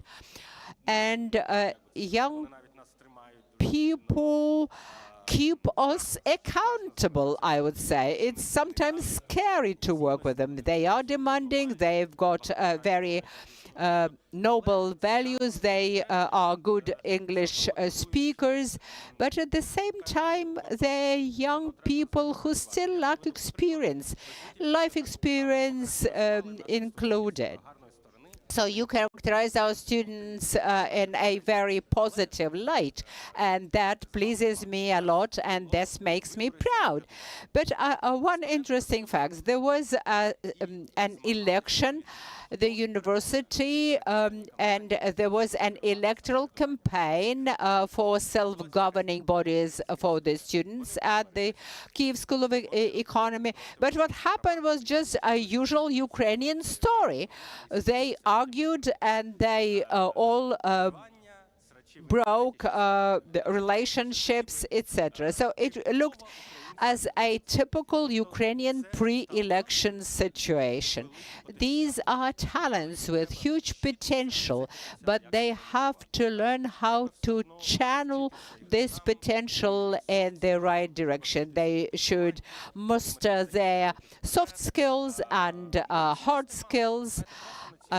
It's not enough to have noble values. You have to also know what procedures are about, what institutions are about, and you have to know what discipline is about. We have with us young people who are tracing successful models. Your school is a successful model. It is a state, a country within a country of sorts, and you are looking for ways to retain students. And a lot of people in this audience keep thinking how to stay in Ukraine, be useful, and survive. So what does the government have to do to retain these people in Ukraine, not only for their patriotism, but also for their very conscious choice, for them to look for and find self-accomplishment here? My answer might be cynical to a certain degree, and universities would not discuss it publicly. Universities are oftentimes a filter, a sift that is selecting talent. In English, it's called sorting, talent sorting. We work with the young people who are willing to stay in Ukraine, who are willing to study. So we select from amongst those who are patriotic and who are motivated to stay in this country. So it doesn't take much of us to persuade them to stay and be useful. We do not look for people who are ready to work with us. They are willing to work with us. And then we offer them opportunities. Wherever they see opportunities, they are ready to capture them, to seize the day, then to do good, to grow in their profession, to build very successful careers, but they need to have this promise of opportunity. Do you believe that Ukrainian young people who have left will return? I trust sociological opinion polls, and according to them, young adults who have left are willing to come back. At least 30% of those do want to do so. Our next speaker would be Katerina Mikhalko, a bright representative of her generation. And Katerina, she's the director of the Technological Forces of Ukraine company. They have 6 companies, and at the moment there are 80 companies, and they are all actual producers. So, Katerina, I think the audience would be very much interested in hearing your take on this. What is your secret of success and the implementation of this complicated mission that you've chosen for yourself? Well, I think there are things which help me enjoy what I'm doing. And in this audience, there are people who would like to have a meaningful and interesting career. And before the full-scale aggression, I thought that there are global markets like the US, Great Britain, the EU, the steady and stable countries in which there are more opportunities for growth. You go there and your salary is much better. There are institutions where you can get education and so on. But as a matter of fact, all this is about a totally different system in which you have a clear-cut hierarchy with a lot of limitations. I think a great advantage of Ukraine, even if we put aside things like patriotism and responsibility for the future of the country, but in Ukraine there's a lot of rational reasons why one should stay in Ukraine, because you can shape a new system, because the system largely is not in place, and this is something which inspires you, and inspires you to create your own place in this system. We work with weapons producers. Some of our companies produce drones. We have up to 100 companies now, and they are the main suppliers of the armed forces of Ukraine. I mean the suppliers of automated equipment, about 30 million drones per year. It looks like a kind of a closed system of production. And I understand that probably I don't look typical for this kind of field. It might look like I shouldn't be there. And no matter what conference I attend, all the attendants, male, some 55 years old, in the same suits, and any person from Ukraine stands out from the crowd. But our reality is such that we have to undertake responsibility from very early age, the responsibility which people in the West undertake when they are much older. But this gives you an advantage, because on global markets you can enter the rooms where you would not be able to enter if it had a different system. So there are a lot of additional opportunities for young people in Ukraine. And this is one of the secrets of the actualization of my talents. The reason being that I've never been afraid of the unknown. I shaped my own team, and I gathered people around our idea of defending Ukraine. In many other countries, it would have been much more difficult to do that. Well, Ukraine lives in a very challenging environment. There are a lot of post-Soviet hangovers and red tape bureaucratic, and all those things definitely make an impact on your sector as well. But you managed to overcome, and we know that Mikhailo Fedorov is being considered for the position of the head of presidential administration. What's your take on this idea? I think Mikhailo has done a lot for drone production, and I respect him very much. In politics, I very much respect the people who can take unpopular decisions.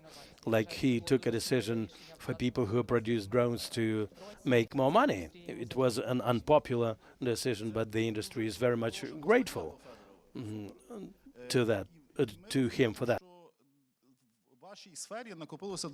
We understand that in your sphere, a lot of problems have piled up.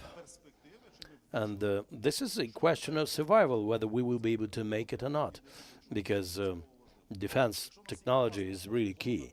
And if we have a good defense industries, this is part of our security guarantee.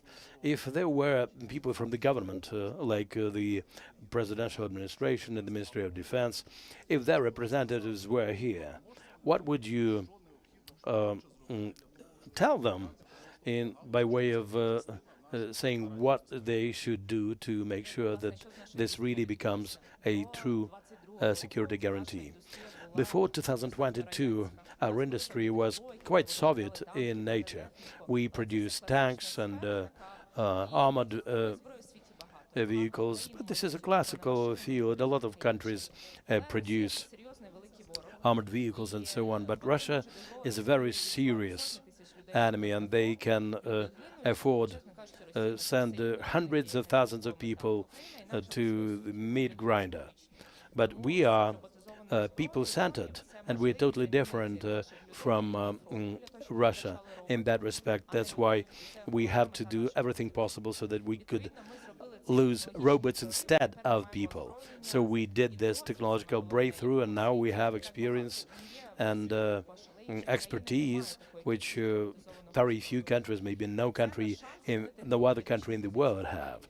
And this is a chance for us to change the geopolitical position of Ukraine, because being an international exporter of weapons and high-tech products, this is really a top position. Only the US, Great Britain, and some other major countries like Russia and China are active on those markets. So Ukraine can have this lever of influence and provide defense products to other countries. It's very important to integrate our sector in the Western world so that our company would be able to launch joint ventures. And that could be the first industry which would be integrated in the EU before Ukraine as a state does so. For us to make it happen, there should be the stabilization of the front line, or the ultimate end to the war. But our industry is very much needed for our partners. This is the first time when we can add value for our partners. We normally just begged for money from them, and we looked like victims. But we're not a victim. We are rebuffing one of the major military forces in the world, and we defend world values from them. So we need to use this window of opportunities and to take our industry to to the UK, Great Britain, the United States. For that, we should lift all the limitations imposed on our industry. Therefore, there should be cleansing of our society of all the problems which have been around for many decades, including the problem of corruption. My next question is to Artem Sitnik. First of all, Artem, I congratulate you on the success of the constitutional reform. and institutional reform. What we see now should be perceived as Ukraine's strong point rather than a weakness. While at the Kyiv Security Forum, it would be natural to bring up the following question. There's one nuance about this system. Will our system of public administration survive this fight against corruption? You mean the state bodies of power? Well, most state bodies of power have lost their agency over the last few years. And this is a huge problem when we hear that 5 managers run the country instead of the institutions that were designed to do so. When I became a director of NABU, I could not imagine that in a number of years we would go through attacks against anti-corruption bodies.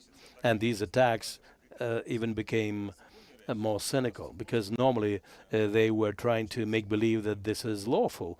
But now we see that sometimes they brazenly do this to put pressure on anti-corruption bodies. Recently, I spoke at one conference, and they discussed the issue of an attack on the NABU and anti-corruption prosecutor's office. I said that the survival of the country depends on the outcome of this process.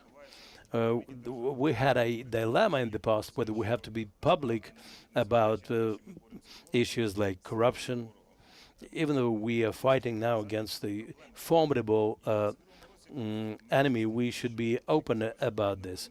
In 2022, people normally said that we have to prevail in the war and then we'll sort out the corruption issue. I've always said that without combating corruption, we will never be victorious in this war, because this is about providing enough weapons and munitions to the front line. The latest surveys that I saw, that some 80% of respondents say that we have to focus on this issue even during the war. On the one hand, I thought that once we established anti-corruption bodies, we would be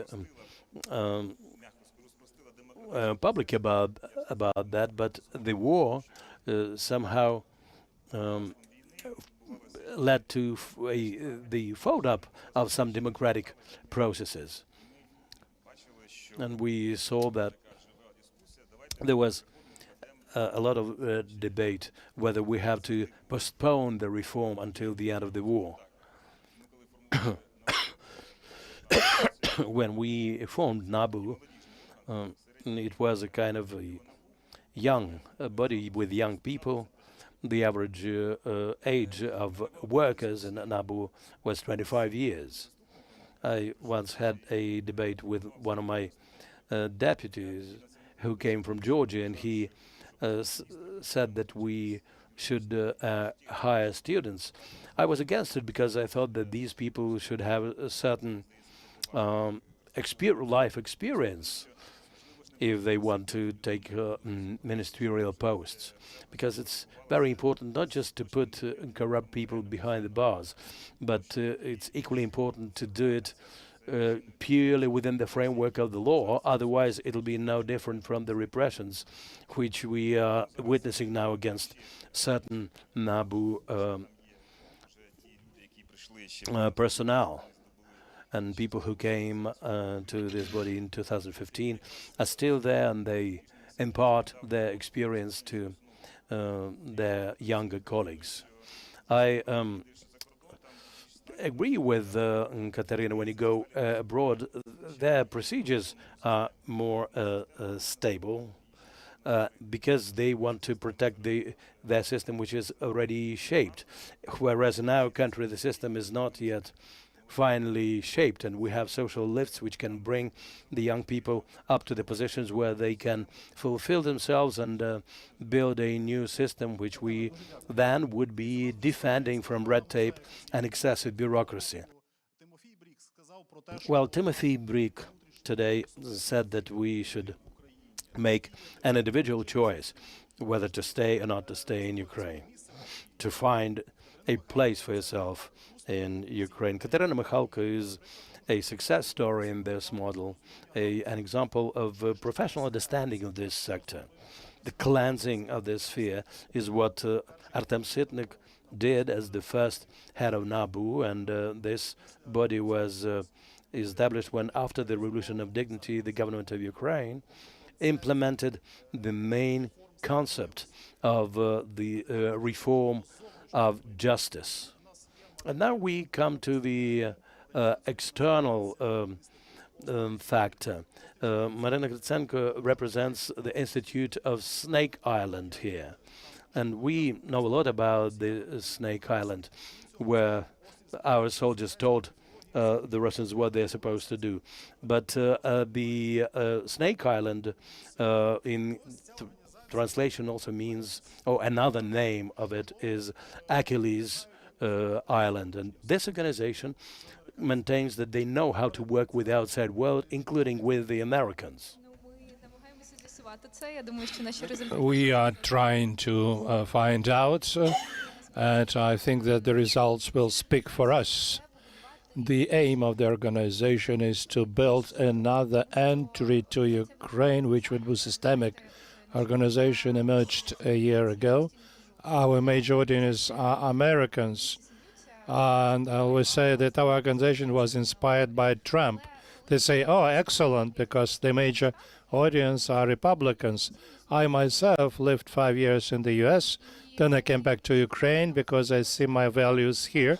When Trump came, we realized that we needed to create new channels of communications. And when we started communicating with Republicans and Democrats, we saw two platforms on which organization was set up. We saw that there is a big demand on communication with young people, Ukrainians who are westernized. And the second is a big demand on systemic presentation of military. And the third is the systemic approach. Very often, in the eyes of Americans, we look chaotic. We're a country of quick decisions, and it's clear it's got to think about strategic narratives and priorities of national security in the context of 15 years if you have a war in your country. But for our partners to see us as a partners, they must understand that we have a systemic approach. And why Snake Island? Because it's a middle ground between trading routes coming from Ukraine, and our export routes connect our economy with the world. And we decided to become a connection between our defense forces and our military for them to sound in a systemic way to international arena, and they're supported and esteemed by Americans and Western audience in general. We work with many units, and our organization in half consists of veterans. The team consists in half of veterans, another half are young, well-educated girls who were educated in the West, and we allow young people to come back here and to work properly. We've heard news that the strategy of national security of the US has been changed, and they deleted the mentioning of Russian aggression. The war of Russia against Ukraine is called Ukrainian war. European partners should bear a major part of responsibility for what's going on. Frankly speaking, we see absolutely cynical approach. How will you work systematically with this cynical approach? Russia is much stronger than me in a systematic approach. At any level, a couple of years ago, a major part of our advocacy was like this. We come, we make photographs, which raise ratings for us here in Ukraine, because we post this in the Facebook in America. But for us to become partners, we have to Ми подивилися, яким чином основні партнери США поза НАТО, тобто ми подивилися на Тайвань, на Корею, на Саудівську Аравію і на Ізраїль, яким чином вони зав'язали країну на собі так, що не how Israel connected the country in such a way that in spite of many issues, they still have this connection. This is because of permanent institutional presence there. It's building of roots and channels which would not be political. This is a context with military, with defense companies, economic. It's very hard for me to work in the context of every declaration of Trump. We need to build our presence. First of all, because of analytical work which we do together with military, our information about our military achievements, their priorities, our priorities. For instance, the topic of Black Sea is very interesting for them because it may come to the issue of China and Pacific. China components. This week there were two activities on the topic of parts. America is very much interested when Ukraine comes and says, we see how your reliance on Chinese parts exists. Let's work together on solving this problem. Another very important thing is horizontal cooperation with their military. This year, the Pentagon sent the task to a majority of military units to understand how to realize how to integrate drones in their work. And they ask about it, and we see good opportunity in this because we work with units here. How do they do it in America? For instance, Marine Corps, they have a small element system center where they understand what drones are. They come to us, we teach them, our military teach them something. We get certain assistance from that in response in their що Україна є важливою.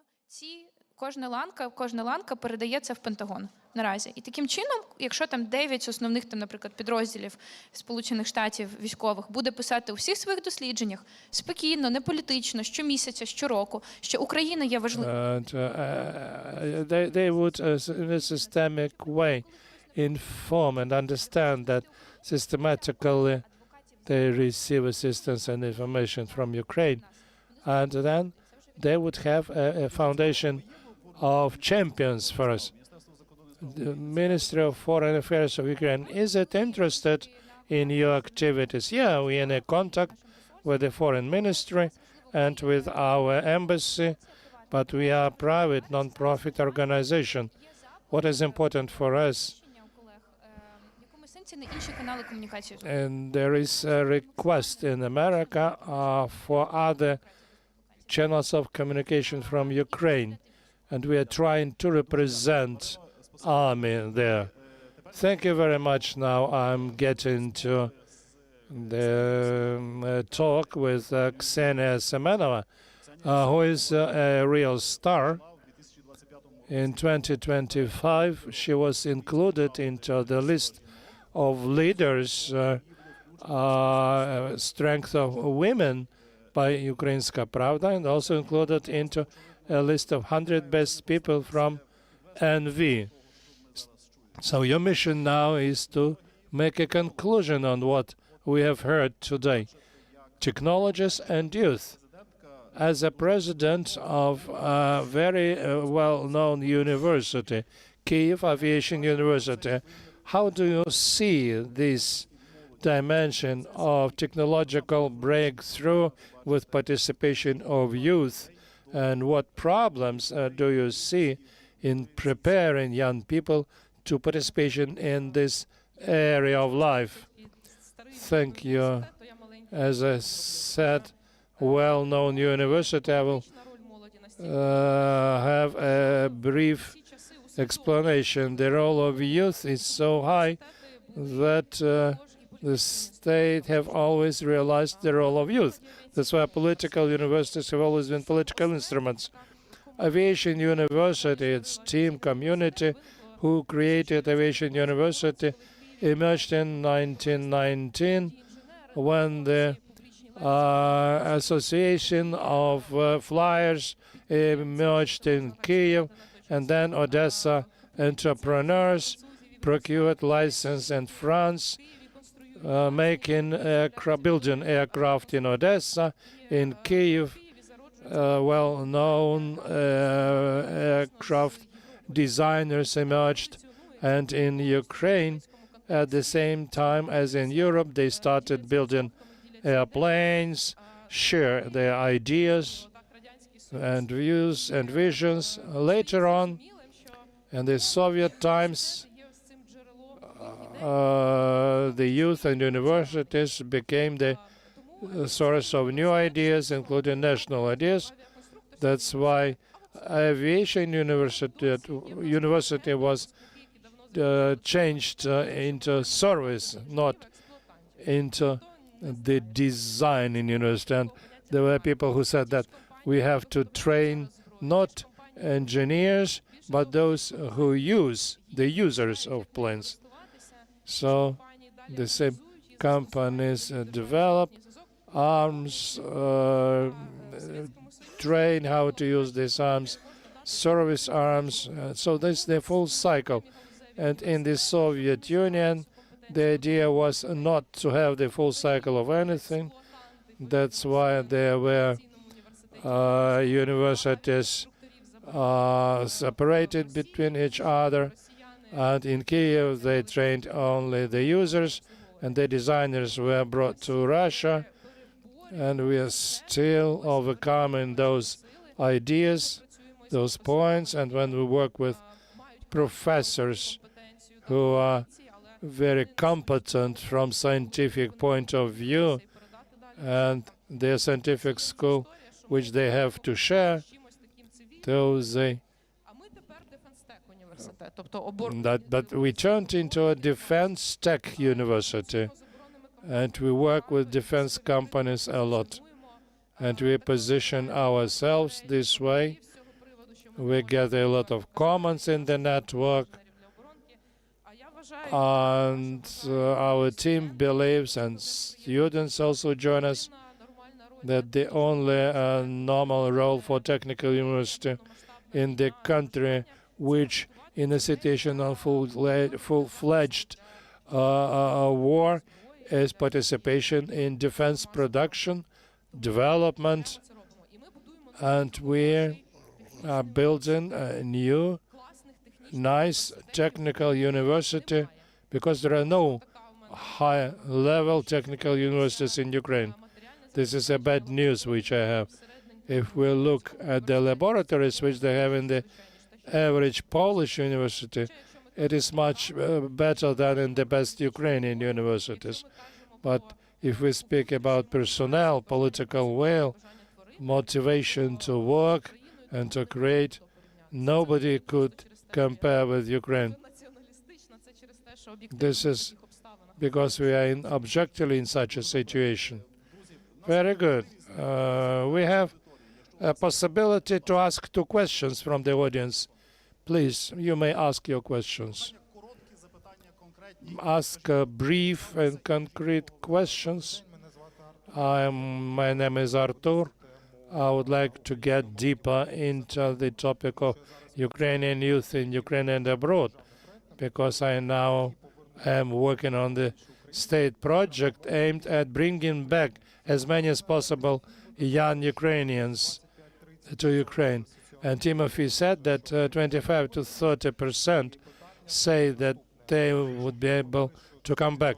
The question is, do we believe that this percentage can substantially be increased? And the second question, what concrete steps should be taken by the state for this to become a reality in a short and medium-term perspective?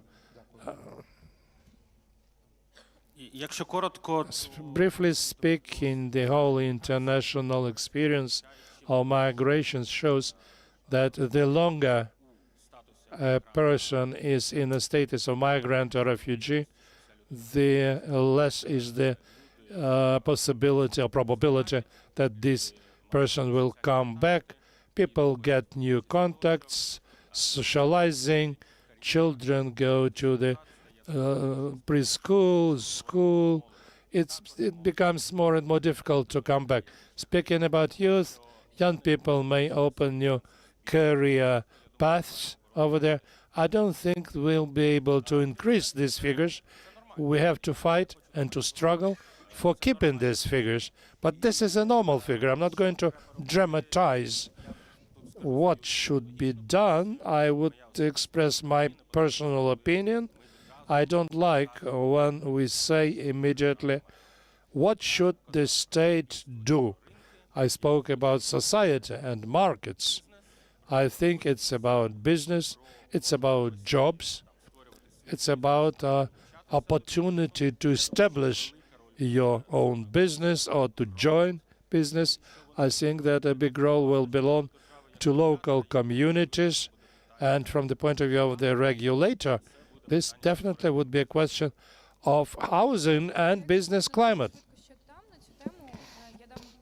If I could add very briefly, I studied in the USA, a very prestigious university, totally with the stipend, and people who studied in the universities of the Ivy League, they would not come back to their countries.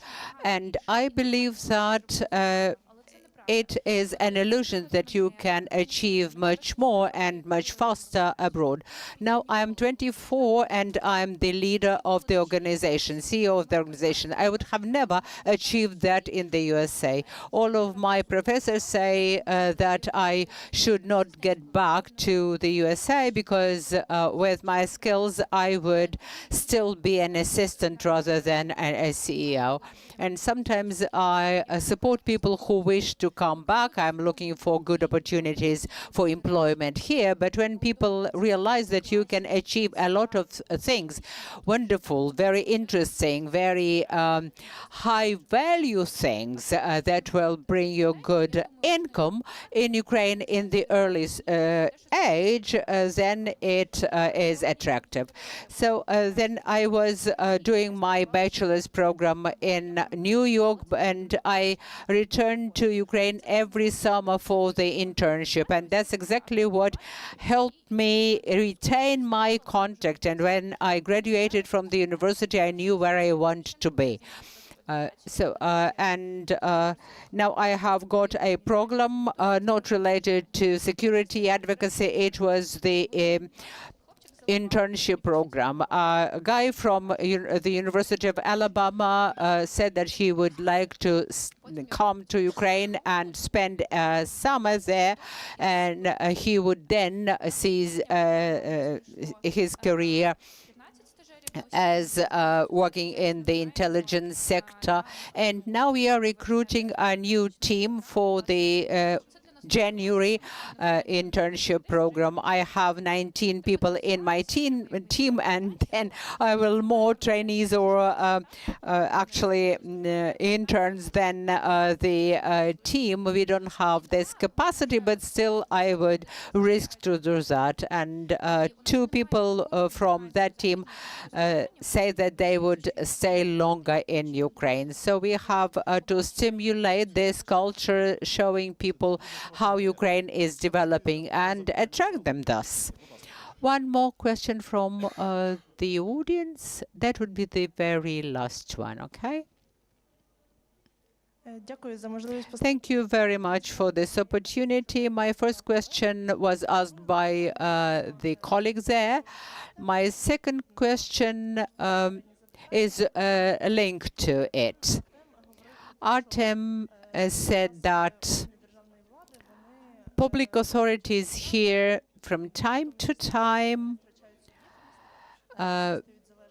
lose their agency become dependent on the groups of influence? How can we put in place a whole system of checks and balances? I watched the very recent session of Parliament where they voted for the budget, and after this vote there were several more issues to consider, but the MPs kept asking the Speaker whether they were going to discuss some of those issues or whether they would be voting with no discussion. That seems strange because the Parliament is a place where people parle, that's speak, discuss. So how can we change this culture in this society?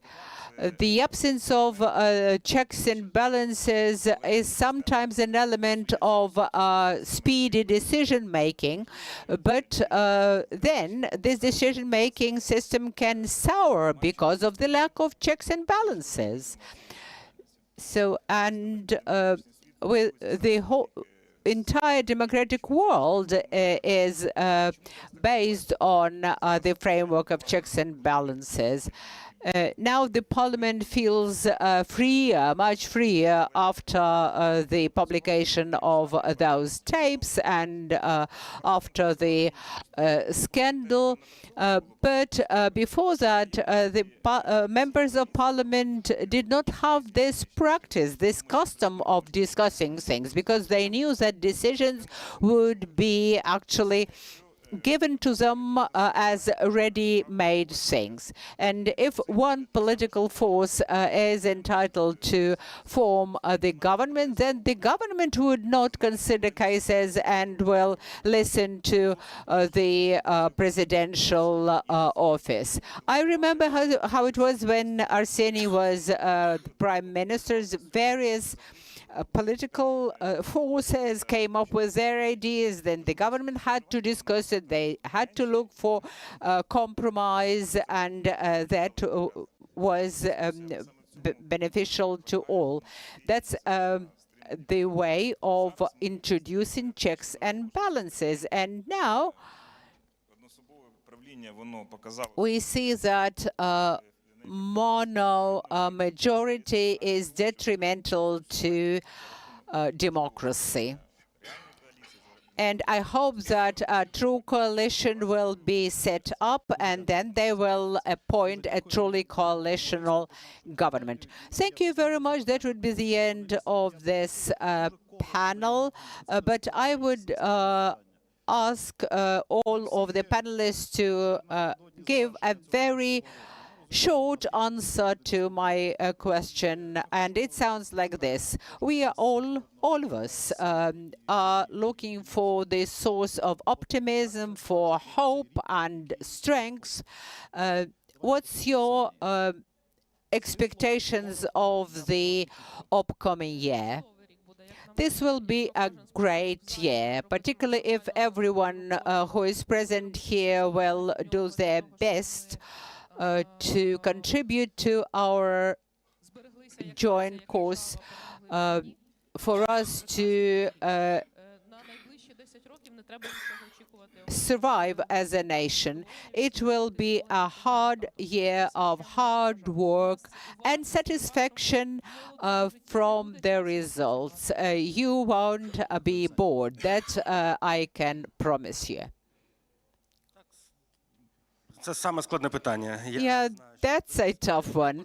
I don't know how to answer it. I am an optimist, and in the darkest times, I think about good things. And I think that we are about to enter a period with the new definition of this future. Will there be a ceasefire? Will there be a truce? Will it be beneficial to Ukraine or not?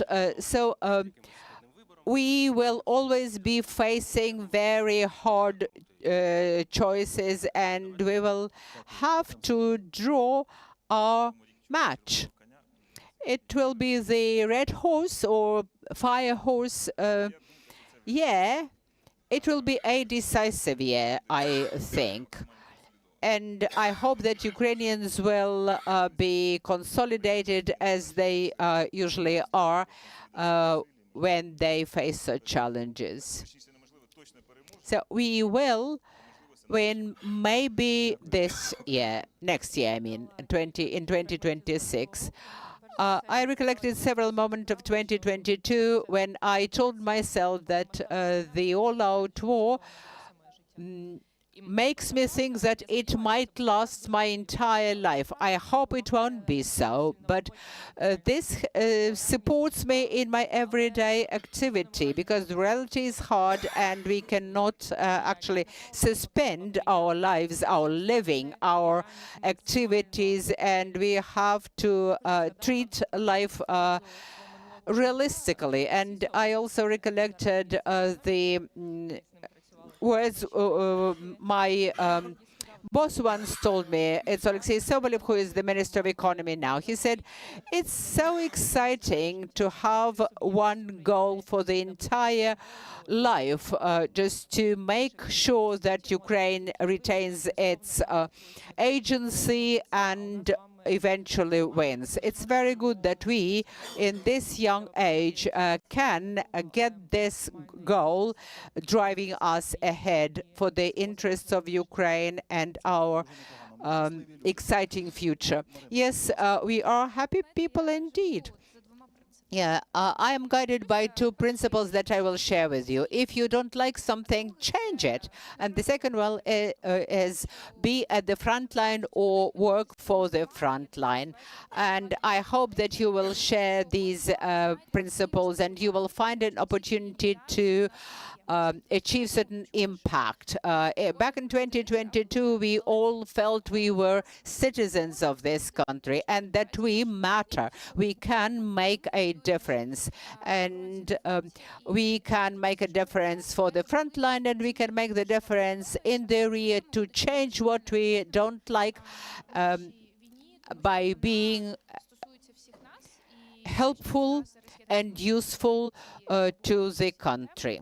Now we have this opportunity to discuss all of that because our young men and women, and not very young men and women, are there at the front line fighting for us. Thank you.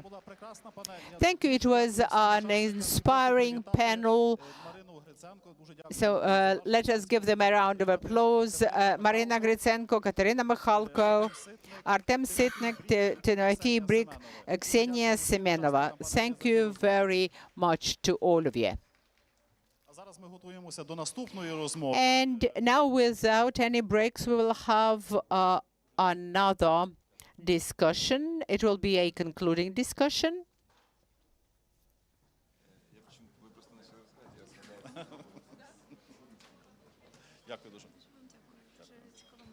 Thank you. Ми готуємося до наступної панелі, панель особлива. It will be a very special discussion between Arseniy Yatsenyuk and Vitaly Portnikov, and you, young people, will have an opportunity to ask them questions no matter how hard. So it is my great pleasure to give the floor to Olena Konopla, who is the communications director of the Open Ukraine Foundation. Вітаю. Olena, over to you. Good afternoon, everyone. So this would be the concluding discussion, and so I am inviting to this stage Chair of the Kyiv Security Forum, Prime Minister of Ukraine in 2014-2016, Arseniy Yatsenyuk. І відомого журналіста. And a very popular journalist, blogger and host, TV host, Vitaly Portnikov. We've got about 30 minutes. 20 minutes would be allocated to the dialogue between our two speakers and 10 minutes for Q&As. 5 грудня сьогодні. So It's the 5th of December, 31 years ago, the Budapest Memorandum was signed, shall I say, an infamous memorandum, as a result of which Ukraine gave up its nuclear weapons for nothing, for no tangible guarantees. How do you assess that memorandum in hindsight, particularly in the context of the so-called peace talks between the USA and Russia? Well, the first conclusion is that signing memorandum without guarantees of security, and we gave up the third largest nuclear potential in the world, and as a result, on the paper, we received the so-called assurances. If you read the original text, there's not a single word guarantee there. And even if there were words like guarantee, they would not have been supported by anything, because the American administration said that they were not going to ratify this memorandum. That was at the closed negotiations. I can only quote President Clinton, who basically apologized to the Ukrainian people for having signed that memorandum. Well, we are glad that they apologized, but the fact remains that signing that memorandum without legal guarantees of security for Ukraine basically laid the road to the occupation of Ukraine at that time. There were a lot of Ukrainians who believed then that Russia would try to invade Ukraine and try to restore the Russian Empire, but the world turned a blind eye to that. And starting from 2014, I had to persuade our allies that in the Crimea, these are not some mysterious green men, but regular Russian army.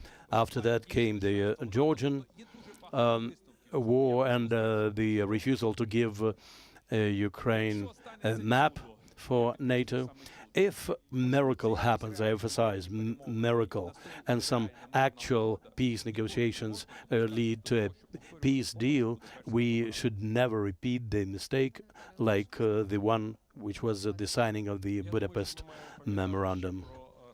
Mr. Portnikov, we should also understand the state of our society and the state of Western societies in that time. The elections had been held, and the candidate with pro-Russian agenda won and even the cautious attempts of Leonid Kravchuk to move away from Russian. That was the fight between Mr. Kravchuk and Mr. Kuchma. But among them, the Ukrainian citizens opted for Kuchma, who was obviously inclined to coming closer to Russia. Recently, the president of Ukraine said that he would trade security guarantees for NATO. Who wanted NATO at that time? Before 2014, most people in Ukraine did not want Ukraine to be in NATO. Even with the election of Leonid Kravchuk, it was a choice without a choice.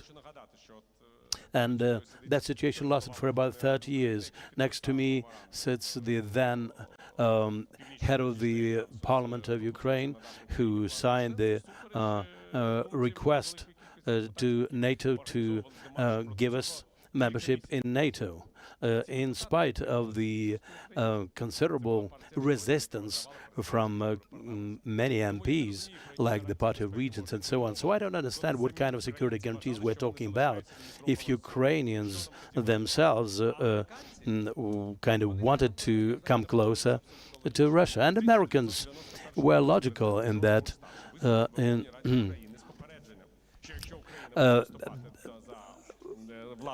President Bush of the US at one point in time, before the collapse of the Soviet Union, cautioned Ukraine from seceding from the Soviet Union. But Ukraine did not heed that suggestion. We announced our independence, but we failed to provide for our security. Americans wanted to interfere somehow because they knew that there could be a conflict, but they didn't want to be responsible for that because they understood the risks which might come after the collapse of the Soviet Union. I want to add something to that. The historic paradox is that President Kuchma in 2003 adopted the law on the national security of Ukraine, which includes the Ukraine's future membership in NATO. Then President Kuchma comes back from Brazil and goes to Tuzla because at that time Putin had already started this testing operation of capturing Tuzla. So basically the Budapest Memorandum became a foundation for the two superpowers in the world. That was a joint policy, the US and Russia, to make sure that the NPT treaty is not violated. But now the situation is such that a lot of countries who want to get nuclear weapons got a very serious argument in favor of nuclear weapons. They say, well, you want us to join NPT, but Ukraine is without nuclear weapons and it lost 20% of its territory. It was attacked by a nuclear power, so this is a huge historic lesson, but we are paying for this painful lesson. We watch the negotiations about peace on a daily basis. Mr. Yatsenyuk, who and how in the main actors should do for Ukraine to get an acceptable peace plan? Well, but first I would like to take two questions which came before from the audience. The first one, what the state should do in order for people who have left to come back.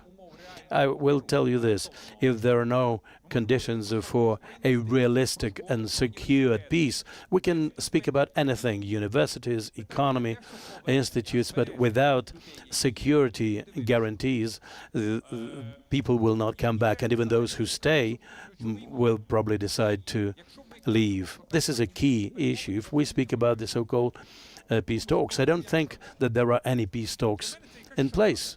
For me, this is a kind of a smoke screen. They just go through the motions. This is imitation.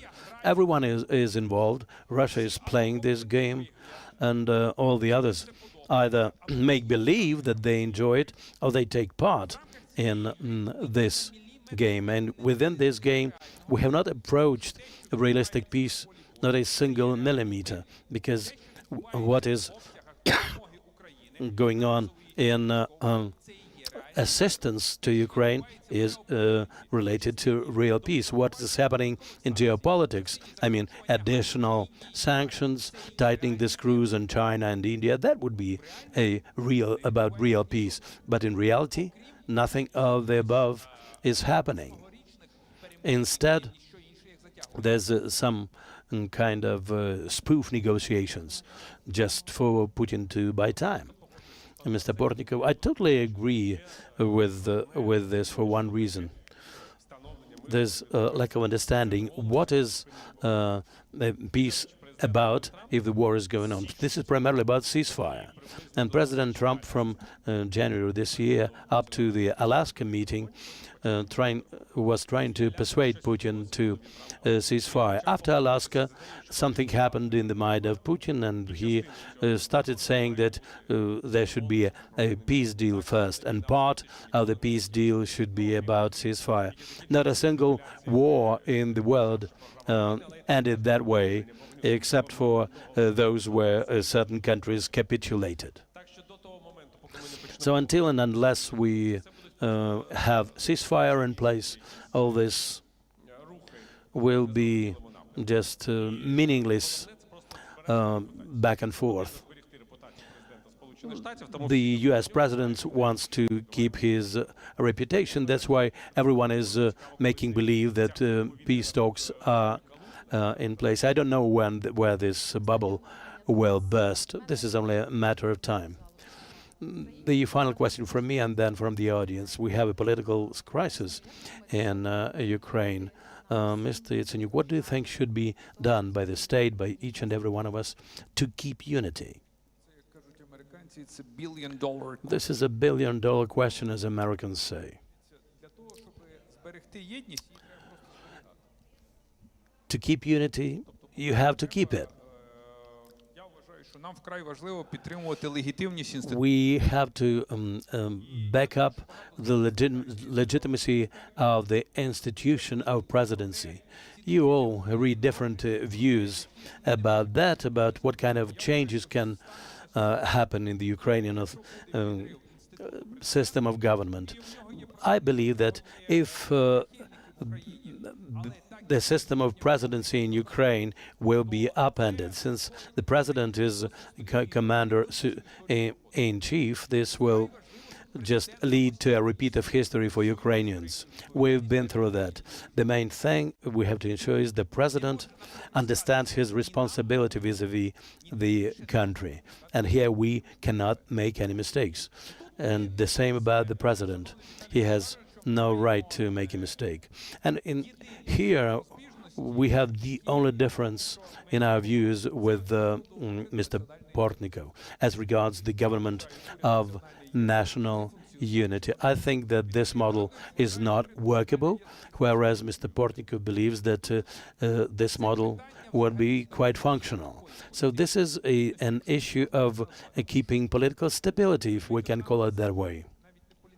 It's not even political stability, just the vestiges of manageability and controllability of the state.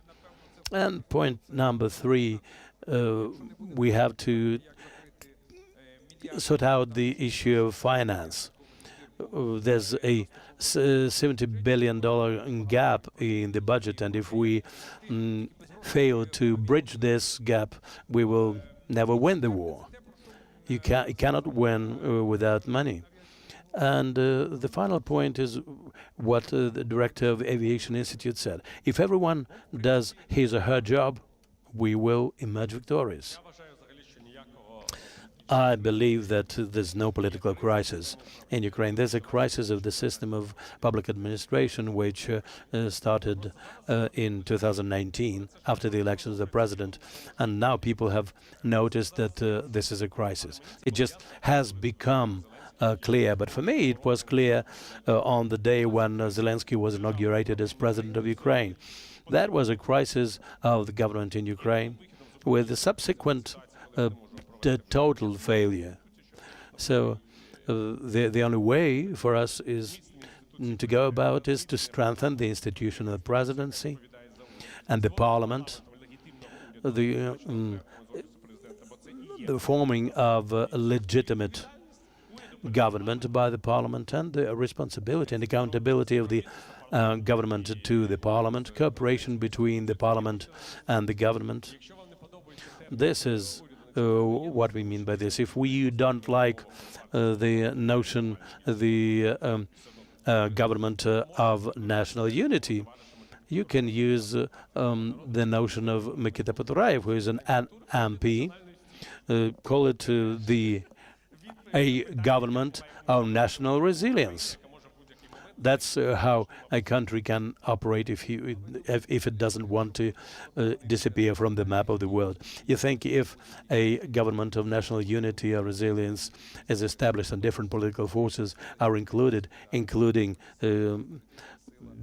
solidarity and the fatherland, which are headed by the ex-president, ex-prime minister, each of them wants to be a president and continue their career. Do you think it would be workable? No, I want the MPs to nominate people for the government. Whether they will include representatives of solidarity or the fatherland will depend on the results of their coalition talks. If they believe that the deputies from European solidarity or fatherland, that they are more professional than the servant of the people, that would be efficient.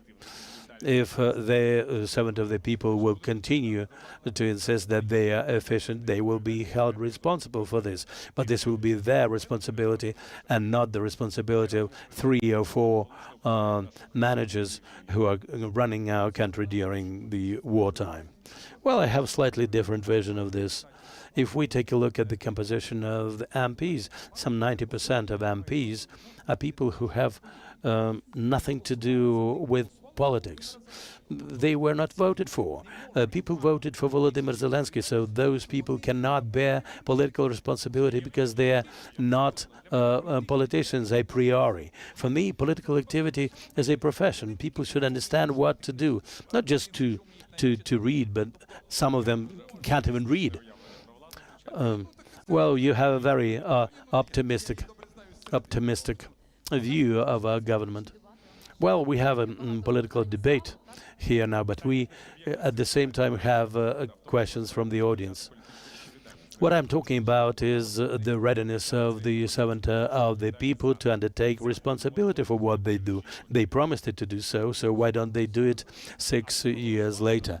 But people voted for Zelensky, not for themselves, but they became members of parliament. So basically there's only one person with agency, President Zelensky. Well, formally, you are right, but we have to restore the system of legitimate power in the country. Let's get to the questions. Dear participants, you have 10 minutes to ask questions to Vitaly Portnikov and to Arseniy Yatsenyuk. Please, the girl in the second row. Good evening. I'm Anna, politology student. I have a comment on international guarantees. It's very difficult to believe in them. There is a process of negotiations. As a result, we'll have a paper. Maybe it's written guarantees. Who will fulfill this paper in life? There will be written that coalition will be sent. Who will send it? Maybe it's necessary to build contacts and structures with partners or allies where they will not be able to reject this paper. Я взагалі існую, що I believe that currently in the world there are no real international guarantees. They do not exist. We have to think on ceasefire. The ceasefire will allow us to accumulate resources for the next war. International guarantees were functional when the United States promised to defend Europe at any conditions. They do not do this now. They now declare that they are not going to defend Europe and even reduce their presence in NATO mechanisms if Europe do not increase its defense ability. There are no guarantees that Americans will defend Europeans, Latvia, Lithuania, Poland from Russia. What guarantees are you speaking about? There are no international guarantees in the world.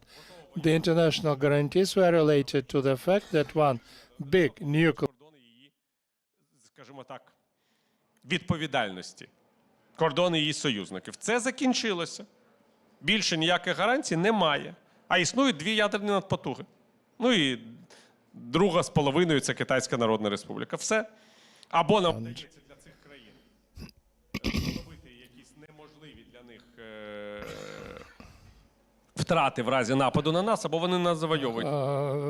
This could be either we may incur big losses to those countries who are aggressive, or they will win. The guarantees may be effective only in one case when they are supported by specific things. For me, security guarantees is not that the Congress would ratify it in case of attack against Ukraine, the United States would defend Ukraine. Whether they will do it, it's a big question mark. The international security guarantee is the first 10-year as a minimum, clear financial agreement with the obligation of our country's guarantors to finance Ukrainian army. The second, supply a very clear amounts of weapons. The third, placement on the territory of Ukraine, missile defense and missiles such as Tomahawk, when our EU allies give us long-distance weapons. It's just real guarantee. The fourth, training centers on the territory of Ukraine, and the fifth would be the best, the military bases of the countries which are guarantors on the territory of Ukraine. You may give an example of Israel, for instance. Between the United States and Israel, there is no ratified by the Congress agreement on providing guarantees or providing military assistance. They have memorandum of understanding, which was signed 10 years ago, not ratified by the Congress, but the United States provides $3 billion annually for the security of Israel. Therefore, guarantees without clear deliverables, things which are in Ukraine, armaments, money, missiles, missile defense, intelligence, there's nothing. When these guarantees are supported by concrete things, these are real guarantees. My name is Tatiana Petrek. I am the postgraduate student in Ternopil. My question is to Vitaly. Is it possible to new international architecture of security while Russia remains in the same form on the map of the world? I don't think that there is an issue of any new international security architecture after the Helsinki approaches were ruined. Helsinki Agreement was recognized by the Soviet Union, which was in a much serious geographic margins than Russian Federation. This is from what you are saying means that Russian Federation should build a new borders, which is Putin saying. The last question. Sure. Very briefly. My name is Orisa. I'm independent researcher. Question to Arseniy. I fully agree with Vitaly concerning the government of national salvation, as we call it sometimes. But you said about restoration of institutions. What do you mean by this? And who should do this restoration of the institutes? And the second, is there any threat that the managers which are living Zelensky would be substituted by other people and will restore again the situation when everything is ruled by one person? My answer will be very brief. I believe that restoration of renewal of institutions will be possible only after the end of the war and parliamentary and presidential elections. I don't think that now there is a possibility and ability of the current political establishment to restore, to renew institutions.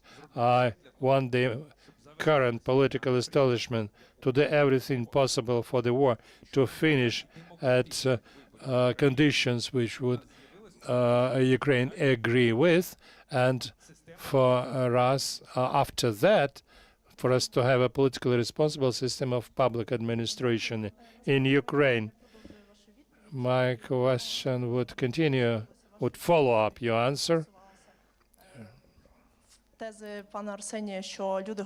And concerning the point that Arseniy said that people voted not for members of parliament but for Zelensky.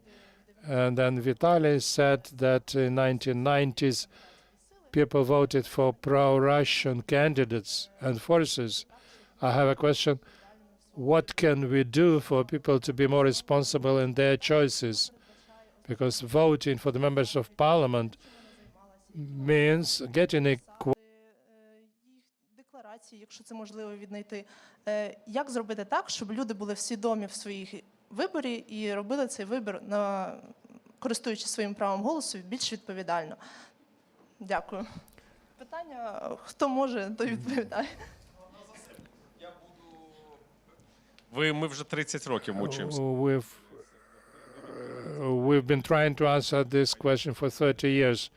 When you say that people should be responsible, Did people in 2019 voted responsibly? They wanted to vote for people who didn't have positions, biography, and experience in politics because they had to lead the country. Did anyone deceived people? Did anyone said that I was a minister and have a lot of political experience? They said, no, I was not a minister. I didn't have any political experience. Vote for me. And people voted. This is the ideal system of changing corruption.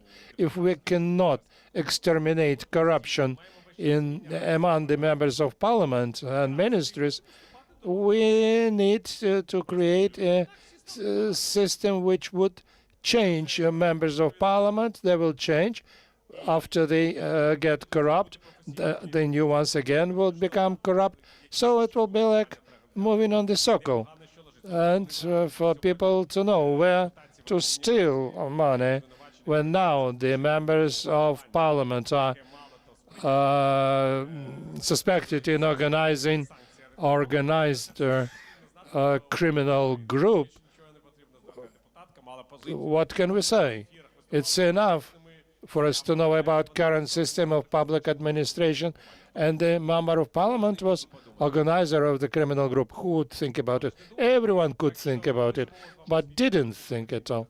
So we are living in the world of new information technologies. People would not be interested in this, and we have to break through to reality in the darkness of these new conditions. In addition, The Guardian published an article on how artificial intelligence could influence political processes. I think that many of you make use of AI. I'm against it because it doesn't agree with me, doesn't want to listen to me. Not to say that it has been making lots of incredible mistakes concerning historic facts or developments, but it started impact in the political conscience of people. Speaking about what Vitaly said, I would say first is critical thinking. If a person doesn't have critical thinking, this person would believe into miracles, and this will end very badly, because when person sees a reality, this comes to bad results. But for having critical thinking, you should have proper level of education, and to have proper level of education, you should get values. Values you get from your parents and from the society. For this, you have free media. Mass media say, stop, this is not round, this is a square, this is not black, this is white. It's very complicated answer, but only this way democracy is being built. I will tell you from my political experience. I came to the podium in the parliament and said, my government is the government of kamikaze. I said, I will raise taxes, I will raise tariffs, I wouldn't raise pensions because I don't have money for this. And for you to know that in 2014 I won the election, it's a historical fact, but not for a long time. But it appeared that even without populist agenda, you could win an election. Another thing that after you won the election, you should maintain the level of support in order to implement what you wanted. And here we had difficulties, and difficulties were connected to a situation that democracy needs instruments of protection. There are not that many instruments of protection, beginning with independent media and political competition. The last question. Thank you. My name is Eduard. I would like to ask you a question concerning the previous session. In the section, we were told that we lack strategic approach in Ukraine in order to formulate certain policies in the context of rebuilding of Ukraine in a strategic sense after the end of the hostilities. What would be your ideas and principles or concepts on which the rebuilding should take place, or building of a new economy, institutions, and so on. Your vision would be very interesting to hear. Frankly speaking, I would wait till the end of the war. I don't know what territory we would have. I don't know how many people we would have on these territories. I don't know which guarantees of security we would have, and on the dependent investment climate. I don't know whether Ukraine join European Union. It's a task with many unknown elements. Otherwise, there's no sense to forecast anything. I can only agree with this. In 2022, they started forming a recovery conference. I had a discussion with wonderful people who said that it's a main issue now. I said, are you saying we have to stop to finish war and then we would think about how to recover Ukraine? You substitute notions. Instead of calculating how many billions we need to win the war, you start to think what we need when we finish the war. We haven't yet finished this war. Continuing the tradition, would like you to say a couple of words. This is the end of the year. St. Nicholas Day is approaching. What will be the next year? I don't know. Not easy. Thank you very much for this discussion. A round of applause. Передаю мікрофон. I'm giving the floor to my colleague Taras Berezovets. So ahead of us, we have some surprises. Vitaly, I don't know what it was, but I think that at the end we saw a clone of yours. I hope it wasn't AI. So we are nearing the completion of today's event, and I would like to мінометника підрозділу «Мінотавр» 68-ї єгерської бригади Павла Вишибабу під ваші оплески. Хтось забрав наше крісло. Ну, сідайте. Minotaur unit of the 68th Jaeger Brigade, writer and musician. Good afternoon. Frankly speaking, I've come to recite a poem for you. I decided to opt for one poem, and since we are discussing the new generation, the future, and coding our future, so I decided to write an anti-utopia, dystopia of sorts. Robots and archaeologists have carved out something which is really valuable. That's the former empires of Aztecs and Incas. And there are more radios than smartphones. They had books and works of art together with the munitions, and they woke up to defend themselves. I don't know whether they slept at all. Instead of the passport, they had the tokens hanging from their necks, and they had sleeve patches, and the hospitals were scattered along the river banks, and newborn babies were given to their mothers wrapped in pixel because there was no other cloth, and only military shops were operating.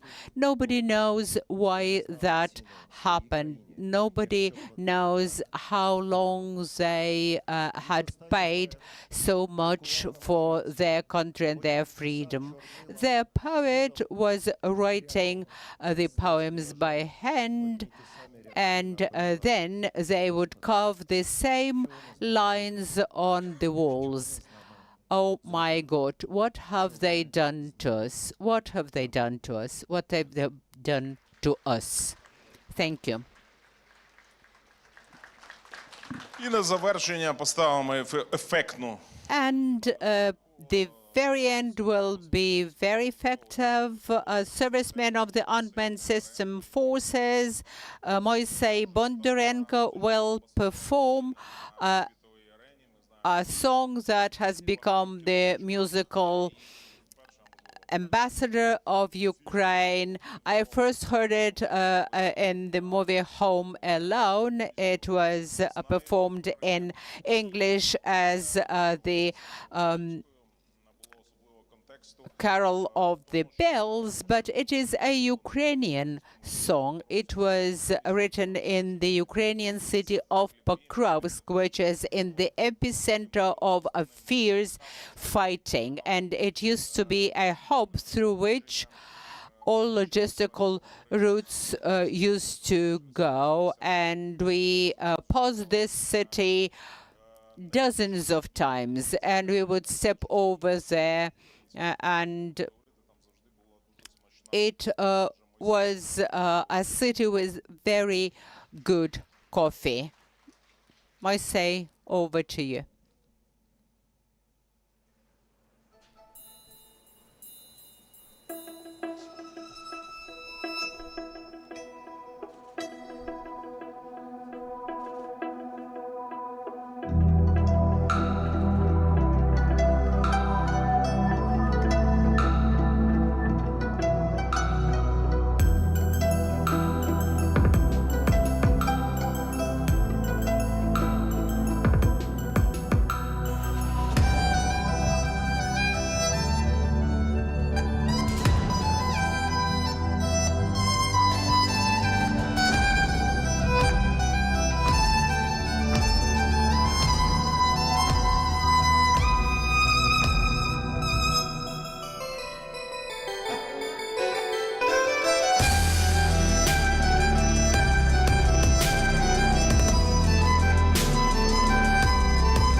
Дякую всім учасникам сьогоднішньої конференції. Дякую всім нашим гостям, нашим спікерам, але найбільше дякую нашим сьогоднішнім організаторам. Thank you very much to all of the speakers, to all of the participants, to the organizers of this forum.